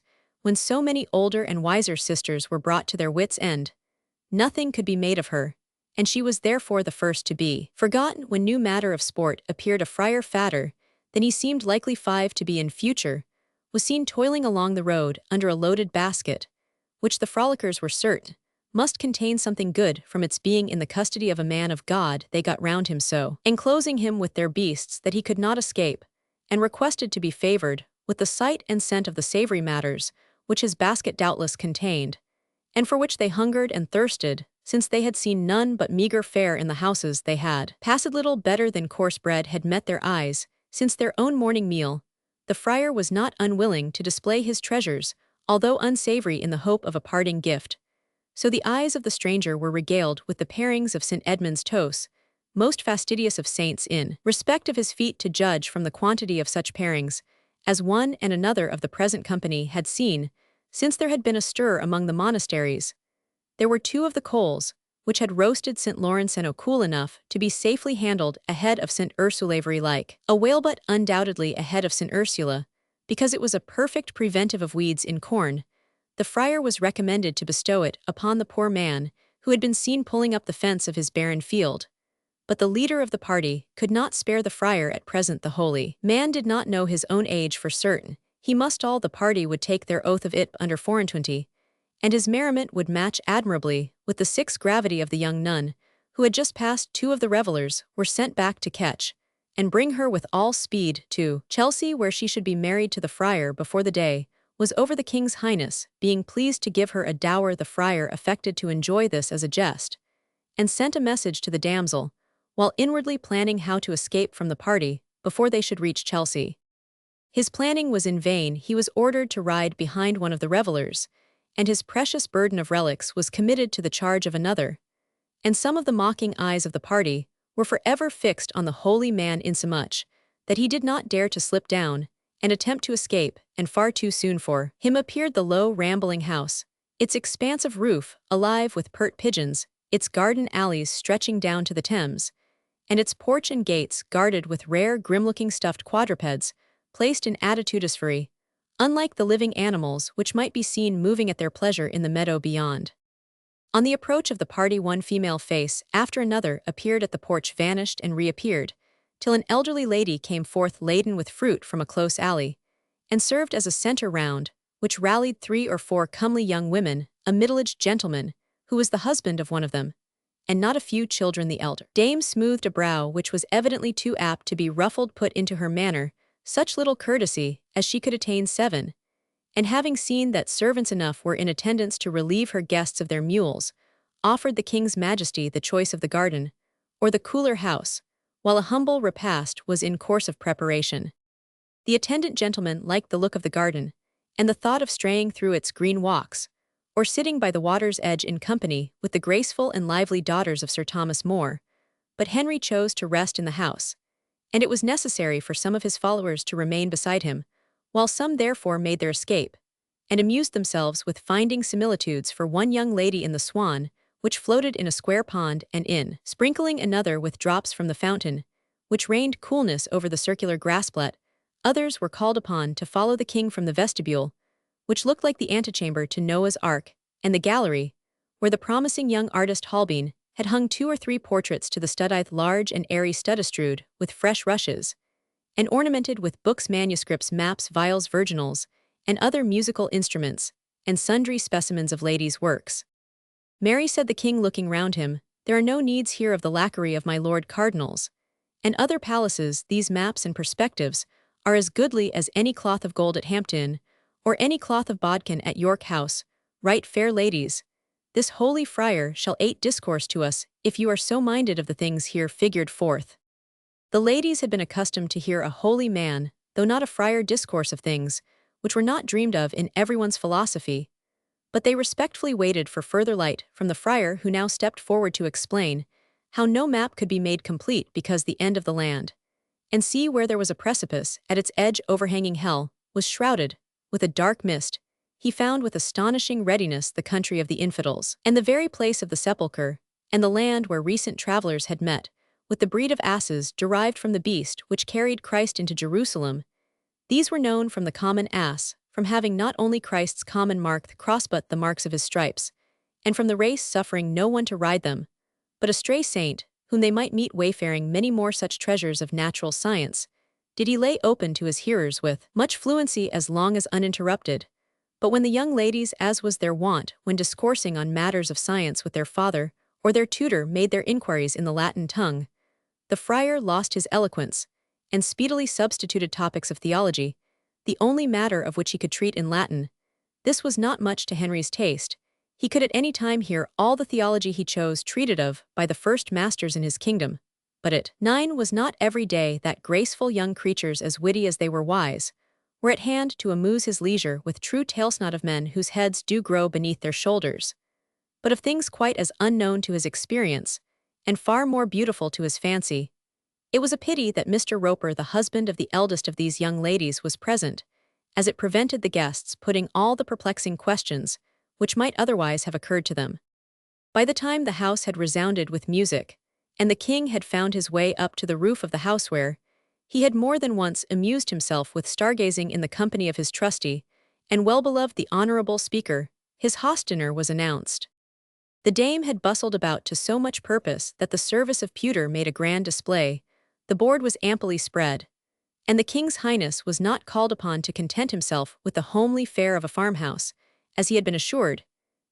There was a pudding which marvelously pleased the royal palate, and Henry would know whose ingenuity had devised the rare mixture of ingredients. If it like your grace, replied the lady, the honour must be parted between me and Margaret. Now sitting at your grace's right hand, the matter was put in a good train by me in every material point, but as touching the more cunning and delicate. Mine own good mistress Margaret, interrupted Henry, we are minded to distinguish the great pain and discretion that you have towardly exercised on this matter. And for a recompense, we appoint you the moneys of the next monastery, that we shall require to surrender. The only grace we ask is that we may appoint the marriage of the monks, who shall owe their liberty to us. Please it you, Holy Father, to advertise us of a sumptuous monastery that may be most easily discharged. I beseech your grace to remember that what the regal power may overthrow the papal power, will rectify any damageable proceedings may bring on the head of your highness, servants, a grievous punishment. From service servorum, said the king laughing, let him come to the succor of the monks of Begum, when they ring their abbey bell, and carry away the sums in their treasury from the hands of Mistress Margaret, to whom we appoint them. Nay, Mistress Margaret, I desire you as lovingly to take this largesse, as I do mean it, and ensure yourself that that was ill-gotten which is now well bestowed. The friar probably wished to be dismissed from the king's presence before his destined bride should arrive, for he muttered that dogs and base poisoners who have their chiefest hope in this world were ever ready to speak unfitting and slanderous words against those whom the Holy Trinity held fast in his preservation. The naughty friar received not an order to go about his business, for supposing that Henry was deceived, but a box on the ear from the dignified 11 hands of the monarch, and a promise that he should try the little ease in the Tower if he did not constrain his contumacious tongue in the king's presence. A dead silence followed this rebuff, partly caused by dismay at the king's levity about popish matters, and partly by sorrow that he should wantonly increase the enmity which was known to be borne to him by the monks and friars in his dominions. The only way of restoring the banished mirth was to call in one who stood without the facetious natural, who was wont to season Henry's repasts with his jests. As the jester entered, a royal messenger was seen standing outside, as if anxious to deliver the letter he had in charge, and unfitting, as seemed the time it was presently in the hands of Henry. Its contents seemed to leave him in no humor for feast or jest, and he had given no further signal for mirth when his entirely beloved counsellor, the cardinal, and his trusty and honorable speaker, arrived, one to glow and glitter in his costly apparel, and feast off plump pheasants, and the other to resume the homely guise he loved best, and refresh himself with fruits and water. Marry, my lords, cried the king, when they were seated one on each side of him, if the lower house be not mindful of our needs, our sister of Scotland may satisfy herself for her jewels, as she may, she is ashamed therewith. And would God there had never been word of the 12 legacy, as the jewels are worth less to her than our estimation. Says the Queen of Scotland, so much inquired the cardinal. Satisfy yourself, how much more, replied the king, handing to Wolsey the angry letter, in which Margaret of Scotland expressed her contempt for the withholding of her father's legacy of jewels. Please your highness, there are matters of other necessity than a perplexed woman's letter, observed the cardinal with a freedom of speech, which was not now displeasing to his master. Another wager lost by the Princess Gouvernante in her highness' name. Let us divert ourselves with the inventory, my lord cardinal, while you refresh yourself in a more hearty wise than our trusty host. Wolsey was impatient to consult upon the measures necessary to be taken to follow up the extorted resolution of the house to furnish supplies to the king's needs, but Henry was in a mood for trifling, and he would examine for himself the list of requests from the steward of the princess' household, a list regularly addressed to the cardinal, who chose to superintend the details of all the management that he could get into his own hands. Passing his arm round Moray's neck, the king jested upon the items in the letter: the ship of silver for the amstish, the spice, plates the disguisings for an interlude at a banquet, the trumpets for the minstrels 13, and a bow and quiver for his lady's grace. There was an earnest beseeching for a lord of misrule for the honorable household, and for a rebec to be added to the band. A fair steel glass from Venice was desired, and a pair of hose wrought in silk and gold from Flanders. There was an account of a little money paid for Mr. John Poticary, coming to see my lady sick, and a great deal for £1.50 of gold for embroidering a nightgown. Something was paid for a frontlet lost in a wager with my little Lady Jane, and something more for the shaving of her grace's fool's head, and again, for binding Prentice the son of a servant, and for Christopher the surgeon letting her lady's grace blood, and again, for a wrought carnation satin for the favoured lady's maid. I marvel, my lord cardinal, said the king, that your grace can take advice of the ordering of the princess spice plates, and leave your master to be sorely perplexed with the grooms, and the yeomen and pages, and those that bring complaints from the buttery and the wardrobe of beds, and the chaundery and the stables, till my very life is worn with tales of the mighty wants and debts of the household. If it like your grace, my most curious inquisition hath of late been into the particulars of the royal household, and my latest enemies are divers grooms, yeomen, and pages, whom I have compelled to perform their bounden service to your majesty, or to surrender it. The speaker conceived that the charge of his 14 own household would be enough for the cardinal if he were made as other men. But as the king's was added, that of the princess might reasonably devolve upon some less occupied.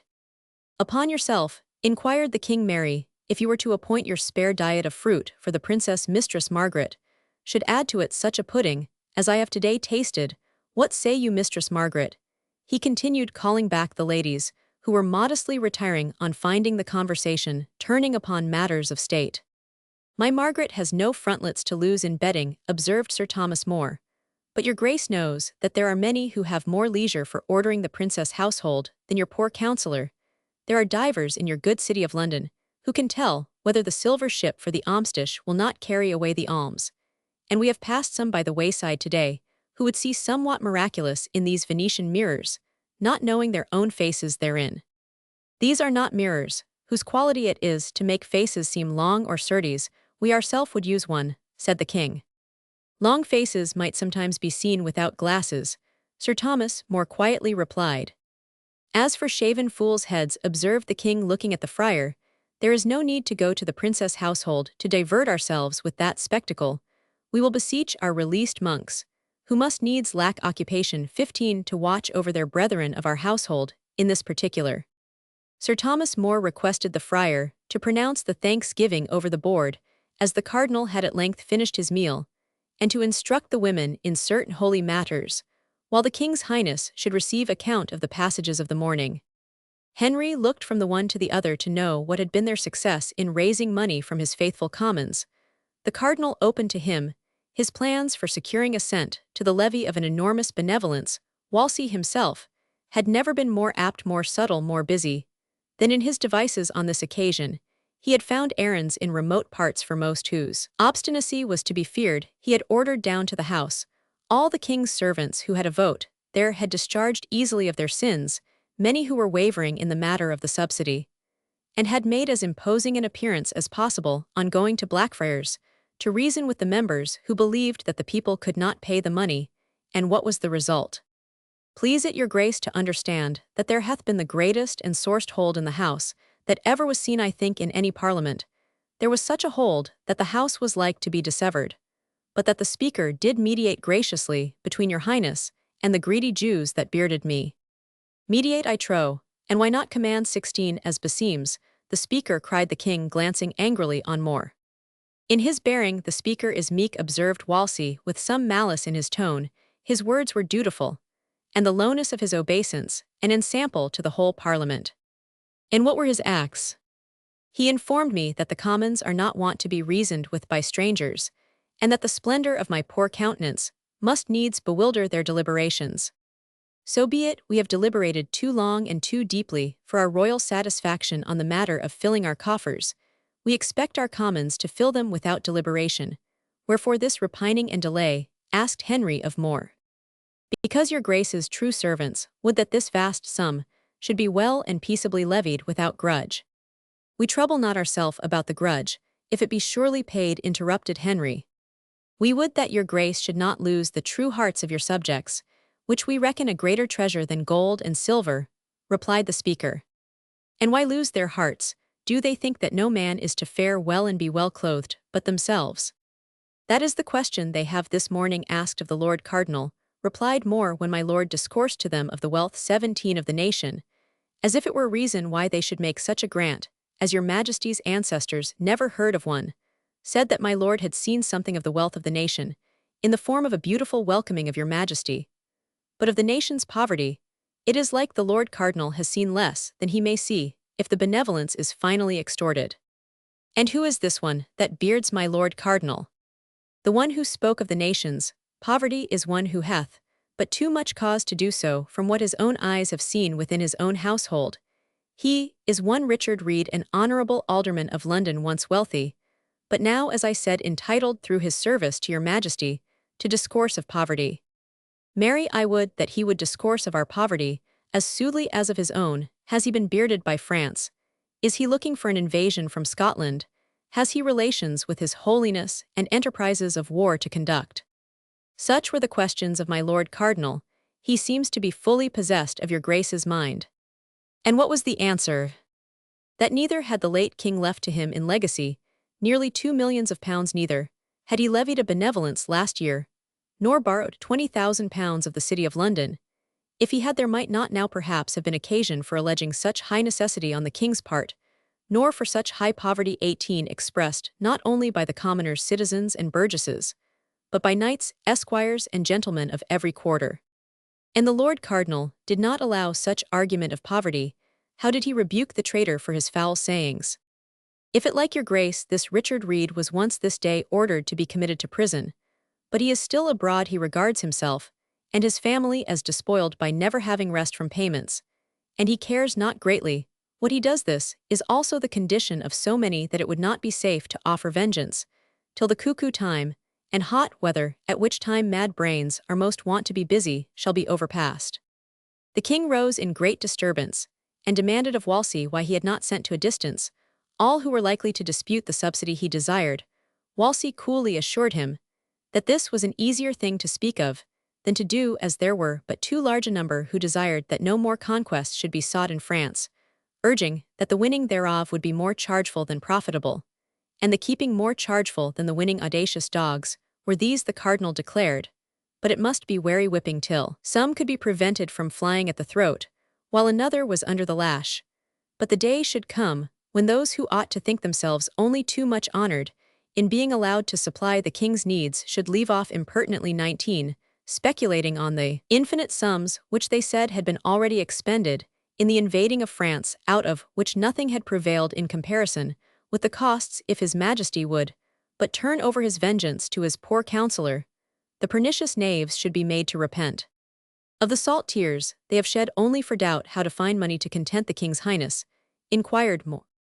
Their tears shall hiss hot upon their cheeks in the fire of my vengeance. Cried the king, send this traitor Reed to prison, that he may answer for his words. If he keeps his head, he shall come out with such a hole in his tongue as shall make him for ever glad to keep it within his teeth. The cardinal endeavoured to divert the king's rage. He was as willing as his royal master that this honest alderman Reed should suffer for his opposition to the exactions of the government. But he knew that to send one murmurer to prison at this crisis would be to urge on to rebellion thousands of the higher orders, to head the insurrections which were already beginning in the eastern counties. He now hastened to assure Henry that there had not been wanting some few men besides himself to rebuke the stupidity of those who complained of the impoverishment of the nation, and to explain that that which was given to the king for his needs was returned by the king in the very supplying of those needs. After there had been much discourse, said 20, he of what straits the nation would be in, if every man had to pay away his money, and how the whole frame and intercourse of things would be altered, if tenants paid their landlords in corn and cattle, so that the landlords would have but little coin left for traffic, so that the nation itself for want of money must grow in a sort barbarous and ignoble. It was answered that the money was only transferred into the hands of others of the same nation, as in a vast market, where though the coin never lies, still all are accommodated. I will use dispatch observed more to write this comforting news to a cussingerman of mine, who is in sore distress, because some rogues have despoiled him of a store of angels that he had kept for his daughter's dower. I will assure him that there can be no impoverishment in his case. Wolsey had not finished his speech. He had something still to say about how much more precious was the wealth which descended from the throne in streams of royal bounty and custom, than when it went up from the rude hands of his unworthy subjects. His majesty only accepted for a time, in order to return what he had received embalmed with his grace, and rendered meet, to be handled with reverential ecstasy. Further good tidings for my cussingerman observed more if the money which has been taken from him be spent in purchasing his corn, and cattle he has nothing to complain of his injury is repaired, and his daughters are dowered o rare reparation when, the gentleman is no worse, and the rogues are the better by the corn and cattle. 21. At this rate, O rare philosopher, said Henry, the way to make men rich is to rob them, and to tax a people is to give them wealth. We have wit friend to spy out jest from earnest, but who reports of these salt tears? Does not every report from the eastern counties savor of them? Inquired more, and in the west, a like pernicious rheum distills in the cold wind of poverty, and so it is in the north and south, though this be the cuckoo time, and the season of hot weather. It is the Parliament, your grace may be assured, interrupted the cardinalet, is your right trusty lower house, that devises sad tales of salt tears, to move such pitiful hearts, as that of the honourable speaker. If your grace had seen how enviously they looked upon my poor train, as we entered Blackfriars, and how they stood peevishly mute in the house, each one like your highness natural, under disfavour your grace, would marvel that the tales are not of tears of blood. Patience, said more, the next east wind will bring such rumours, as you speak of they are already abroad. The Parliament shall not puff them in our face, cried Henry, on our conscience we have borne with our faithless commons too long, they shall have another 7 years to spy out the poverty that is above them, while we will not listen to their impertinent tales of that which is below my Lord Cardinal, let them be dispersed for 7 years. 22. And then observed more, they will have time to learn what your Majesty's wisdom already discerns. Much more fatal is poverty in high places than in low. The contemptible handicraftsman can, while consuming his scanty food of today, produce the scanty food of tomorrow, while the gallants of your graces courtright noble gentlemen, as they e'er must beg of the low artisan, to repair tomorrow that which they magnificently consume today. My nobles are not beggars, cried the king, they pay for their pomp. Most true, and their gold is right carefully cleansed from the rust of salt tears, which else might blister their delicate fingers. But were it not better for them to take their largesse from the people in corn and meat, and wine at once, since the coin, which they handle, hath been already touched by the owner of land, who has taken it as rent, or worse, still by the merchant as his gains, or worst of all by the labourer as his hire. Wolsey assured the speaker that his suggestion would soon be acted upon. The people were so shy of making payments from their rent, their profits, and their wages, that it would be necessary to take for the king's service the field of the landowner, the stock of the merchant. And what next? For then, there will be left no hire for the labourer. The cardinal grew suddenly oracular about the vicissitudes of human affairs, and the presumption 23 of looking into futurity. The speaker bowed low under the holy man's discourse, and the king was reassured. I marvel that your wit does not devise some pastimes that may disperse the ill blood of the people, said Henry. Dull homes cloud men's minds with vapours, and your grace is full strict with them. In respect of shows and outward apparel, my gallants have not ceased their jests on the aged man, from whom your grace's own hands stripped the crimson jacket decked with gauds, and there is talk of many pillories being wanted for men who have worn shirts of a finer texture than suits your grace's pleasure. Is there not amusement enough for the people? Asked more in gazing at the Lord Cardinal's train. For my part, I know not elsewhere of so fine a pageant. If they must have more, the legate is coming, and who has measured the scarlet cloth, which is sent over to Calais to clothe Campeggio's train. This will set the people agape for many days if they can so spy out my Lord Cardinal's will about their apparel, as to dare to come forth into the highway. The king thought the pleasure of beholding a pageant did not last long enough effectually to quiet the popular discontents. He wished that fields could be opened for the sports of the young men, and that companies of strolling mummers could be supported at the royal expense. His miraculous bounty and benignity were extolled, so that it was a pity the people themselves were 24 not by to say Amen. But it was feared the said people must take the will for the deed, as in the present condition of the exchequer, it was impossible to afford the appropriation of the ground, the outlay upon it to render it fit for the proposed objects, or the annual expense of keeping it up. The people must remain subject to blue devils, and liable to rebellion, till the Scots were beaten off and the French vanquished, till the Pope had done with Henry, and the court had been gratified with a rare new mask, for which an extraordinary quantity of cloth of gold, and cloth of silver, and cloth of taffety, and cloth of bodkin, would be necessary, to say nothing of the 4 to 4 varieties of jewelled copes of the richest materials, which had been ordered for the chaplains and cunning singing men of the royal chapel.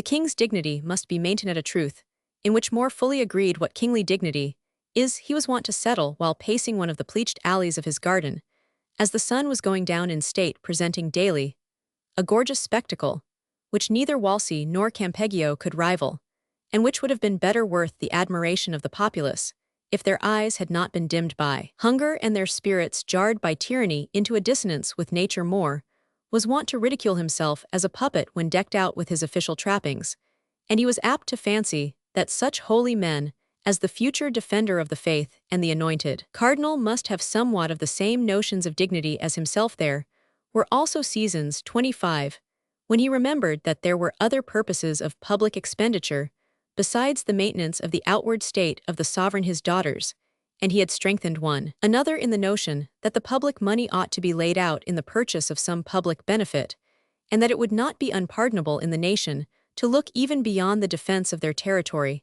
and ask for an ample administration of justice, liberal provision for public works, and perhaps in some wiser age an extensive apparatus of national education. He was wont to look cheerfully to the good providence of God in matters where he could do nothing, but he was far from satisfied that the enormous sums squandered in damaging the French availed anything for the defense of the English, or that those who most needed justice were the most likely to obtain it as long as it must be sought with a present in the hand, which was not likely to be outbid, or that the itinerant justicemongers of his day were of much advantage to the people as long as their profits and their credit in high quarters depended on the amount they delivered in as amercements of the guilty. He was not at all sure that the peasant who had done his best to satisfy the tax-gatherer was the more secure against the loss of what remained of his property. Whenever a strong oppressor should choose to wrest it from him, he could see nothing done in the way of public works, by which the bulk of the taxpayers might be benefited. Indeed, public possessions of this kind were 26 deteriorating even faster if possible than private property, and the few rich commoners here and there, who dreaded competition in their sales of produce, might lay aside their fears for the present competition, was effectually checked, not only by the diminution of capital, but by the decay of roads and bridges, which there were no funds to repair. As for education, the only chance was that the people might gain somewhat by the insults offered to the church. The unroofed monks might carry some slight scent of the odor of learning from the dismantled shrines, but otherwise it seemed designed that the people's acquaintance with polite learning should be confined to 2 points, which were indeed very strenuously taught: king's supremacy and the cardinal's infallibility. More was not much given to reverie. While others were discoursing, his ready wit seldom failed to interpose to illustrate and vivify what was said. His low, distinct utterance made itself heard amidst the laughter, or the angry voices, which would have drowned the words of almost anyone else, and the aptness of his speech made him as eagerly sought in the royal circle as sighed for by his own family, when he was not at hand to direct and enlighten their studies in their modest book-chamber. He was much given to thought in his little journeys to and from town, and in his leisure hours of river-gazing and stair-exploring, but he seldom indulged his meditations in company now. However, while Henry and Walsey laid their 27 scheme for swearing every man of the king's subjects to his property, and taxing him accordingly, not only without the assistance of Parliament, but while the Commons were dispersed for 7 years more, was speculating within himself on the subject of kingly dignity. One sort of dignity, thought he, consists with the purposes of him who regards his people as his servants, and another with the wishes of him who regards himself as the servant of his people.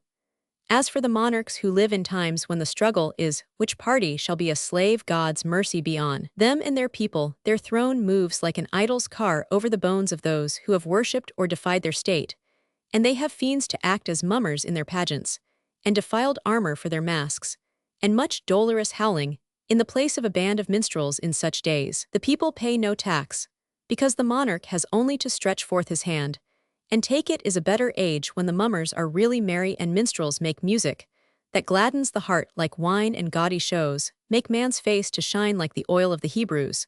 But it would be better if this gladdening of some made no heart heavy, and this partial heaviness must needs be where childish sports take place, and the gods of a court like ours are but baby sports after all. When my little ones made a pageant in the meadow, there were ever some sulking sooner or later under the hedge, or within the arbor, while there was unreasonable 28 mirth among their fellows in the open sunshine. However, all might be of one accord in the study, and at the board, And so is it ever with those who follow childish plays, be they august kings, or be they silly infants. But it is no April grief that clouds the faces of the people, while their king is playing the master in order afterwards to enact the buffoon.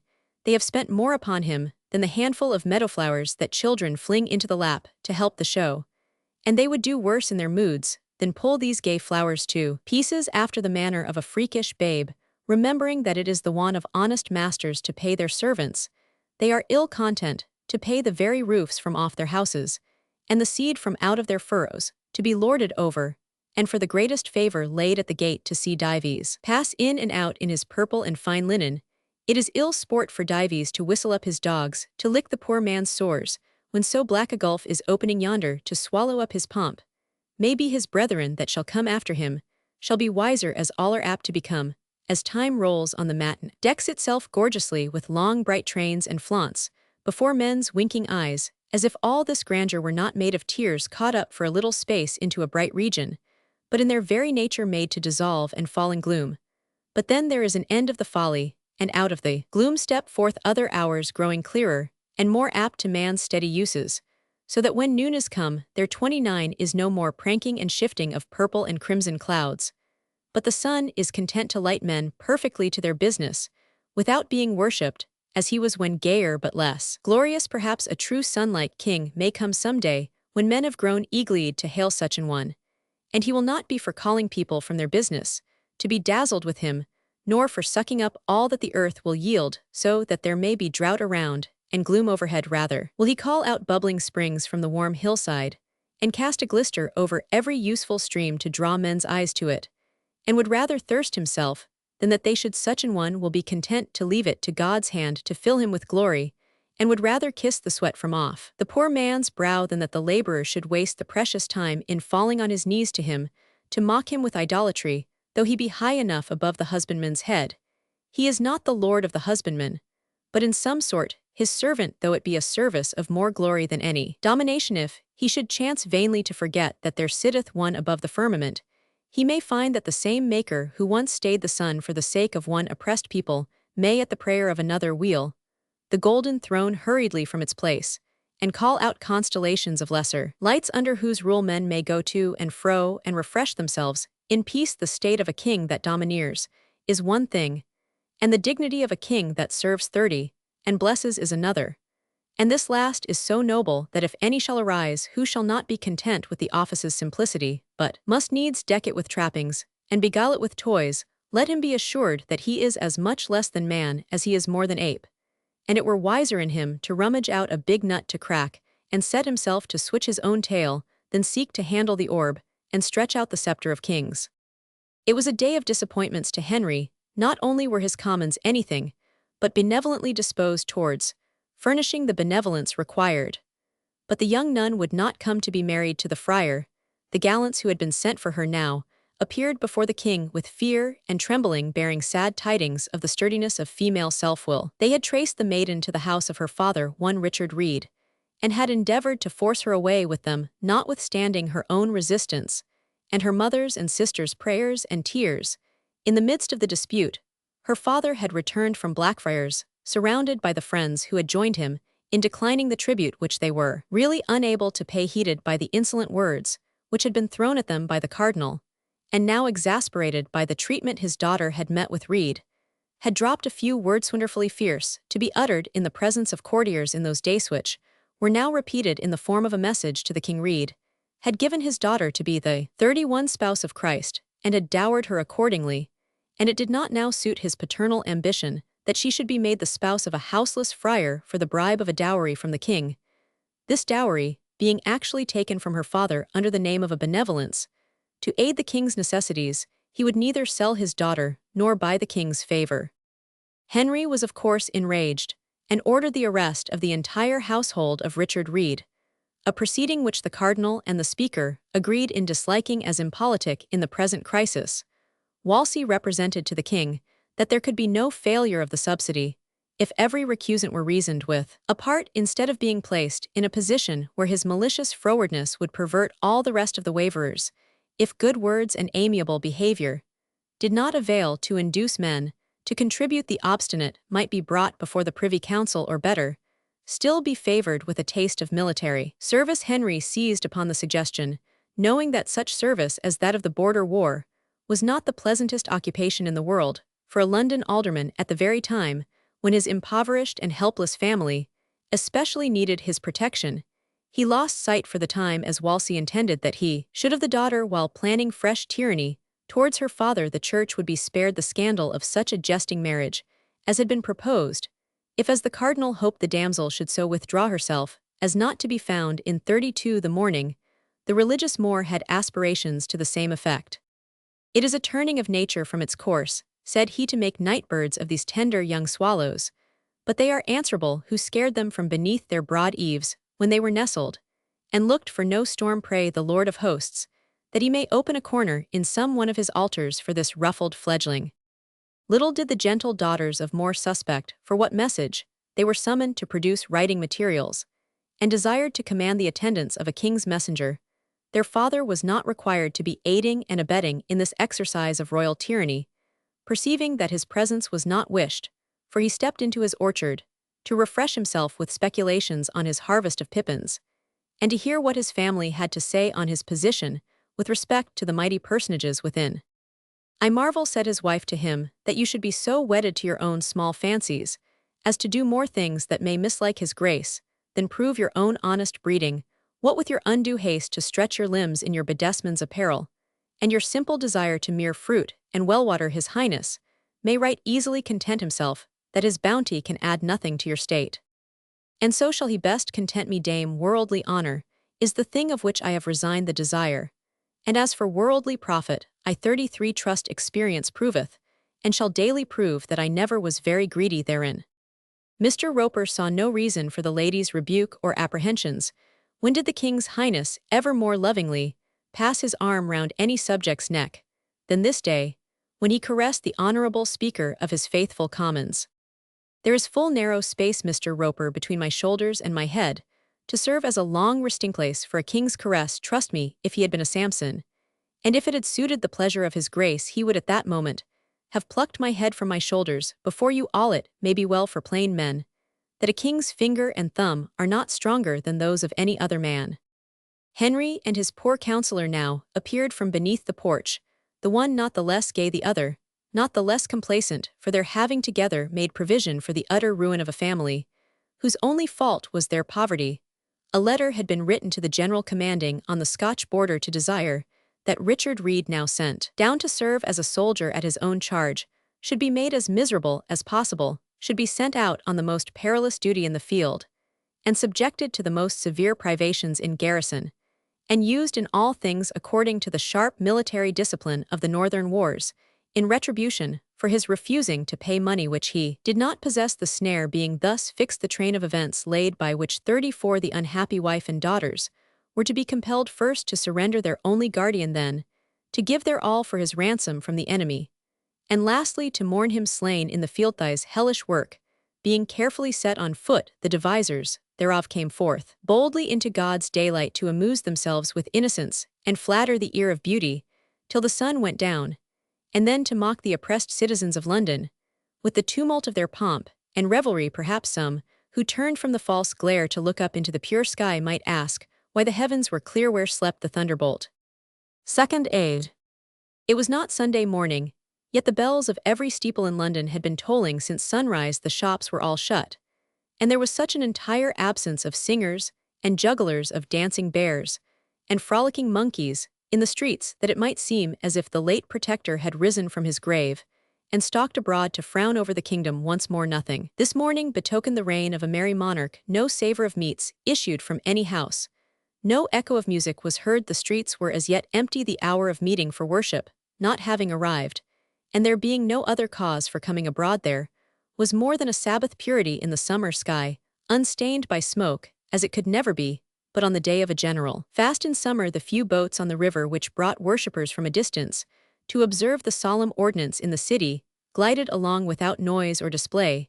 There was no exhibition of flags, no shouting to rival barks, no matching against time.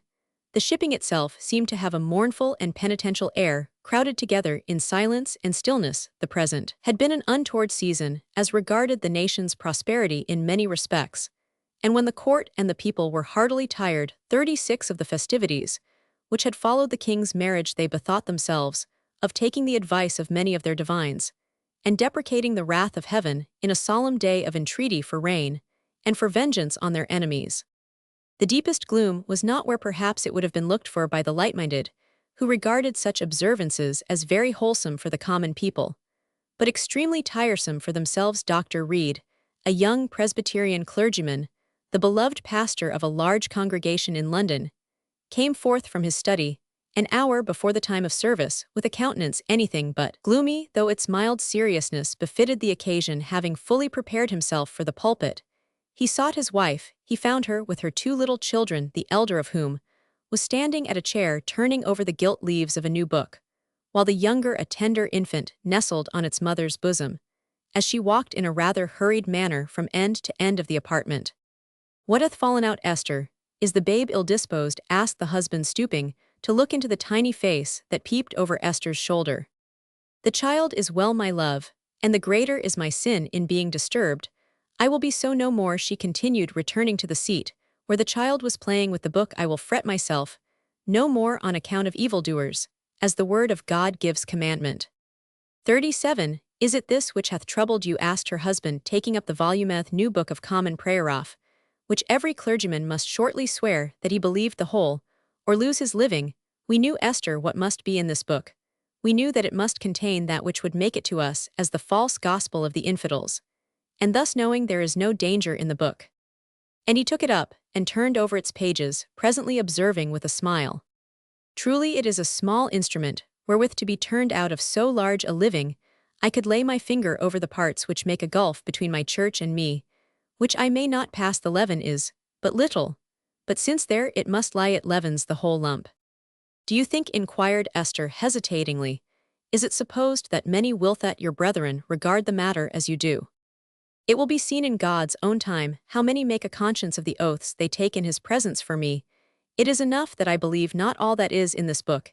If it had been a question whether the king would or would not compel the oath, I could have humbled myself under his feet, to beseech him to spare the consciences which no king can bind. But as it is now too late for this, we must cheerfully descend to a low estate among men, that we may look up before God.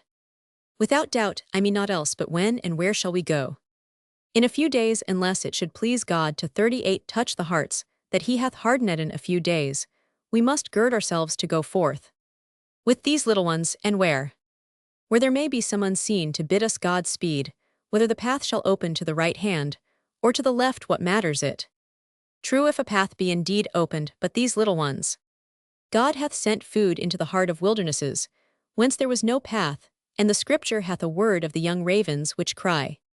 It hath, I will never again, by God's grace, look back to the estate which my father lost for this very king, but without reckoning up that score with him. It moves the irreligious themselves to see how he guides himself in these awful times, staying in his palace walks this very morning, while he himself puts sackcloth on the whole nation. Edmund is just come in from seeing the king, standing on the green walk in the palace garden, and jesting with the Jezebel, who ever contrives to be at that high back window. As he passes by, I would the people knew of it, that they might avoid the scandal of interceding for a jester, whom they suppose to be worshipping with them, while he is thinking of nothing so little all the time as worshipping any but his own wantons. If Edmund can thus testify, it is time that I were enlarging my prayer for the king. If for the godly we intercede 7 times, should it not for the ungodly be 70 times 7? 39. Mrs. Reed's brother Edmund could confirm the account in virtue of an office which he held. He had liberty to pass through the palace garden. The sound of mirth, contrasting strangely with the distant toll of bells, had drawn him into the shade, and he had seen Charles throwing pebbles up to a window above where a lady was leaning out, and pelting him with sweetmeats in return. It was hoped that the queen, newly married, and a stranger in the country, was in some far distant corner of the palace, and that she did not yet understand the tongue in which Charles' excesses were wont to be openly spoken of. The corporations of London had not yet done feasting and congratulating this most unhappy lady, but all supposed matter of congratulation was already over the clergy of the kingdom, prayed for her as much from compassion as duty, and her fate served them as an unspoken text for their discourses on the vanity of worldly greatness. The mothers of England dropped tears at the thought of the lonely and insulted stranger, and their daughters sighed their pity for the neglected bride. Edmund now came into the room, and his appearance cost Dr. Reed more sighs than his own impending anxieties. Though Edmund held a place of honor and trust at the Admiralty, he had been in possession of it too short a time to justify such a display as he had of late appeared disposed to make on this day of solemn fast. He seemed to have no thought of sackcloth, but showed himself in a summer black bombazine 40 suit, trimmed very nobly with scarlet ribbon, a camlet cloak, lined with scarlet, a prodigious periwig, and a new beaver. "What news do you bring from the navyyards?" inquired Dr. Reed. "Is there hope of the ill spirit being allayed, and the defense of the country cared for?"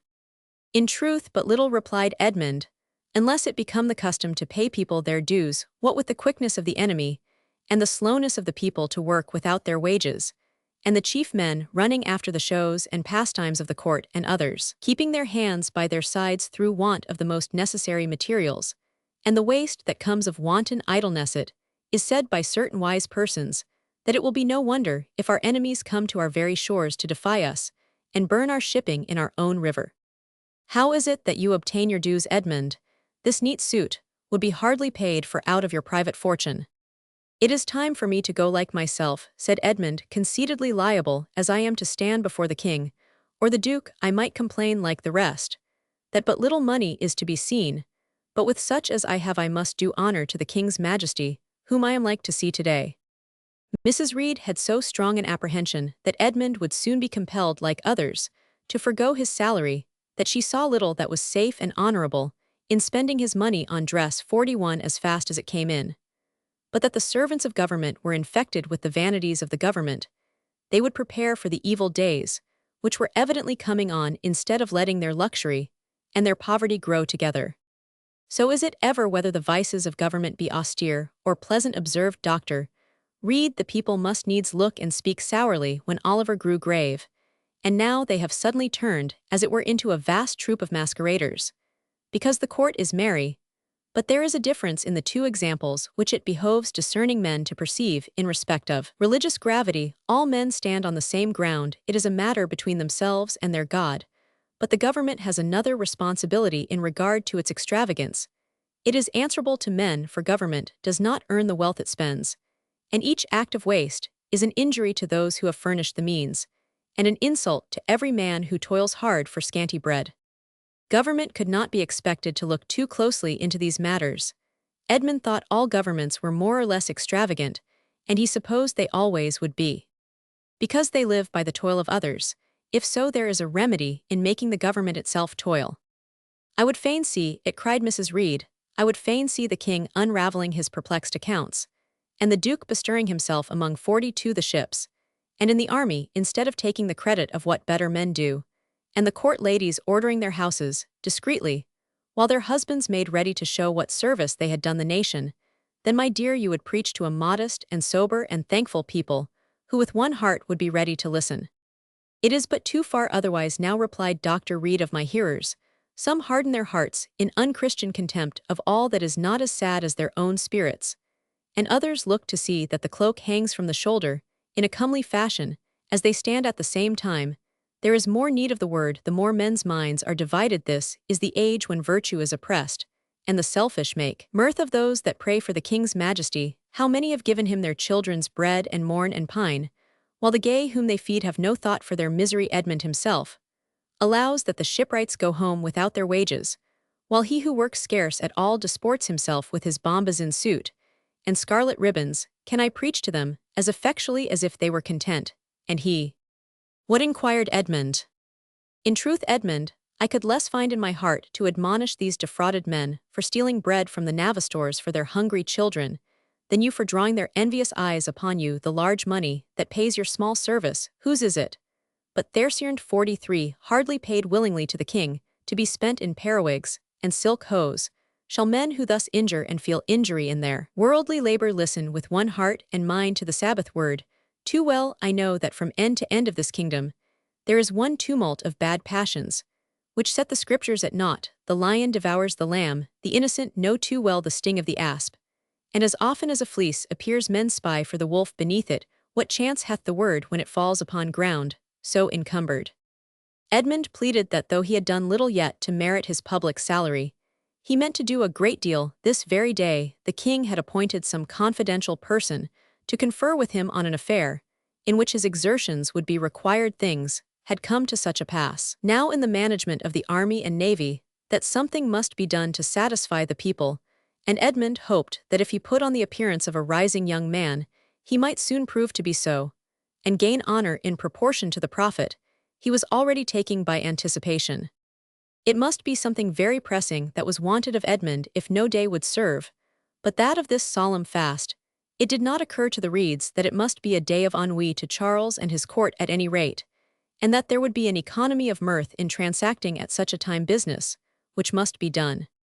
There was a something in Edmund's countenance and gait as he went to worship this morning 44, which made his sister fear that during the service, he must be thinking more of the expected interview at the palace than of her husband's eloquent exposition of how the sins of the government were the sins of the nation, and how both merited the chastisement which it was the object of this day's penitence to avert. The sermon was a bold one, but the nation was growing bold under a sense of injury, and of the inconsistency of the government. The time was past when plain speakers could be sent off to the wars for the purpose of being impoverished, made captive, or slain. Dr. Reed knew and bore in mind the fate of a certain ancestor of his, and returned thanks in his heart for such an advance in the recognition of social rights, as allowed him to be as honest as his forefathers with greater impunity. He resolved now to do a bolder thing than he had ever yet meditated, to take advantage of Edmund's going to the palace to endeavor to obtain an interview with the king and intercede for the Presbyterian clergy, who must in a few days vacate their livings or violate their consciences, unless Charles should be pleased to remember before it was too late that he had passed his royal word in their favor. Charles was not difficult of access, particularly on a fast day. The experiment was worth trying. The streets were dull and empty as the brothers proceeded to the riverside to take boat for the palace. There was a little more bustle by the stairs, whence they meant to embark, the watermen having had abundance of time this day to 45 drink, and quarrel. The contention for the present godsend of passengers would have run high if Edmund had not known how to put on the manner of a personage of great importance, a manner which he sincerely thought himself entitled to assume, it being a mighty pleasure, as he declared to his companion, to feel himself a greater man in the world than he could once have expected for himself or any of his friends for him. He felt as if he was lord of the Thames, while with his arms folded in his cloak, and his beaver nicely poised, he looked abroad, and saw not another vessel in motion on the surface of the broad river. This solitude did not last very long. Dr. Reed had not finished contemplating the distant church of St. Paul's, which Wren the artist had been engaged to repair. He was speculating on the probable effect of a cupola, a strange form described, but not yet witnessed in England. He was wondering what induced Oliver to take the choir for horse barracks, when so many other buildings in the neighborhood might have served the purpose better. He was inwardly congratulating his accomplished young friend on his noble task of restoring not only to beauty that which was dilapidate, but to sanctity that which was desecrated. Dr. Reed was thinking of these things rather than listening to the waterman's account of a singular new vessel, called a yacht, which the Dutch East India Company had presented to the king, when a barge was perceived to be coming up the river with so much haste as 46 to excite Edmund's attention, and stop the boatman's description. "It is Palmer bringing news, I am sure. What mighty haste," observed Edmund, turning to order the boatman to make for the barge. "News from sea, mighty good or bad, I am certain. We will catch them on their way." "Palmer the king's messenger, he will not tell his news to us, Edmund. He will knowing me, and finding where I am going." Palmer did tell his news. His Majesty had sustained a signal defeat abroad. The doubt was where to find the king or the duke, there being a rumor that they were somewhere on the river. Palmer had witnessed a sailing match between two royal boats some way below Greenwich, but he could not make out that any royal personages were on board. "Here they are, if they be on the river," exclaimed Edmund, inquiring of the watermen if the extraordinary vessel just coming in sight was not the yacht they had described. It was, and the king must be on board, as no one else would dream of taking pleasure on the river this day. Edmund managed so well to put himself in the way of being observed, While Palmer made his inquiries, that both were summoned on board the yacht, the clergyman looked so unlike anybody that the lords and gentlemen within had commonly to do with that he was not allowed to remain behind. They seemed to have some curiosity to 47C, whether a Presbyterian parson could eat like other men, for they pressed him to sit down to table with thema table, steaming with the good meats, which had been furnished from the kitchen boat, which always followed in the rear of the yacht. Dr. Reed simply observed that it was a fast day, and could not be made to perceive that being on the water, and in high company absolved him from the observances of the day. Everybody else seemed of a different opinion, for not content with the usual regale of fine music, which attended the royal excursions, the lords and gentlemen present had made the fiddlers drunk, and set them in that state to sing all the foul songs with which their professional memories could furnish them. Abundance of punch was preparing, and there was some canary of incomparable goodness, which had been carried to, and from the Indies. Two of the company were too deeply interested in what they were about to care for either music or canary at the moment. Charles and the Duke of Ormond were rattling the dice-box, having staked 1,000L on the cast. It was of some consequence to the king to win it, as he had since morning lost 23,000L in bets with the Duke of York, and others about the sailing match, which they had carried on, while the rest of the nation were at church deprecating God's judgments. Having lost his 1,000L, he turned gaily to the strangers, as if expecting some new amusement from them. He made a sign to Edmund, whom he knew in virtue of his office, that he would 48 hold discourse with him presently in private, and then asked Dr. Reed what the clergy had discovered of the reasons for the heavy judgment with which the kingdom was afflicted. Dr. Reed believed the clergy were more anxious to obtain God's mercy than to account for his judgments. You are deceived, friend. Our Reverend Dean of Windsor has been preaching that it is our supineness in leaving the heads of the regicides on their shoulders that has brought these visitations on our people. He discoursed largely of the matter of the Gibeonites, and exhorted us to quick vengeance. Dr. Reed could not remember any text which taught that wreaking vengeance on man was the way to propitiate God. He could not suppose that this disastrous defeat abroad would have been averted by butchering the regicides in celebration of the king's marriage, as had been proposed. The king had not yet had time to comprehend the news of this defeat. On hearing of it, he seemed in a transient state of consternation, marveled, as his subjects were wont to do, what was to become of the kingdom at this rate, and signified his wish to be left with the messenger, the Duke of York alone, remaining to help him to collect all the particulars. The company accordingly withdrew to curse the enemy, wonder who was killed, and who wounded, and straightway amused themselves, the ladies with the dice-box, the gentlemen with betting on their play, and all with the feats of a juggler of rare accomplishments. 49, who was at present under the patronage of one of the king's favorites. When Palmer had told his story and was dismissed, Edmund was called in, and at his own request was attended by his brother-in-law, discreet gentleman of excellent learning, who might aid the project to be now discoursed of. The king did at length look grave. He supposed Edmund knew the purpose for which his presence was required: to receive his highness the duke's pleasure respecting the navy accounts that are to be laid before Parliament. That is my brother's affair, replied the king. I desire from your parts, having been well commended to messum discreet composure, which shall bring our government into less disfavor with our people than it hath been of late. Edmund did not doubt that this could easily be done. It must be done, for, in our present straits, we cannot altogether so do without the people, as for our ease we could desire. But as for the ease, there is but little of it, where the people are so changeable, they have forgot the flatteries with which they hailed us some short, while since and give us only murmurs instead.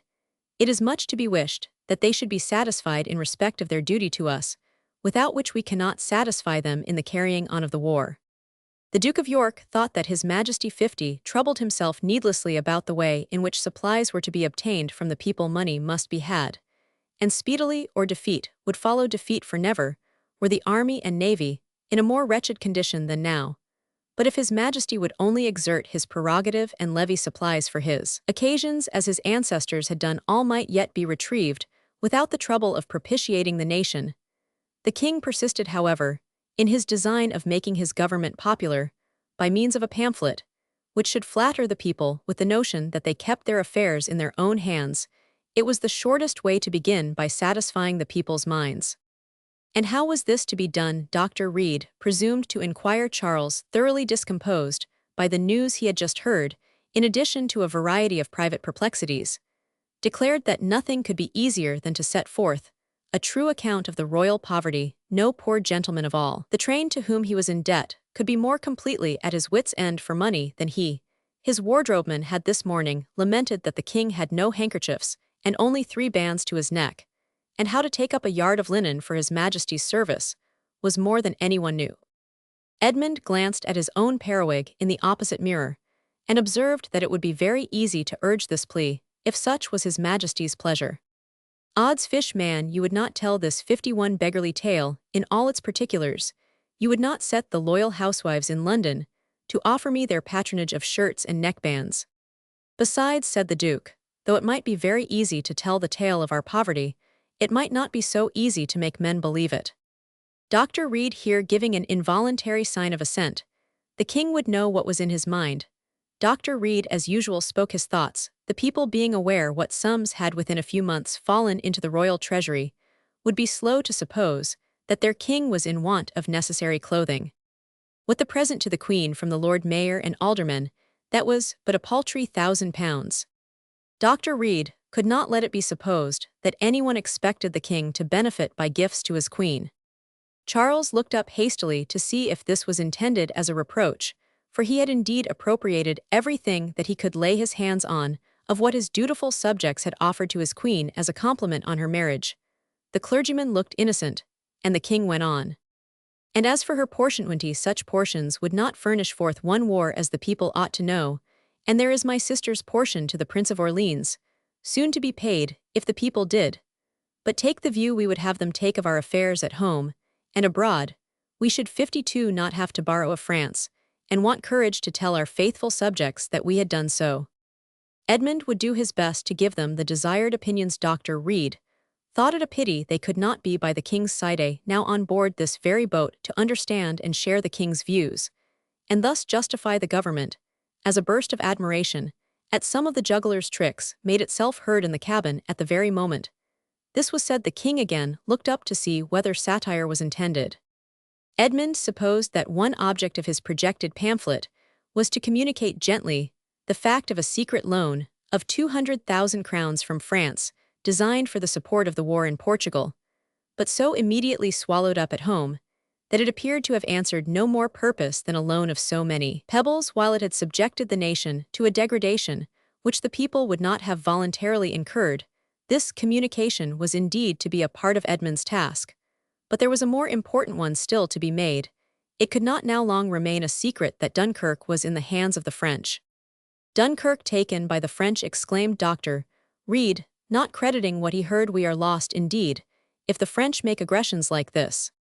Patience, brother, whispered Edmund. There is no aggression in the case, the matter is arranged by mutual agreement. 53. Dr. Reed looked perplexed, till the Duke carelessly told him that Dunkirk had been sold to the French king. It was a pity the nation must know the fact, they would not like it. Like it Dunkirk sold, whose property was Dunkirk? Asked Dr. Reed, reverting to the time when Oliver's acquisition of Dunkirk was celebrated as a national triumph. We must conduct the bargains of the nation, you know, replied the Duke. In old times, the people desired no better managers of their affairs than their kings. 'Tis a marvel then that they troubled themselves to have parliaments. Pray God, the people may be content with what they shall receive for a conquest, which they prized. Some other goodly town, I trust, is secured to us, or some profitable fishing coast, or some fastness, which shall give us advantage over the enemy and spare the blood of our soldiers. It were as well to have retained Dunkirk as taken any of these in exchange, said the king. A proposition, which Dr. Reed was far from disputing. Our necessities required another fashion of payment. In money, and then the taxes will be somewhat lightened. This will be a welcome relief to the people. Although their leave was not asked, there is at least the good of a lifting up of a little portion of their burdens. Not so, we cannot at present spare our subjects. This 400,000 come from Dunkirk is all too little for the occasions of our dignity. 54. Our house at Hampton Court is not yet suitably arranged. The tapestries are such that the world can show nothing nobler, yet the ceilings, however finely fretted, are not yet gilt. The canal is not perfected, and the banqueting house in the Paradise is yet bare. The extraordinary wild fowl in St. James's Park did not fly over without cost. observed the Duke. Some Roman 999, the melancholy waterfowl from Astrakhan, was bestowed by the Russian ambassador and certain merchants, who came for justice, brought us the cranes, and the milk-white raven, but the animals that it was needful to put in to make the place answerable to its designed antelopes, and the guinea goats, and the Arabian sheep, and others cost nearly their weight of gold. Kings cannot make fair bargains. For aught but necessaries interposed the div. Or for necessaries Windsor is exceedingly ragged and ruinous, it will occupy the cost of Dunkirk to restore it. According to the taste of the ladies of the court, interrupted the Duke, they will have the gallery of horns furnished with beams of the rarest elks and antelopes that there be in the world. Then the hall and stairs must be bright with furniture of arms, in festoons trophy-like, while the chambers have curious and effeminate pictures, giving a contrast of softness to that, which presented only war and horror. 55 Then, there is the demolishing of the palace at Greenwich.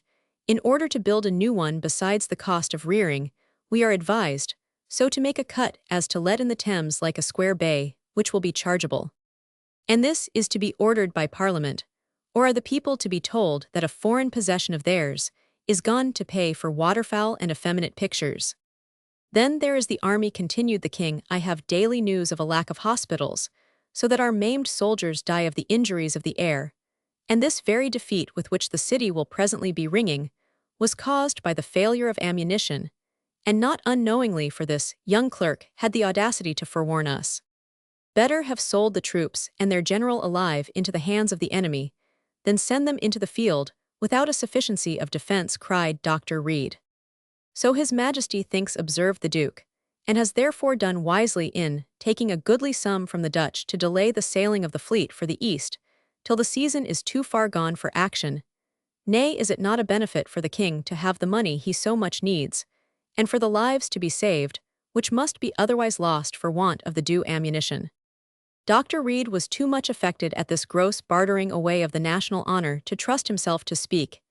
Edmund observed that he should insist in his pamphlet on the exceeding expensiveness of war in these days, in comparison, 56 of the times when men went out each with his bow and arrow or his battle-axe, and his provision of food furnished at his own charge, since gunpowder had been used, and engines of curious workmanship. Since war had become a science, it had grown mightily expensive, and the people must pay accordingly, as he should speedily set forth. Setting forth also how the people should therefore be the more consulted before a strife is entered upon, said the clergyman. Nay, said the Duke, I am for making the matter short. An easy and expensive army we must have, and a troublesome parliament to boot. Is too much. I am for getting up the army into an honorable condition, and letting down the parliament. His Majesty will be persuaded thereto in time, when he has had another taste of the discontents of his changeable people. Dr. Reed imagined that such an innovation might not be the last change if the nation should have more liking to be represented by a parliament than ruled by an army, but the Duke did not conceal his contempt for the new fashion of regarding the people and their representatives. There was no telling what past things might come to when monarchs were reduced to shifts to get money, and the people fancied that they had a right to sit in judgment on the use that was made of it. He seemed to forget that he had had a father and what had become of him, while he set up as an example worthy of all imitation the spirited old King Bluff Harry that put 57 out his hand, and took what he pleased, and amused himself with sending grumblers to seek adventures north, south, east, or west. If the king would take his advice, he would show the nation an example of the first duty of a king to protect his people from violence in such a fashion as should leave the parliament little to say even if allowed to meet. Let His Majesty bestow all his paternal care on cherishing his army. It is true, said Dr. Reed, that a ruler's first duty is to give security to his people, and in the lowest state in which men herd together, the danger is looked for from without, and the people who at home gather food each for himself, go out to war each with his own weapon. Their ruler does no more than call them out and point the way, and lead them home afterwards, when men are settled on lands, and made the property of the rich and strong. They go out to war at the charge of their lords, and the king has still nothing to do but to command them. Every man is or may be a warrior, and it is for those who furnish forth his blood and sinews, his weapons, and his food to decide about the conduct of the war. But at a later time, when men intermingle and divide their labor at will, and the time of slavery is over, every man is no longer a warrior, but some fight for hire, while those who hire them stay at their business at home. Or at their pleasures, observed the Duke, glancing at his brother. Under favor, no, replied Dr. Reed. It 58, is not, I conceive, the king that hires the army to do his pleasure, but the people who hire it for their defense, the king having the conduct of the enterprises. If the will of the nation be not taken as to their defensive, they should perchance think they need no armed defense, and lose their passion for conquest, whence must come the hire of their servants' soldiery. They must help themselves with it, replied the Duke carelessly. And if they find a giant at every man's door, a lion in the path to everyone's field, said the divine. Thy learning hath perplexed thee, man. These are not the days of enchantment of wild beasts and overtopping men. Pardon me, there are no days when men may not be metamorphosed if the evil influence be, but strong enough. There are no days when a man's household gods will not make a giant of him for the defense of their shrine. There are no days when there are not such roarings in the path of violence as to sink the heart of the spoiler within him. Let but the art of war improve like other arts, said the Duke, and our cannon will easily outroar all your lions and beat down the giants you speak of. Rather the reverse, I conceive, said the plain-spoken clergyman. The expense of improved war is aggravated not only in the outfit, but in the destruction occasioned. The soldier is a destructive laborer, and as such will not 59 be overlong tolerated by an impoverished nation whose consent to strife is the more necessary the more chargeable such strife becomes to them. Furthermore, men even now look upon blood as something more precious than water, and upon human souls as somewhat of a higher nature than the fiery bubbles that our newlywise chemists send up into the ether to wander whither no eye can follow them. Our cannon now knock down a file where before a battle-axe could cleave, but a single skull. Men begin already to tremble over their child's play of human life. And, if the day comes when some mighty engine shall be prepared to blow to atoms half an army, there may be found a multitude of stout hearts to face it. But where is he who will be brave enough to fire the touch-hole, even for the sure glory of being God's arch-enemy? Is this brother of thine seeking a patent for some new device of Waringen's? Inquired Charles of the divine. Methinks your discourse seems like a preface to such a proposal. Would it were so, for patents aid the exchequer. Would it were so, said the Duke, for a king might follow his own will, with such an engine in his hand. Would it were so, said Dr. Reed, for then would the last days of war be come, and Satan would find much of his occupation gone. Edmund, if thou wilt invent such an engine as may mow down a host at a blow, I will promise thee a triumph on that battlefield, and the intercession of every church in Christendom. Such a deed shall one day be done, war shall 160 day be ended, but not by you, Edmund. Men must enact the wild beast, yet a few centuries longer to furnish forth a barbarous show to their rulers, till men shall call instead for a long age of fasting and sackcloth and ashes. Meantime, said Edmund, they call impertinently for certain accounts of the charges of our wars, which His Majesty is over-gracious in permitting them to demand. Do they think so? They cannot but see, said the Duke. By the way, His Majesty gave his speech to the Parliament that he desires no meddling from them. And how did I speak? Asked the king.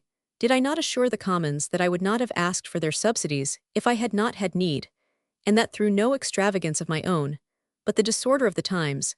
And is not that much to say when I am daily told by my gentlemen of the palace, and others who know better still, that my will is above all privilege of Parliament or city, and that I have no need to account to any at all? How did I speak? Only as if your wits were with your queen or some other lady, while the words of your speech lay under your eye. Some words your Commons must needs remember from the many times they were said over. But further. Pshaw, cried the king, vexed at the description he had himself asked for. This learned divine knows not what our Parliament is made of. There are but 2 seamen, and about 20 merchants, and the rest have no scruple in coming drunk to the house, and making a mockery 61 of the country people. When they are sober, how matters it how I give my speech to them?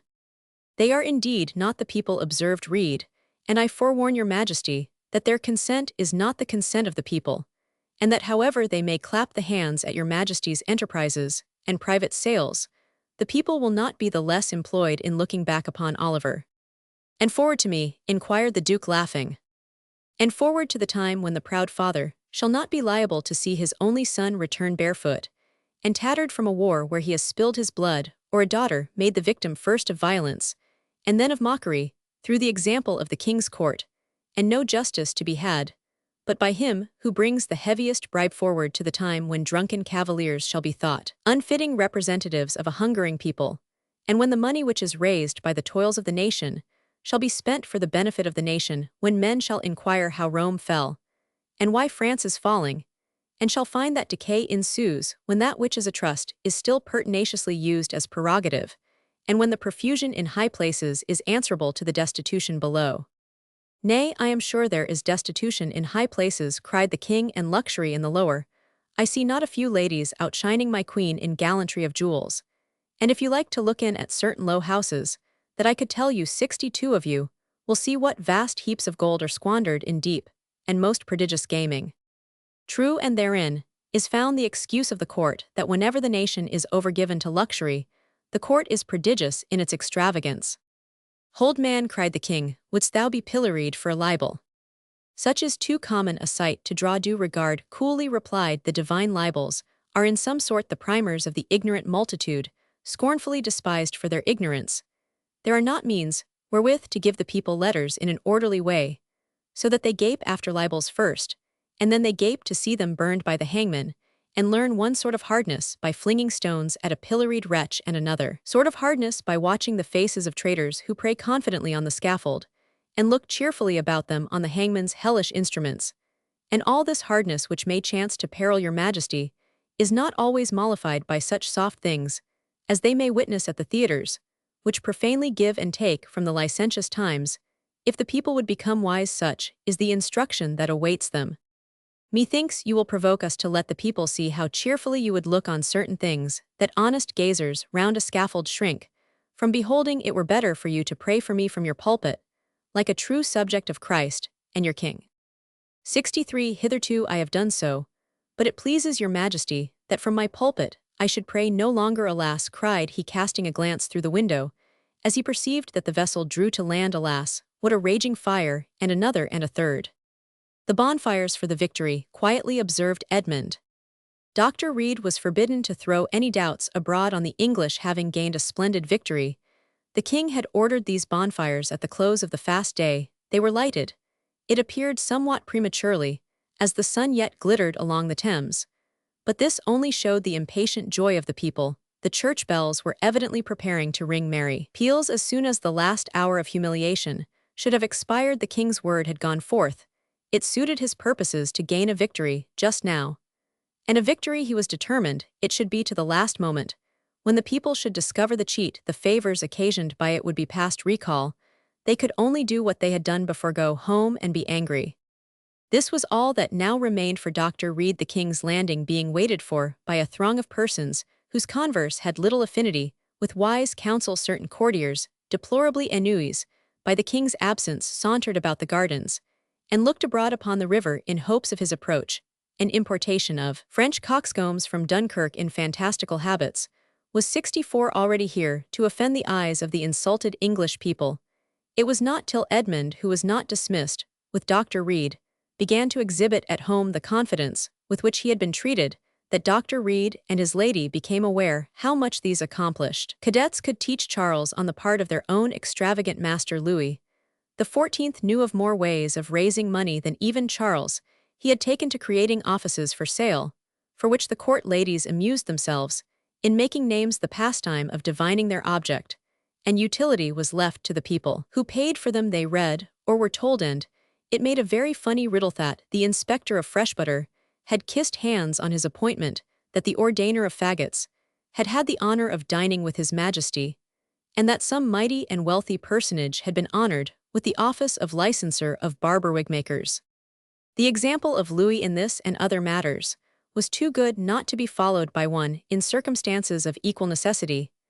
Edmund was not by any means to delay the discreet composure by which the minds of the people were to be propitiated, and satisfied he was to laud to the utmost the Duke's conduct of naval affairs, whose credit rested on the ability of his complacent clerk of the acts.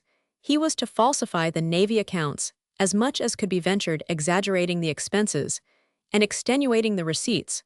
While he made the very best of the results, he was to take for granted the 65 willingness of a grateful people to support the dignity of the sovereign, while he insinuated threats of the establishment of a civil lista, thing at that time unknown, All this was to be done not the less for room being required for eloquence about the sale of Dunkirk, and the loan from France, and the bribe from Holland monuments of kingly wisdom, all and of paternal solicitude to spare the pockets of the people. All this was to be done not the less for the bright idea which had occurred to some courtier's mind, that the making of a few new ambassadors might bring money to his Majesty's hands. There was more than one man about the court who was very willing to accept of the dignity of such an office, and to pay to the power that appointed him a certain fair proportion of the salary which the people must provide. One gentleman was accordingly sent to Spain to amuse himself in reading Calderon, and another to some eastern place where he might sit on cushions and smoke at the expense of the people of England, and to the private profit of their monarch.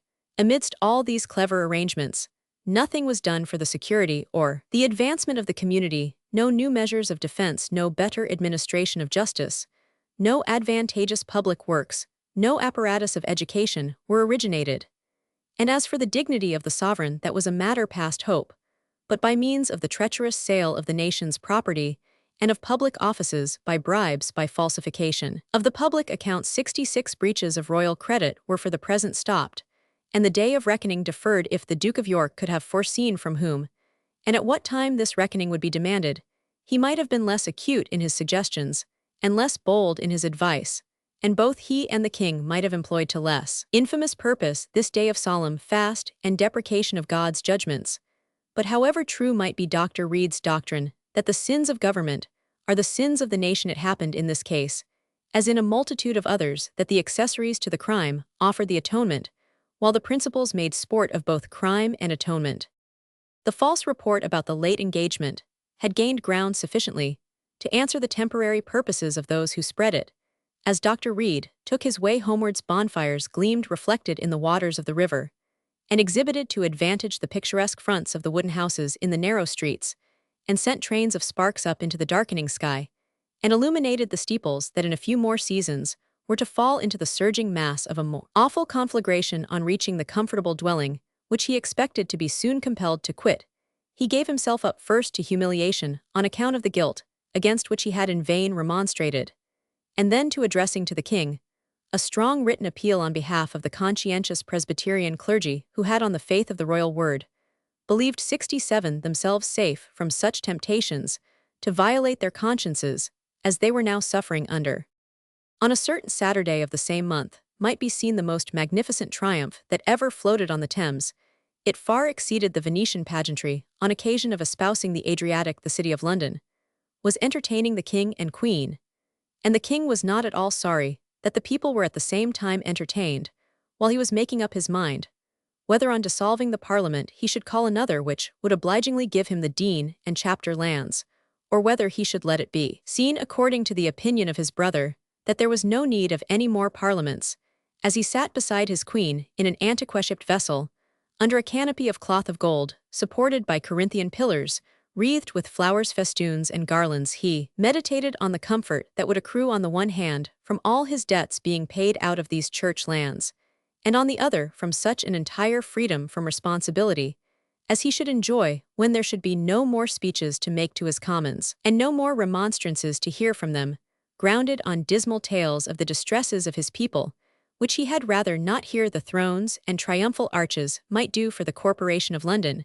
to amuse itself with, and for the little boys and girls on either side of the river to stare at and admire, but it was in somewhat too infinite a taste to 68 please the majority of the gazers otherwise than as a revival of antique amusements, the most idly luxurious about the court preferred entertainments which had a little more meaning in them. Dramatic spectacles, pictures, music, and fine buildings, and gardens. War is also a favorite excitement in the middle age of refinement, and the best part of this day's entertainments, next to the music, was the peals of ordnance both from the vessels and the shore, which might prettily remind the gallants amidst their mirth, and their soft flirtations of the cannonading that was going on over the sea within a small section of the city of London. Many degrees of mirth might be found this day. In the royal barge, the queen cast her languishing and excellent eyes over the pageant before her, and returned the salutations of the citizens, who made obeisances in passing and now, and then exchanged a few words with her Portuguese maids of honor. The king, being too thoughtful to attend to heraldtoger, not very merry. In the barge immediately following certain of the king's favorites, made sport of the queen's fortopturned, aside very strangely off, the monstrous fartingales, and olivada complexions, and unagreeable voices of her Portuguese laissez of the old knight her friend, whose bald pate was covered by a huge lock of hair, bound on by a thread very oddly. The king's gravity also made a good joke, and there was an amusing incident of a boat being upset, which furnished 69 laughter for a full half-hour. A family of Presbyterians turned out of a living, because the king had broken his word, were removing their chattels to some poor place on the other side of the river, and had unawares got their boat entangled in the procession, and were run down by a royal barge.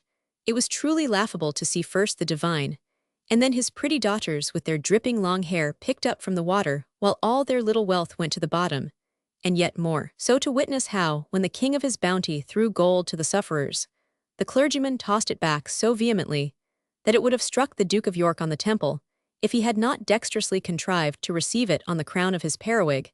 It was a charming adventure to the king's favoritisserie Mary. In the mansions by the river side, certain gentlemen from the country were settling themselves in preparation for taking office under the government.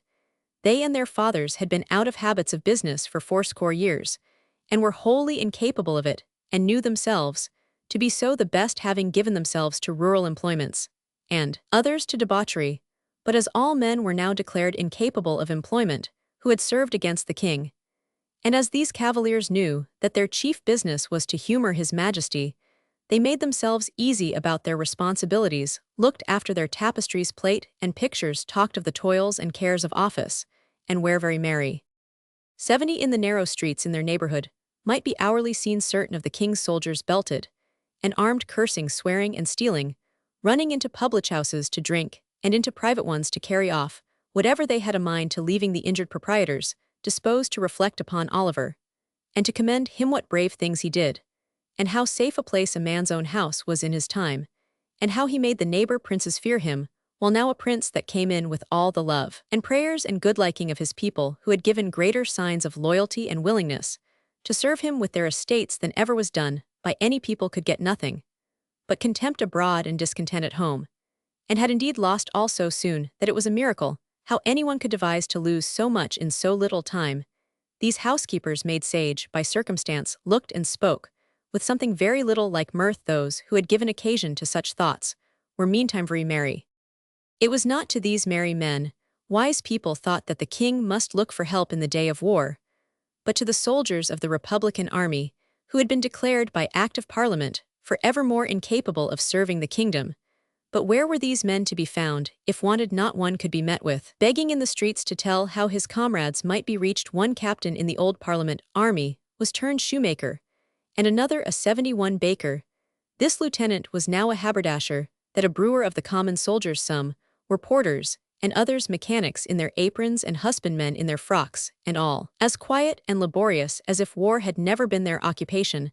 The spirits of these men had been trained in contentment with God's providences, and though as they sat at the loom, and the last they had many discontented thoughts of man's providences, it was clear to observers among the king's own servants that he was 1,000 times safer from any evil meant by them than from his own unsatisfied and insatiable cavaliers, while the staid artisans who had served under Cromwell looked out upon the river.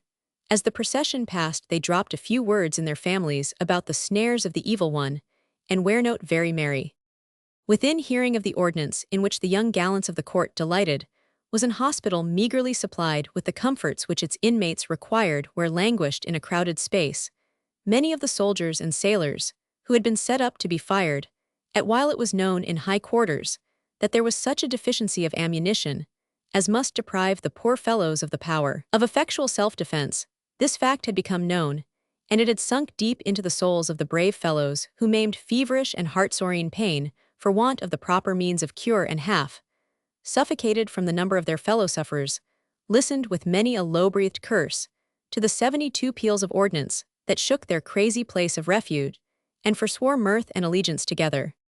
Within hearing of the shouts, and of a faint occasional breath of music from the royal band, were certain of the 2,000 clergy who were to resign their livings the next morning, and whose families were taking advantage of the neighborhood being deserted for the day to remove their furniture and betake themselves to whatever place they might have found wherein the righteous could lay his head. Dr. Reed was one of these. He had been toiling all day with his wife, demolishing the tout ensemble of comfort which had been formed under her management. He was now, while she was engaged with her infants, sitting alone in his study. For the last time, he was doing nothing, for his business in this place was closed. He let his eye be amused by the quick flickering in the breeze of the short shining grass of his little court, which stretched up to his window. The dark formal shrubs planted within the paling by his own hand seemed to nod to him as the wind passed over their heads. The summer flowers in the lozenge-shaped parterres, which answered to each other, danced and kissed, unblamed, beneath the Rev. Doctor's gaze. All looked as if nature's heart were merry, however sad might be those of her thoughtful children. The doctor stepped out upon the grass.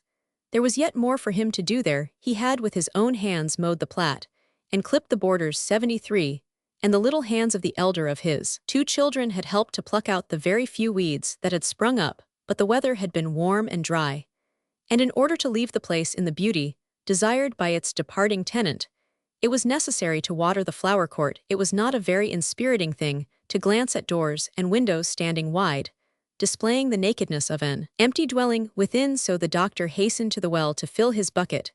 Mrs. Reed heard the jingle of the chain, and showed herself at an upper window, while the child that could walk made her way downstairs with all speed to help Papa and wonder at her own round little face in the full bucket. Mrs. Reed was glad that her husband had turned out of his study, though she could not bring herself to sympathize in his anxiety to leave all in a state of the greatest practicable beauty. If a gale had torn up the shrubs, or the hot sun of this summer day had parched the grass and withered the flowers, she did not think she could have been sorry, but it was very well that her husband had left his study open for the further operations necessary. There this room had remained the very last in its entireness. The time was now come when she must have asked her husband to quit his chair and desk, and let his books be dislodged. She would make haste to complete the work of spoliation, and she hoped he would make a long task of watering the flower court. He was not likely to do that, when he had once perceived that she and one of her damsels, 74, were lifting heavy loads of books, while another was taking care of the baby. He hastened to give their final draught to his favorite carnations, placed a chair for Esther on the grass, just outside the window where she might sit with the infant, and while resting herself talked to him as he finished her laborious task. Mrs. Reed did not remember to have ever started so incessantly at the sound of guns, and the air music of the window harp that she had seen in the pavilions of great men's gardens had never come so mournfully over her spirit as the snatches of harmony that the wind now brought from the river to make her infant hold up his tiny finger while his sister said hark. She was for once nervous, it might be seen in her flushed face and her startled movements, and the poor baby felt it in the absence of the usual ease with which he was held, and played with a sharp sudden cry from him, called the attention of the doctor from his task in a moment. Mamma's grief was more tumultuous than the infant's. "Oh, my child, I have hurt my child," my own little baby cried, she weeping bitterly, and of course redoubling the panic of the little one. "My dear love," said her husband, trying to prove to her that the baby had only been frightened by a jerk. "My dear love, you alarm yourself much more than the child see."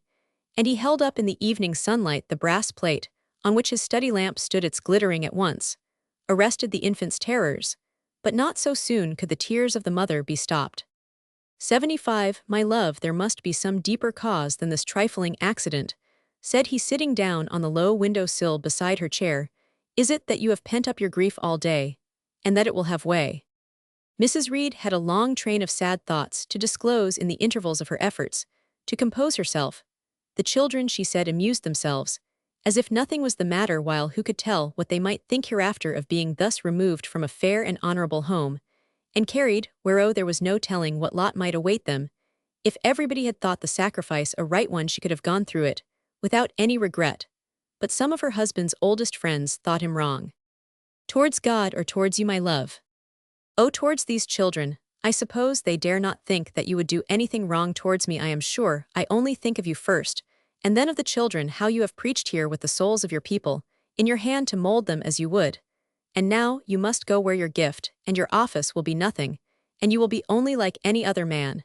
And as for the children, we do not know when the bird leads forth her brood from their warm nest, because springes are set round about them, does she know what shall befall them there? may be hawks abroad, or a sharp wind, that may be too strong for their scarce-plumed 76 wings, or they may gather boldness from their early flight and wave in the sunshine on a high bough, and pour out their grateful mourn, and even song from season to season the parent bird knows not. But she must needs take them from among the springes however soft may be the nest, and cool the mossy tree. We know more than this parent bird, even that no sparrow falleth unheeded to the ground. Mrs. Reed's tears began to flow again, as another faint breath of music reached her. Is it that you will be more composed, when the sounds of mirth to us unseasonable have passed away? Asked Dr. Reed smiling. It does seem hard that our spoilers should be making merry, while we are going forth, we know not whither, said the wife. How would it advantage the mother bird that the fowlers should lie close, while she plumes her pinions to be gone? Will she stoop in her flight for all their mirth? As for us, music may be to us a rare treat henceforth. Let our ears be pleased with it, whencesoever it may come. And he made the children hearken, till they clapped their little hands, and their mother once more smiled her husband, then said to her, if this mirth be ungodly, there is no reason why we should be more scandalized at it than on any other day, only because we ourselves are not merry. If it be innocent, we should thank God that others are happier than ourselves. Yet I am not otherwise than happy in the inward spirit. I shall never repent this day. 77. They say you will. When but it is not as if we stood alone, it is said that there will be a large number of the separated. Thank God not for the companionship to ourselves so much, as for the profit to his righteousness. It will be much to meet here, and their eyes that tell back one's own story, and to clasp hands that are undefiled by the world's lucre.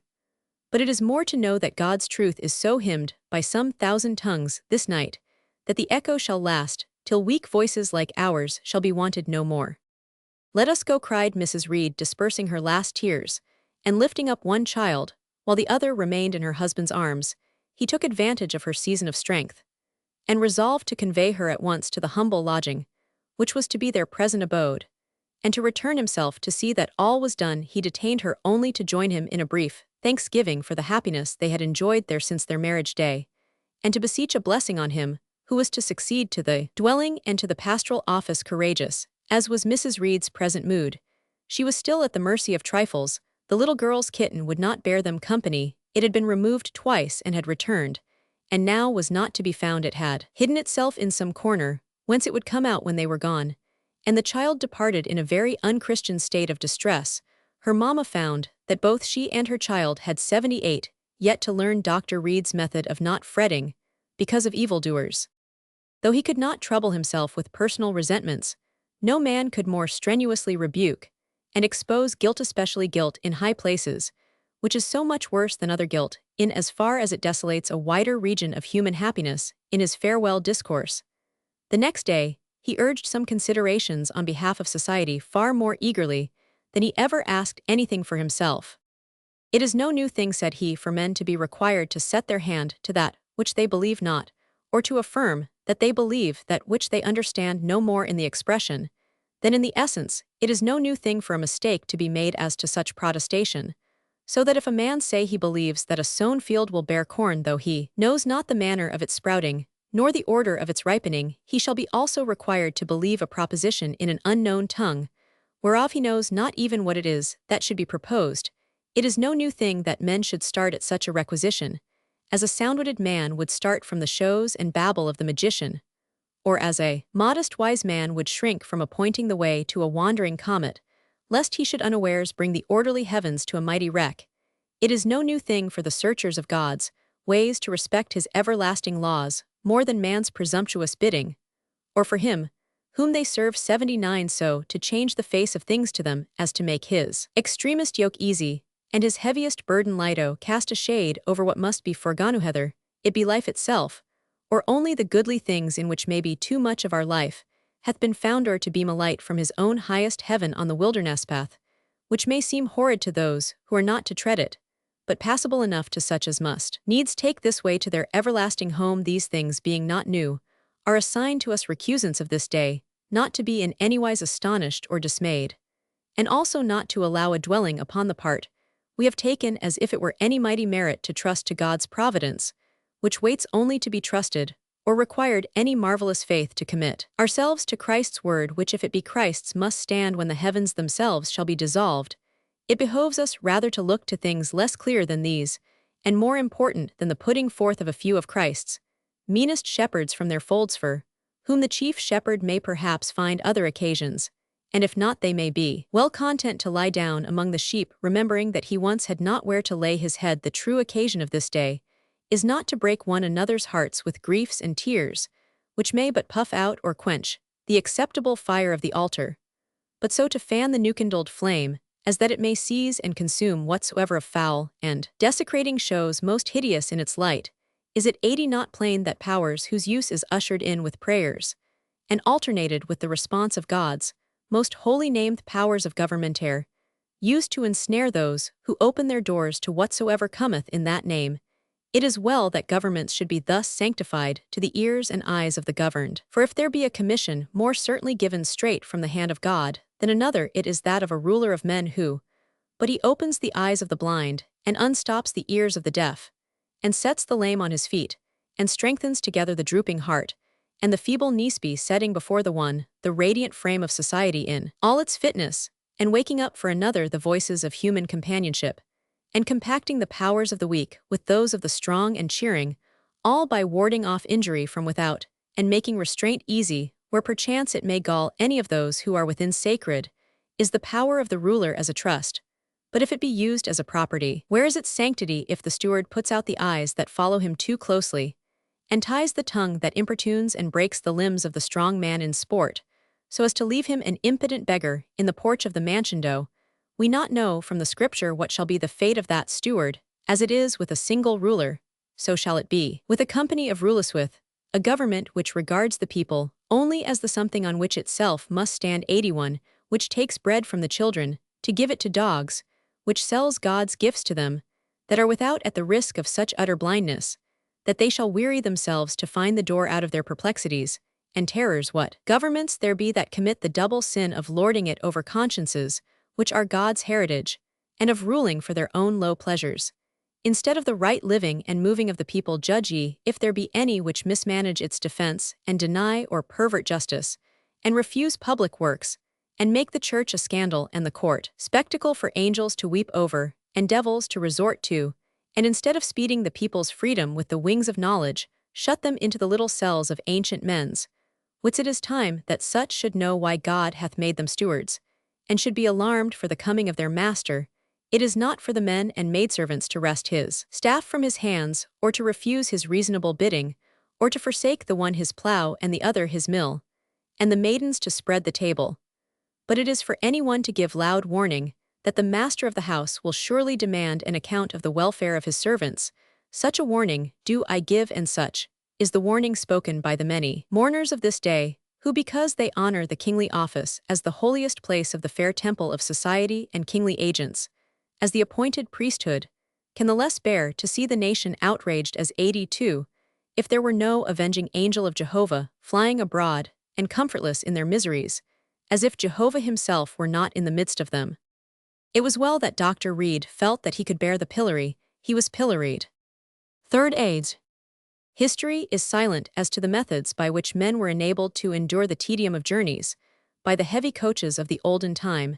The absence of all notion of traveling faster might indeed be no inconsiderable aid, of which travelers are at present for the most part deprived, since the mailcoach passenger, the envy of the poor tenant of the carrier's cart, feels envy in his turn of the privileged beings who shoot along the Northern Railroad, while they perhaps are sighing for the time when they shall be able to breakfast at one extremity of the kingdom, and dine at the other. When once the idea of not going fast enough enters a traveler's mind, ennui is pretty sure to follow, and it may be to this circumstance that the patience of our forefathers under their long incarceration on the road was owing. Gift patience, they had now a traveler who is too much used to journeying to be amused as a child, is by the mere process of traveling, is dismayed alike, if there be a full number of passengers, and if there be none but himself. In the first case, there is danger of delay from the variety of deposits of persons and goods, and in the second, there is an equal danger of delay from the coachman having all his own way, and the certainty besides of the 84 absence of all opportunity of shaking off the dullness of his own society. Mr. Reed, a sociable young barrister who had never found himself at a loss on a journey, was left desolate one day last summer, When he least expected it, he had taken his wife and child down to the south in order to establish them by the seaside for a few weeks, and he was now traveling up to town by the stagecoach in very amusing company, as he thought for the first stage, but presently in solitude, supposing that his companions were going all the way. He took his time about making the most of them, and lost the opportunity. There was a sensible farmer who pointed right and left to the sheep on the downscreen, downs retiring in long sweeps from the road, and he had much to relate of the methods of cultivation, which had been pursued here, there, and everywhere with the barn, field and rick mead, and pondside field and brook hollow, and many other pretty places that he indicated. He had also stores of information on the farmer's favorite subject of complaint, the state of the poor. He could give the history of all the well-meant attempts of my lord this and my lady that, and colonel the other to make employment and institute prizes of almshouses, and induce their neighbors to lay out more on patches of land than less helpless folks would think it worth while to bestow. Meantime a smart young lady in the opposite corner was telling her widowed chaperone why she could not abide the country, and would not 85 be tempted to leave dear London any more, namely, that the country was chalky, and whitened the hems of all her petticoats. The widow in return assured the unbelieving girl that the country was not chalky all over the world, and that she had actually seen with her own eyes the junction of a white, a red, and a black road, very convenient, as one might choose one's walk by the color of one's gown. The widow at the same time let fall her wish to have the charge merely for the sake of pleasant occupation off the household of a widower to whose daughters she could teach everything desirable, especially if they were intended to look after dairy and poultry yard, and such things. "Thank ye, Mom," said the farmer as she looked full at him. "My daughters are some of them grown up, and they have got on without much teaching since their mother died." Mr. Reed promised himself to gain more information about the widow's estimate of her own capabilities, but she and her charge were not yet going to dear London. They got out at the first country town, just after the farmer had thrust himself half out of the window. To stop the coach flung himself on the stout horse that was waiting for him at the entrance of a green lane, and trotted off with a prodigious exertion of knee, elbow, and coat flap. Mr. Reed had soon done thinking of the widow, and of the damsel who had displayed so intimate a knowledge of rural life. Pauperism lasted longer, but this was only another version of a 86 dismal story with which he was already too well acquainted. He was glad to think of something else. He found that he got most sun by riding backward, and most wind by riding forward, and made his election in favor of the latter. He discovered after a momentary doubt that his umbrella was safe, and that there was no occasion to trouble his knees any longer with his greatcoat. He perceived that the coach had been new-lined, and he thought the lace suited the lining uncommonly well. He wondered whether the people would be as confoundedly long in changing horses at every stage as they had been at the first. It would be very provoking to arrive in town too late for dinner at Gs. The women by the roadside found it a fine day for drying the linen they had washed. How it blew about, flapping with a noise like millsails, big-sleeved pinafores, and dancing stockings. This was a pretty country to live in. The gentlemen's houses were sufficiently sheltered, and the cottages had neat orchards behind them, and one would think pains had been taken with the green lanes just in the medium, as they were between rankness and bareness. What an advantage roads among little hills have in the clear stream under the hedge, a stream like this dimpling and oozing now over pebbles, and now among weeds. That hedge would make a delicious foreground for a picturesque earth being washed away from the twisted roots, and they covered with brown moss, with still a cowslip here and there nodding to itself in the water as the wind 87 passed by. Way that bit of foreground might be kept in mind for his next paper for the New Monthly. It would be easy to give his subject a turn that would allow that hedge and its cowslip to be brought in. What had not Victor Hugo made of a yellow flower in a scene to which nobody who had read it would need a second reference? But this well to the left was even better than the hedge. It must have been described already, for it looked as if put there for the purpose. What a damp nook in the hedge it stood in, with 3 old yews above it, and tufts of long grass to fringe the place. What a well-loose chain and ladle, and what merry mischievous children, pushing one another into the muddy pool, where the drippings fell, and splashing each other under pretence of drinking. He was afraid of losing the impression of this place, so much dusty road as he had to pass through, and so many new objects to meet before he could sit down to write, unless indeed he did it now. Why should not he write his paper now? It was a good idea, capital thought. 3 backs of letters and a pencil were presently found, and a flat parcel in one of the window pockets which served as a desk. When the feet were properly planted on the opposite seat, The lines were none of the straightest at first, and the dots and stops wandered far out of their right places, while the long words looked somewhat hieroglyphical. But the coach stopped, and Mr. Reed forgot to observe how much longer 88 it took than before to change horses. While he was the only passenger, he looked up only once, and then saw so charming an old granny with her little Tommy, carrying a toad-in-a-hole to the baker's, that he was rewarded for his momentary idleness, and resolved to find a place for them too near the well and the mossy hedge. He was now as sorry to be off again as before to stop. The horses were spirited, and the road was rough. His pencil slipped and jerked this way, and that presently his eyes ached, his ideas were jostled away. It was impossible to compose. While the manual act was so troublesome, it was nonsense to attempt it. Nothing but idleness would do in traveling, so the blunted pencil was put by, and the eye was refreshed once more with green.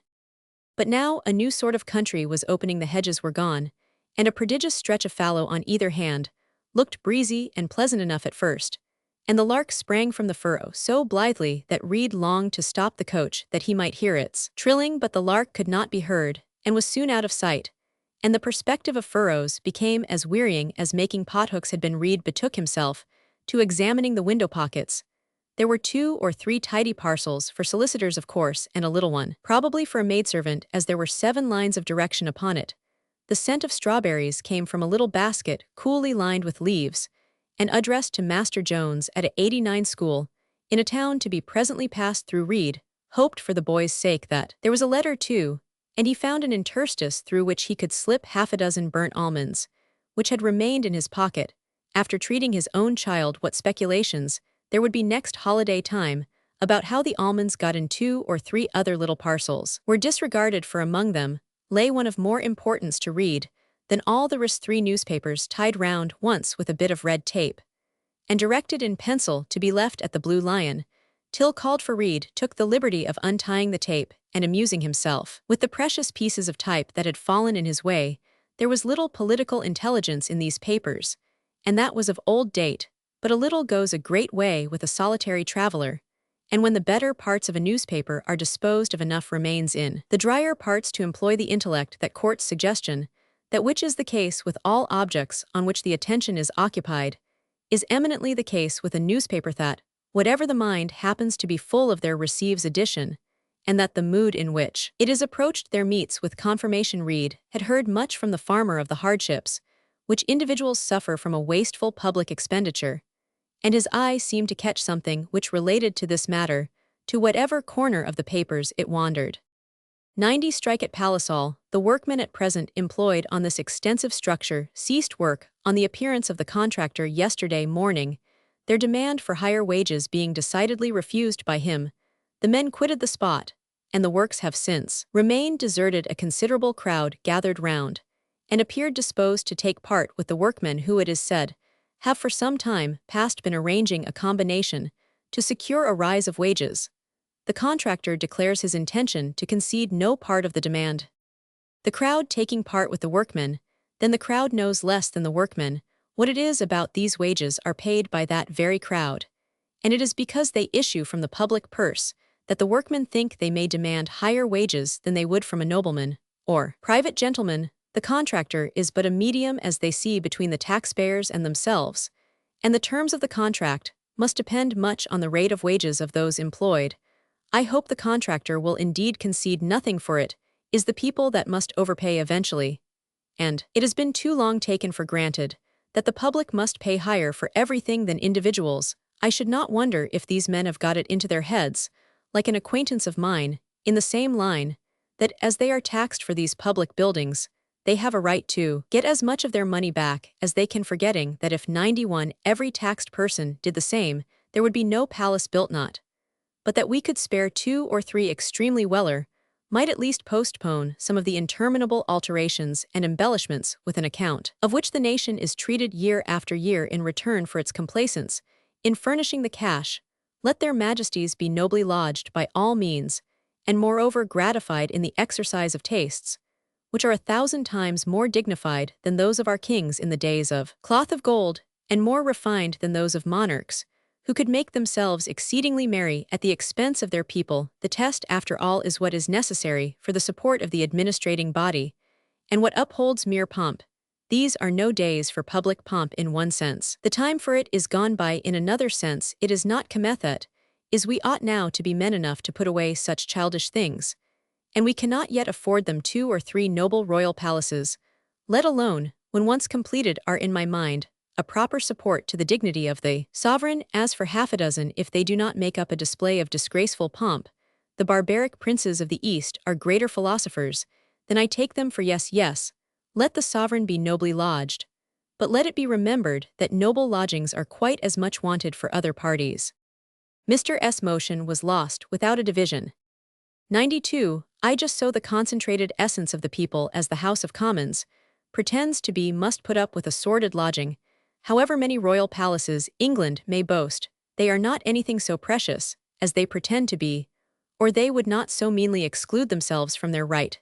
They might just as faithfully consult the dignity of the empire by making the king and queen live in a cottage of 3 rooms, as by squeezing themselves into a house where there is neither proper accommodation for their sittings, nor for the transaction of their business in committees, nor for witnessing, nor for reporting their proceedings. I thought my wife quite right in saying that she would never again undergo the insult of being referred to the ventilators, and I have determined 20 times myself that I would despise the gallery so utterly that I would never set foot in it again.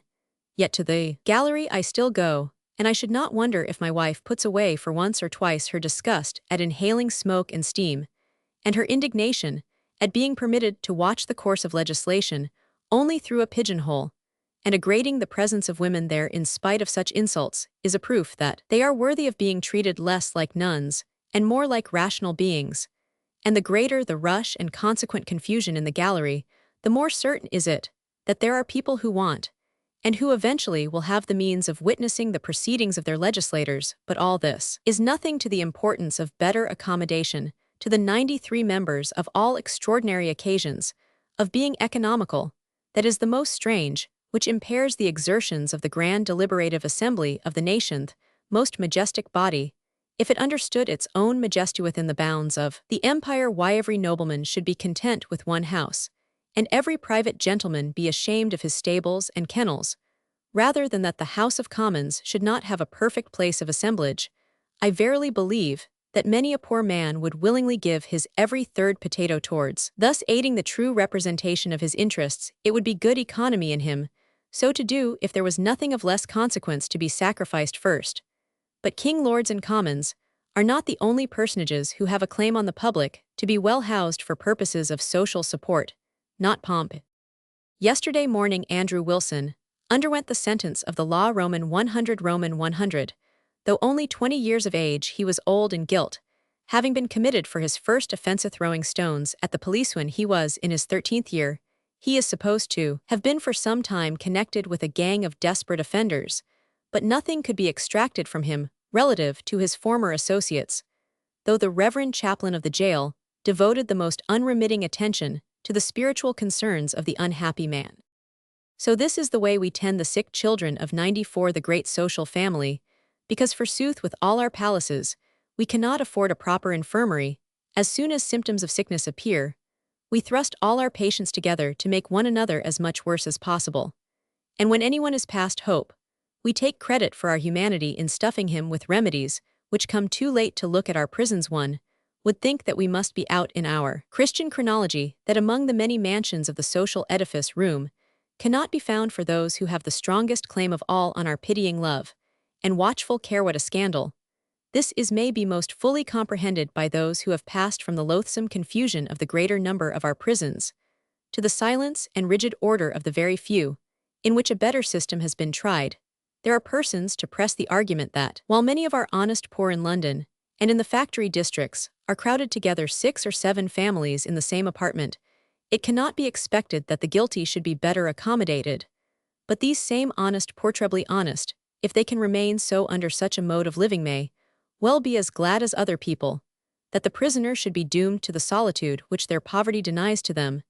These same honest poor are taxed to pay for the transportation of multitudes of the guilty, and for the idleness of all, while the incessant regeneration of crime through our prison methods affords but a melancholy prospect of augmented burdens on their 95 children for similar purposes. In this point of view alone, How dearly has the public paid for the destruction of this Andrew Wilson, and for the offenses of the gang he belongs to committed in his childhood for the childish fault of throwing stones kept in a state of expensive idleness, for want of an apparatus of labor thrown into an atmosphere of corruption, for want of room to insulate him issuing forth, as a vagabond, to spread the infection of idleness and vice, and being brought back to be tried and hanged at the nation's expense, after he had successfully qualified others for claiming from the public.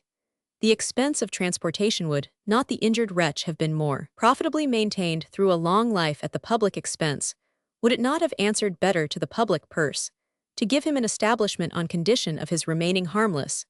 If no Christian considerations are strong enough to rouse us to build new jails, or to transmute the spare palaces of the educated, and the honored into penitentiaries for the ignorant and forlorn, there may be calculable truths facts of pounds, shillings, and pence, which may plead on behalf of the guilty, against the system of mingled parsimony and extravagance, by which guilt is aggravated at home and diffused abroad, and the innocent have to pay dear for that present quiet, which ensures a future further invasion of their security. Every complainant who commits a young offender to certain of our jails knows, or may know, that he thereby burdens the public 96 with a malefactor for life, and with all who will become criminals by his means. What wonder that the growing chances of impunity become a growing inducement to crime? There is no occasion to provide criminals with port wine and Turkey carpets, but there would be more sense and better economy in this extreme if insulation were secure at than in the system, which remains a reproach to the head and heart of the community. Here are a few hints as to one of the methods by which we contrive to have so many young offenders upon our hands. John Ford, a publican, was fined for having music in his house.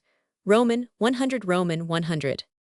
2 laborers' brothers named White were charged with creating a disturbance in the neighborhood of the residence of Sir Roman 50. Roman 1000 N.O., who has lately enforced his right of shutting up the footpath. Roman 100. Roman 100.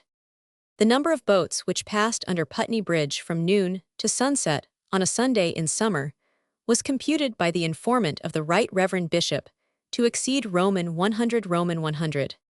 The witness stated that he saw the 2 prisoners that morning in the Albany Road, Regent's Park, selling the unstamped publications, which were now produced. He purchased a copy from each of them and took the vendors into custody. The magistrates committed the prisoners to the House of Correction for 1 month each, and thrust the forfeited papers into the fire. The prisoners were then removed from the bar laughing. 97. On the discussion last night relative to the throwing open of the museum, we have to observe Roman 100. Roman 100. The prisoner related that his dog, having on a former occasion brought a hare to him in a similar manner, the gamekeeper had ordered the animal to be shot. The prisoner's son had then contrived to secrete it, but he could assure the magistrates that the animal should be immediately sacrificed if he might be spared the ruin of being sent to prison. Considering that one of the great objects of government is the security, and another the advancement of the people, it seems as if one of the expenses of government should be providing useful and innocent amusement for the people.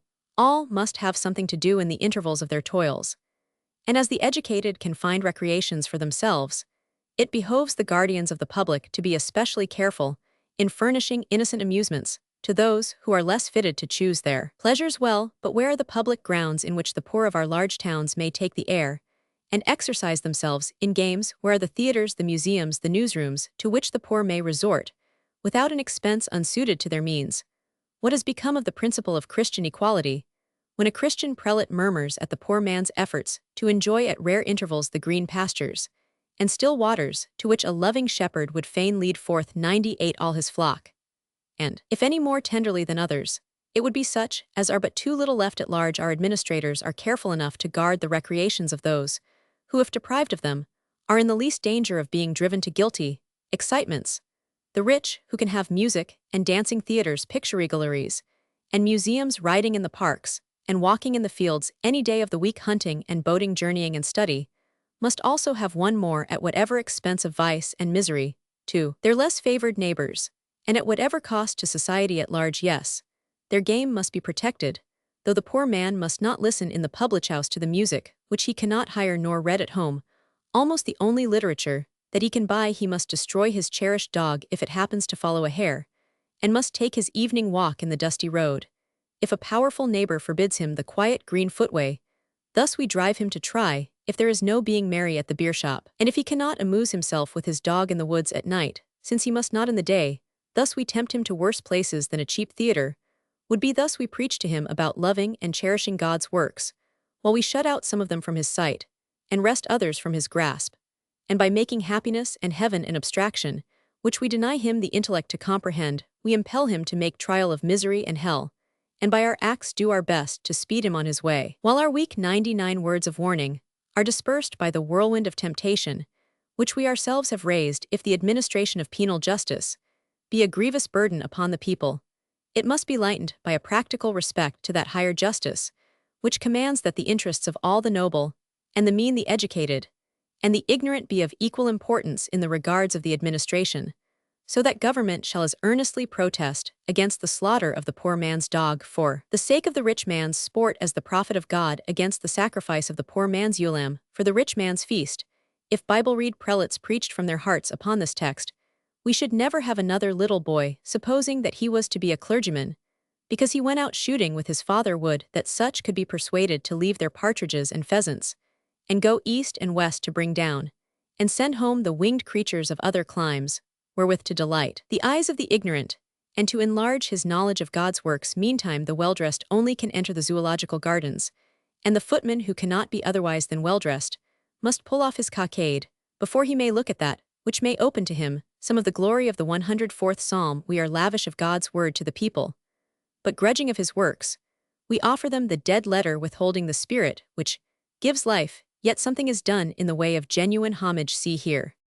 100 Yesterday being the occasion of the annual assemblage of schools in St. Paul's under the dome, children sang a hymn, crowded to excess presence of Her Majesty. Roman 100. Roman 100.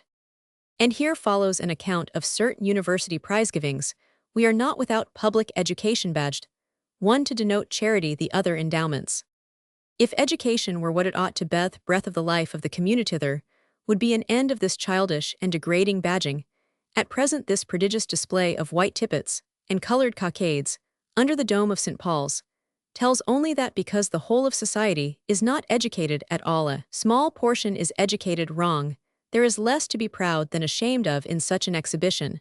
And though the stranger from a comparatively barbarous country may feel his heart swell as that mighty infant voice chaunts its hymn of praise, the thoughts of the meditative patriot will wander from these few elect to the multitudes that are left in the outer darkness, till the state can show how every parent may afford his children a good education.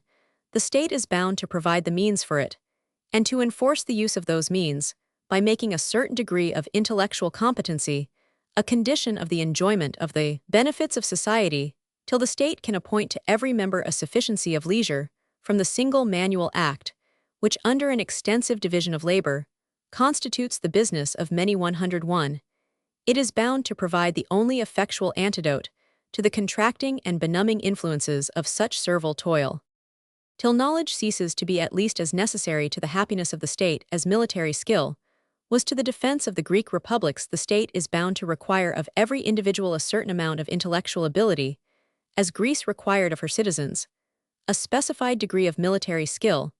Till all these extraordinary things happen, no pleas of poverty, no mournful reference to the debt, no just murmurs against the pension list, can absolve us from the obligation of framing and setting in motion a system of instruction which shall include every child that shall not be better educated elsewhere. Not that this would be any very tremendous expense. There is an enormous waste of educational resources already from the absence of system and cooperation. Lords and ladies, squires and dames, farmers, wives, merchants, daughters, and clergymen's sisters have their schools benevolently set on foot and indefatigably kept up, in defiance of the evils of insulation and diversity of plan. Let all these be put under the workings of a well-planned system, and there will be a prodigious saving of effort and of cost. The private benevolence now operating in this direction would go very far towards the fulfillment of a national scheme. What a saving in teachers, in buildings, in apparatus and materials, and finally in badges. There will be no uniform of white caps and tippets, when there is no particular glory. 102 to be got by this species of charity, when none can be found who must put up with the humiliation for the sake of the overbalancing good, when the whole people is so well off that none come to receive alms at the sound of the trumpet.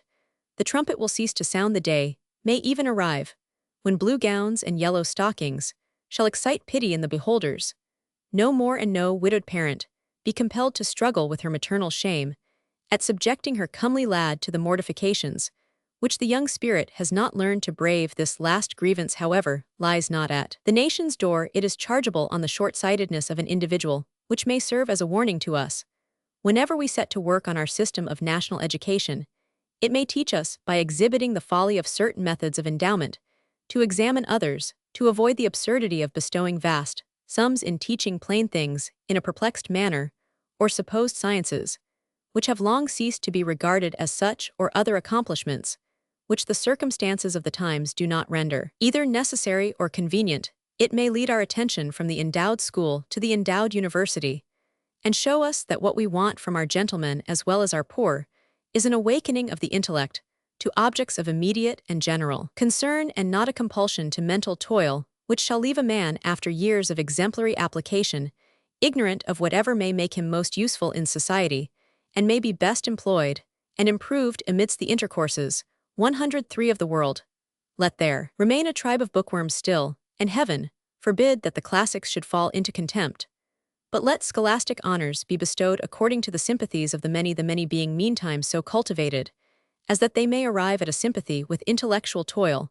With the progress of science, the diffusion of science becomes necessary. The greater the power of the people to injure or rebel, the more necessary it is to teach them to be above injuring and rebelling. The ancient tyrant, who hung up his laws written in so small a character that his people could not read them, and then punished offenders under pretense that his laws were exhibited, was no more unjust than we are while we transport and hang our neighbors for deeds of folly and malice, while we still withhold from them the spirit of power and of love, and of a sound mind. Bring public education to the test, and it will be found that badgery is pomp, while universal instruction is essential to the support of the state. A pretty new church, that, but I should scarcely have supposed it wanted, while there is a new Methodist meeting house on one side the way, and the large old independent chapel on the other. The little church that the lady is sketching, before it comes down, might have served while longer, I fancy, if the necessity had been estimated by the number of churchgoers, and not of souls in the parish. Whatever may be thought of the obligation to provide a national scheme of worship after the manner in which a 104 national scheme of education is certainly a duty. However, the essential circumstance of distinction is overlooked, that every member of the state has without its assistance opportunities of worship. While such is not the case with instruction, whatever may be thought of the general question of an ecclesiastical establishment, it is not pretended by any that its purposes are answered by the application of its funds to the augmentation of private fortunes. Instead of the religious instruction of the people, time was when he who presented to a benefice was supposed to confer a benefit on the people connected with it. Now we have the public barter of such presentations for gold, and whether most regard be always paid to the qualifications of the candidate, or to the gold he brings, let the face of the country declare meeting houses springing up in every village, intelligent artisans going off to one class or another of dissenters, while the stolid race of agricultural laborers lounge to church. What does this tell? But that the religious wants of the people are better met by the privately paid than the publicly paid church. The people are not religiously instructed by the clergy as a body. Look into our agricultural districts, and see what the mere opening of churches does for the population, for the dolts who snore round the fire in the farm kitchen during the long winter evenings, and the poor wretches that creep match in hand between the doomed stacks, or that walk firmly to the gibbet under the delusion that their lifelong disease of groveling vice is cured, and sent 105 to oblivion by a few priestly prayers and 3 days of spiritual excitement. Look into our thronged towns, and search in its cellars and garrets, its alleys and its wider streets. How many dwellers there see the face of their clergyman, and have learned from his lips the reason of the hope that is in them, if such hope there indeed be. They hear that he who holds the benefice Roman 1e is appointed their benefactor, is living in London or traveling abroad on the funds which are derived from the people, and that a curate found by accident or advertisement is coming to do the duty. He may be a religious instructor in the real sense of the term, or he may not, if he be no thanks to his superior, no thanks to the state, no thanks to the university that bred him. For aught they know or trouble themselves about, he may be more ignorant than many a mechanic in his flock, and more indolent than the finest lady who carries her salts to her cushioned pew. He might have the same virtues that he has now if he were a dissenting minister, and nobody disputes that nowhere does virtue more eminently fail of its earthly recompense than in the church. Nowhere do luxury and indolence more shamelessly absorb the gains of hardship and of toil. The sum of the whole matter is that in the present state of the church, the people pay largely for religious instruction, which it is a chance whether they obtain. If the same payment were made by the people, direct without the intervention of the statathi, would 106 be sure to demand and receive an equivalent for their sacrifices. If the people be supposed incapable of thus providing for their own spiritual wants, it behoves the state to see that those wants are actually provided for, so that more than half the nation may not be compelled through failure of duty in the establishment to support double ministry. No power in earth or heaven can absolve the state from the obligation either to leave to its members the management of their own funds for religious worship and instruction, or to furnish to every individual the means of learning the gospel and worshipping his Maker. The first is a plan which has been elsewhere found to answer full as well as any we have yet tried. The last can never be attained by merely opening a sufficiency of churches and leaving to men's cupidity the chance whether the pulpit shall be occupied by an ape or an apostle. Have the people got a notion already of such an alternative?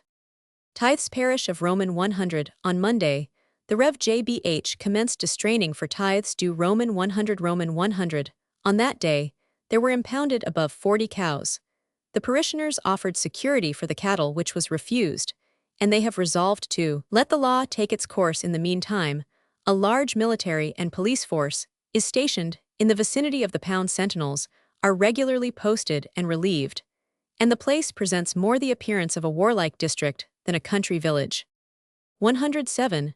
This Rev. J.B.H. takes for his text perhaps, I came not to send peace on earth, but a sword. The people it seems think his claim, 1476 L, on a valued property of 9,000 L a year excessive, but his advocate declares that no man acquainted with first principles can deny that the Rev. J.B.H. has a legal right to demand and take his tithes, be it so, but first principles tell just as plainly that it is high time the law was alter. Read First Principles of Humanity to the clergy themselves to judge by what comes next.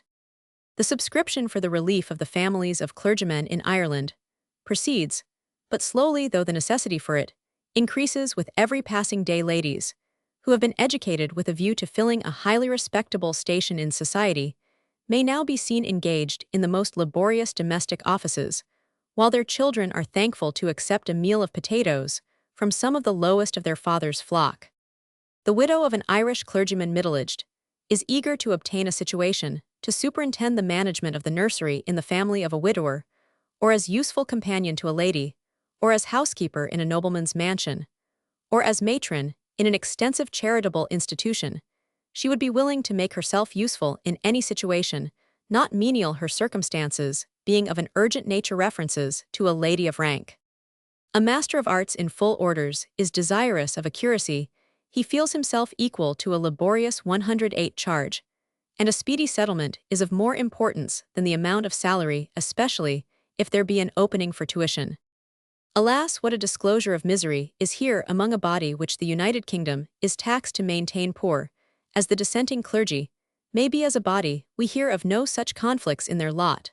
The poor spirit-broken clergyman bearing undeserved by him the opprobrium belonging to his church, seeing his gentle wife washing his floor, or striving to patch up once more the girl's frock and the boy's coat, while they poor children peep in at the door of the laborer's smoky cabin, and rush in at the first invitation to take a sup of milk, or a potato. Scraps of the classics descriptive of poverty will run in his head, instead of gospel consolations of poverty, for the good reason that he was taught that his classics, and not his choice of poverty, were his title to preach the gospel. He could find in his heart to inquire further of any heretical sect, which takes for its rule to employ every one according to his capacity, and reward him according to his works, however difficult it might be to fix upon any authority which all men would agree to be a fitting judge of their capacities and their works. None would affirm that an educated clergyman is employed according to his capacities in wandering about helpless amidst the contempt or indifference of his flock, or that his works are properly rewarded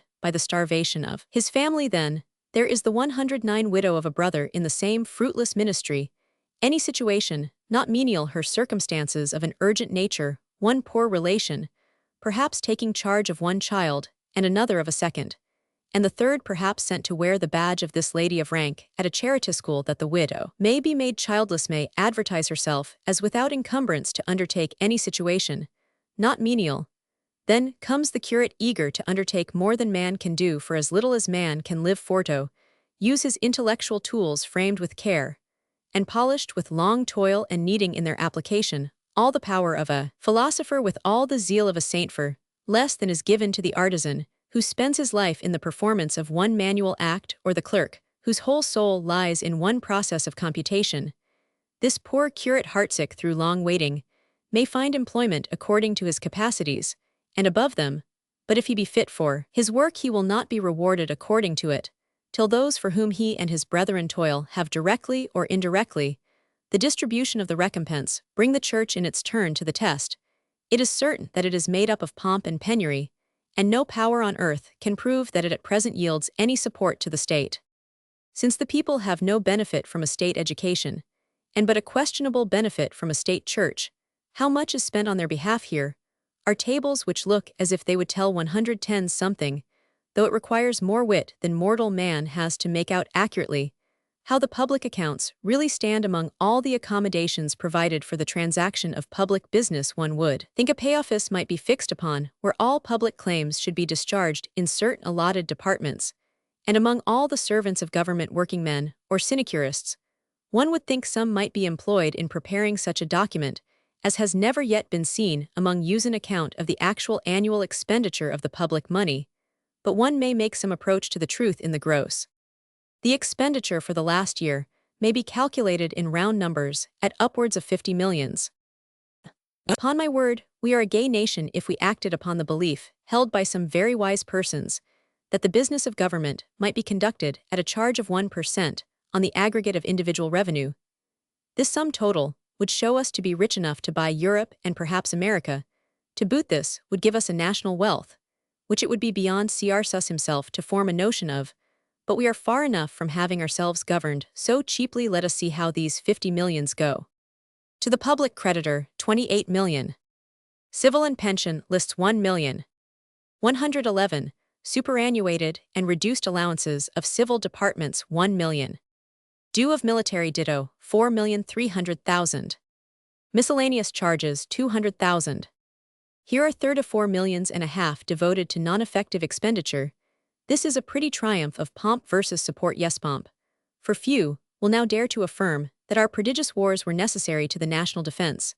They were wars of pomp, which undermined our supports.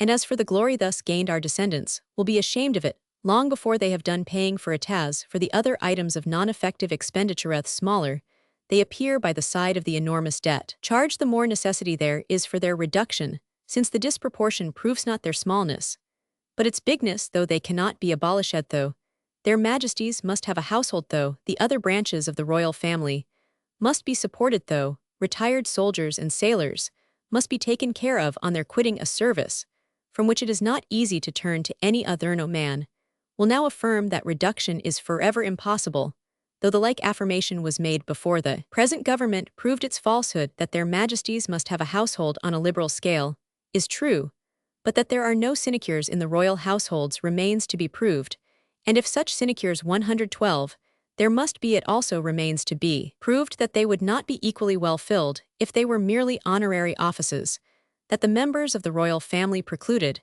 as they are by their position from being independent, must submit to be maintained by a pitying people is also true. It is a lot so full of mortification that a Christian nation will soften the necessity to them to the utmost, cheerfully paying as much as will support them in decent splendor, but not so much more as will expose them to the taunts of their supporters.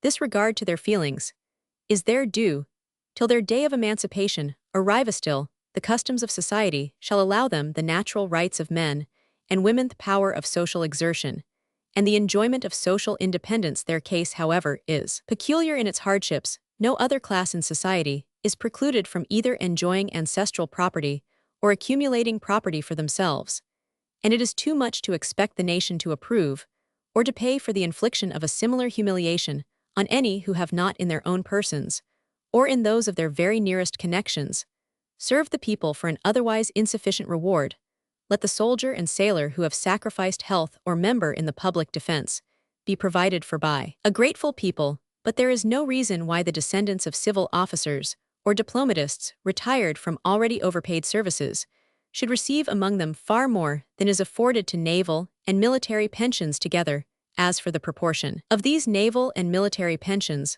to 113, the expenditure for effective defense, it is to be hoped that a long abstinence from war will rectify if they must not be otherwise rectified such enormous abuses as that of the number of retired soldiers far exceeding that of the employed and of the expenses of the non-effective service, being considerably greater than the maintenance of the actual army monstrous absurdities, that the factitiously helpless class should cost the nation more than those who advance some plea more or less substantial off civil services, rendered by themselves or their connections, that these last should cost the nation more than the whole body of its maimed and wounded and worn-out defenders, and that these again should cost the nation more than its actual defenders. What wonder that they from whose toils all these expenses must be paid talk of a national militia off, arming themselves, and dispensing with a standing army? It is no wonder. But when we let them be as wise as they desire to be, they will perceive that their best weapons at present are the tongues of their representatives. It has not yet been tried whether these tongues may not utter a spell powerful enough to loosen this enormous dead weight from the neck of the nation. But how goes the 15 million L for actual service? Of the 15 million L required for active service, 3.5 are expended on the collection of the revenue 8, and a quarter on 114 defense law, and justice swallow up 750,000. Another million is required for civil government, and the expenses of legislation, diplomacy, and the colonial civil service are discharged by 500,000. About 500,000 is spent on public works. The remaining odd 500,000 out of the 15 is expended on the management of the debt, and for miscellaneous services, Roman 100. So we, a most Christian nation with abundance of Christian prelates, and a church which is to watch over the state with apostolic care, strenuous professors of a religion of peace and enlightenment, spend 8 millions, and a quarter on defense, and how much on popular education? I suppose the latter forms some little item in one of the smaller accounts, for I can nowhere see it. 8 millions and a quarter on defense, and 3/4 on law and justice. 8 and a quarter on defense, and 1 on government and legislation. 8 millions and a quarter on defense, and 500,000 on public works. O monstrous too monstrous a sin to be charged on any ruler or body of rulers, or succession of bodies of rulers.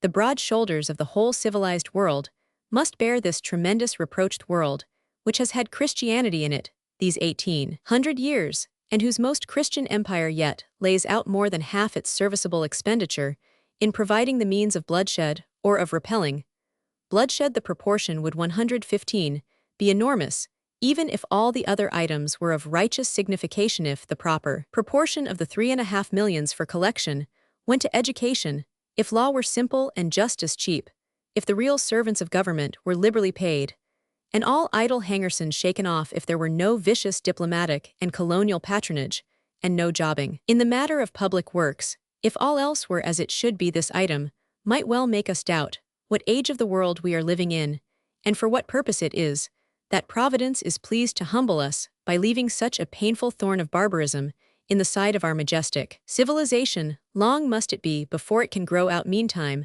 let us not boast as if the whole body were sound, or as if we were not performing as humbling and factitious a duty in paying our defense taxes as the bondmen of old, in following the banner of the cross to the eastern slaughterfield. The one was the bondman's duty then, and the other is the citizen's duty now. But the one duty is destined to become as obsolete as the other. What glory in that day to reverse the order of expenditure: education, public works, government and legislation, law and justice, diplomacy, defense, dignity of the sovereign. When this time shall come, no one can conjecture, but that we shall not always have to pay 8 millions a year for our defense is certain, if the voice of a wise man, which is always the voice of an awakening multitude, say true human intelligence, will not stand still. The same impulse that has hitherto borne 116 it onwards will continue to advance it yet further. The very circumstance of the vast increase of expense attending national warfare has made it impossible for governments henceforth to engage in it without the public assent expressed or implied, and that assent will be obtained with the more difficulty in proportion As the public shall become more generally acquainted with their real interest, the national military establishment will be reduced to what is barely sufficient to repel external attack, for which purpose little more is necessary than a small body of such kinds of troops as cannot be had without long training and exercise, as of cavalry and artillery, for the rest nations will rely on their militia, and on the excellence of their internal polity, for it is next to impossible to conquer a people unanimous in their attachment to their national institutions, nor will any desire to conquer them, while our example of the results of conquest is before the eyes of nations.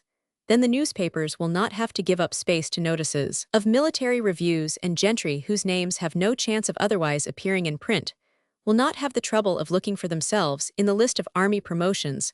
The pomp of defense will be done away, while the support will remain in the hearts and hands of the people.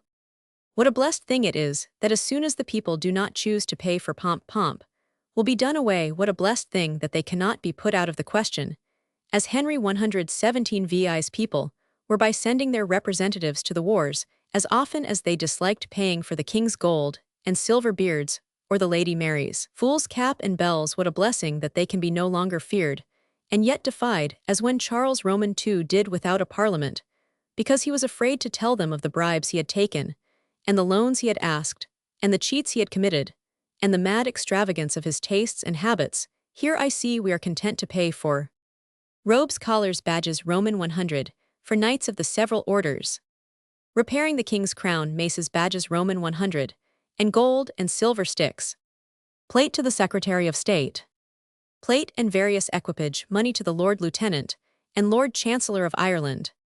This is the people's own doing. No grown man can be supposed to care for crowns and gold sticks, and robes and collars in themselves. It is the people who choose to preserve them as antiquarian curiosities. So be it, as long as their taste for antiquities takes this turn, and they can find grown men good-natured enough to dress up to make a show for their gratification. But in another reign or two, it will be necessary to have dolls made to save busy and grave legislators the toil and absurdity of figuring in such an exhibition, or perhaps cheap theaters will by that time be allowed, where those who now act pantomimes will not be above exhibiting these 118 other mummeries on Christmas nights. Meantime, if the people choose to have their functionaries surrounded with pomp and parade, they must pay the purchase money with thanks whenever they shall become disposed to dispense with guards, trappings, and pageantry, to respect simplicity, and obey the laws for the sake of something more venerable than maces and wigs. They have only to say so, and doubtless the king will feel much relieved, and his ministers very thankful. The laws will work quite as well for the judges looking like other people in the same manner, as it is found that physicians' prescriptions are worth full as much as formerly, though the learned gentlemen now wear their own hair. We tried this method of simplicity in our own North American colonies. Less than a century ago their total expenditure was under 65,000 L per annum. We shall not have held those colonies for nothing if we learn from our own doings there how cheap a thing government may be made when removed from under the eyes and the hands of a born aristocracy. What a rich, stirring, happy-looking country this is before my eyes, where the people hold up their heads and smile very differently, I fancy, from what they did when the proud cardinal made a progress through it, or when whispers of the sale of Dunkirk circulated in advance or in the rear of the sovereign, who bartered away his people's honor. How times are changed, when instead of complaining that the king and his ministers sacrifice the nation to their own pomps, 119, and vanities, the people only murmur at an insufficiency of courage and dispatch in relieving them of the burdens imposed by the maladministration of a former age. What a change from being king-ridden, courtier-ridden, priest-ridden, minister-ridden, to being not king-ridden, less courtier-ridden, priest-ridden, only while it is our pleasure to be so, and ruled by a ministry, every tittle of whose power hangs upon the breath of the people. One may bear even the debt for a short space with patience, while blessed with the sober certainty that the true instrument of rectification, the responsibility of rulers to the ruled, is at length actually in our hands. One might almost wish long life to the sinecure pensioners, and be courteous about the 3.5 millions consumed in tax collecting, if one rested in a comparison of the present with the past.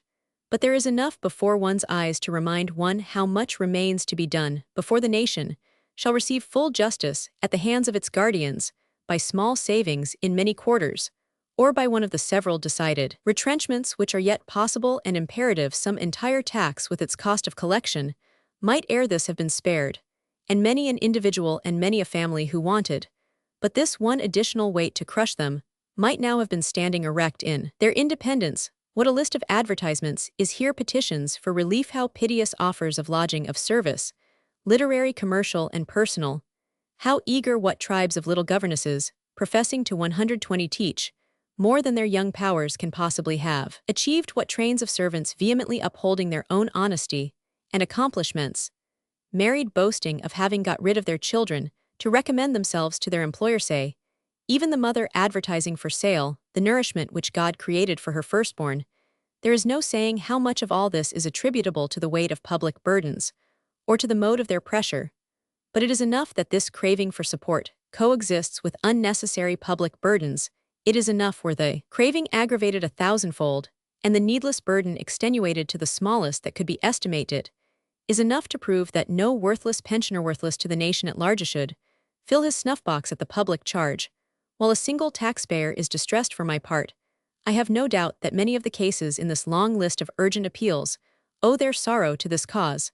I have no doubt that many a young girl's first grief is the seeing a deeper and a deeper gloom on her father's brow as he fails more and more to bear up against his share of the public burden, and finds that he must at length bring himself to the point and surrender the child he has tenderly nurtured and dismiss her to seek a laborious and precarious subsistence for herself. I have no doubt that many of these boasting servants would have reserved their own merits to bless their own circle, but for the difficulty that parents, husbands, and brothers find in living on taxed articles 121, while these things coexist with the needless expenditure of a single farthing, I for one shall feel that however thankful we may and ought to be for our prodigious advance in freedom and moral dignity, we have still to pray day and night that the cry of the poor and the mirth of the parasite do not rise up together against us too fearful. A retribution must await us, if we suffer any more honest hearts to be crushed under the chariot wheels of any gay licentious proud who must have walked barefoot in the mud, if their condition had been determined by their deserts. What place is this? I was not aware that these pretty villas and evergreen gardens and trim causeways stretched to so great a distance on any London road. Bless me, where can we be? I know that old oak. I must have been dreaming if we have passed through Croydon without my perceiving it. I shall be early at GS. After all, no, not I. It is some 2 hours later than I thought. Traveling alone is the best pastime. After all, I must tie up these newspapers. It is a wonder they have not been claimed for the Blue Lion yet. My wife would say this is just the light for the Abbey, but she has said so of every light from the broadest noon sunshine to the glimmer of the slenderest crescent at midnight. Long may the Abbey stand quiet amidst the bustle of moving life, a monitor speaking eloquently of the past and breathing low prophecies of the future. It is a far nobler depository of records than the Tower 122, for here are brought into immediate contrast the two tribes of kings, the sovereigns by physical force, and the sovereigns by moral force. The royal Henrys and the thrice royal Shakespeare and Locke and Wilberforcing. There remains also space for someone who perchance may unite the attributes of all, who, by doing the highest work of a ruler, in making the people happy, may discharge the commission of a seraph in leading them on to be wise. Let not the towers totter nor the walls crumble, till such an one is there sung to his rest by the requiem of a virtuous people. But the noblest place of records can never be within four walls, shut in from the stars. There is one as ancient may be as the Abbey, and perhaps destined to witness its aisles laid open to the sunrise, and its monuments to the shifting moonlight. Old oak, that we passed just now, my wife pities it standing exposed in its old age to the glare and the dust when it was perhaps in its youth the center of a cool green thicket. But it is worth living through all things to witness what that oak has seen. If no prophetic eye were given to men, I think I would accept the elixir vit for a chance of beholding the like. As soon as that oak had a shade to offer, who came to court it, the pilgrim on his painful way to the southern shrine, turning aside to pray that the helpless might not be ravaged by the spoiler in his absence, the nun who mourned within her cell, and trembled in God's sunshine, and passed her blighted life in this sad alternation, the child who slept on the turf safely with 123, the adder in the neighboring grass, and the robber looking down from the tree in envy of its innocence, which after all was poisoned by a worse fang than the adder's, and despoiled by the hand of a ruder banditirani who came in a later age, the soldier reeking from the battle, and in search of some nook in which to pray for his little ones, and died the maiden fleeing from royal lust, and her father outlawed by royal vengeance. What tales were brought when the neighboring stems mouldered away, and left space for the winds to enter with their tidings from afar, rumors of heaped battlefields across the sea, and of the murmurings of the oppressed in their comfortless homes, and the indignant remonstrance of captives silenced in their proclamation of the truth. And then did weary sailors come up from the sea, and while they rested talk of peace, and merchants of prosperity, and laborers of better days. And now that the old oak yields but a scanty shade, children come to pick up its acorns, and to make a ladder of its moldering sides. And even these infant tongues can tell of what the people feel, and what the people intend, and what the king desires for the people, and what the ministers propose for the people. The old oak has lived to see the people's day. Oh, may the breath of heaven stir it lightly, may the spring rains fall softly, as the wintry snow, may the thunderbolt spare it, and the flash not dare to crisp its lightest leaf, that it may endure to witness something of that 124, which is yet to come, off the wisdom, which shall issue sternly from the abyss of poverty, smoothing its rugged brow as it mounts to a milder and brighter region, and of pleasure descending from her painted cloud, sobering her mien, as she visits rank below rank, till she takes up her abode with the lowliest in the form of content. If every stone of yonder abbey can be made to murmur like the seashell, to the awakened ear disclosing echoes of the requiems of ages, yet more may this oak whisper from every leaf, its records of individual sorrows, of mutual hopes, and now of common rejoicing which yet has more in it of hope than of fulfillment. The day of the people is come, the old oak survives to complete its annals. Abbey has place for a record whether the people are wise to use their day for the promotion of the great objects of national association, public order, and social improvement. It was too late to dine at G.S., so Reed turned into the abbey, and stayed there till his own footfall was the only sound that entertained the bodily ear. 125. Summary of principles, illustrated in this volume. It is necessary to the security and advancement of a community that there should be an expenditure of a portion of its wealth, for purposes of defense of public order, and of social improvement. As public expenditure, though necessary, is unproductive, it must be limited, and as the means of such expenditure are furnished by the people for defined objects, its limit is easily ascertained. That expenditure alone which is necessary to defense public order and social improvement is justifiable. Such a direction of the public expenditure can be secured only by the public functionaries, who expend, being made fully responsible to the party in whose behalf they expend.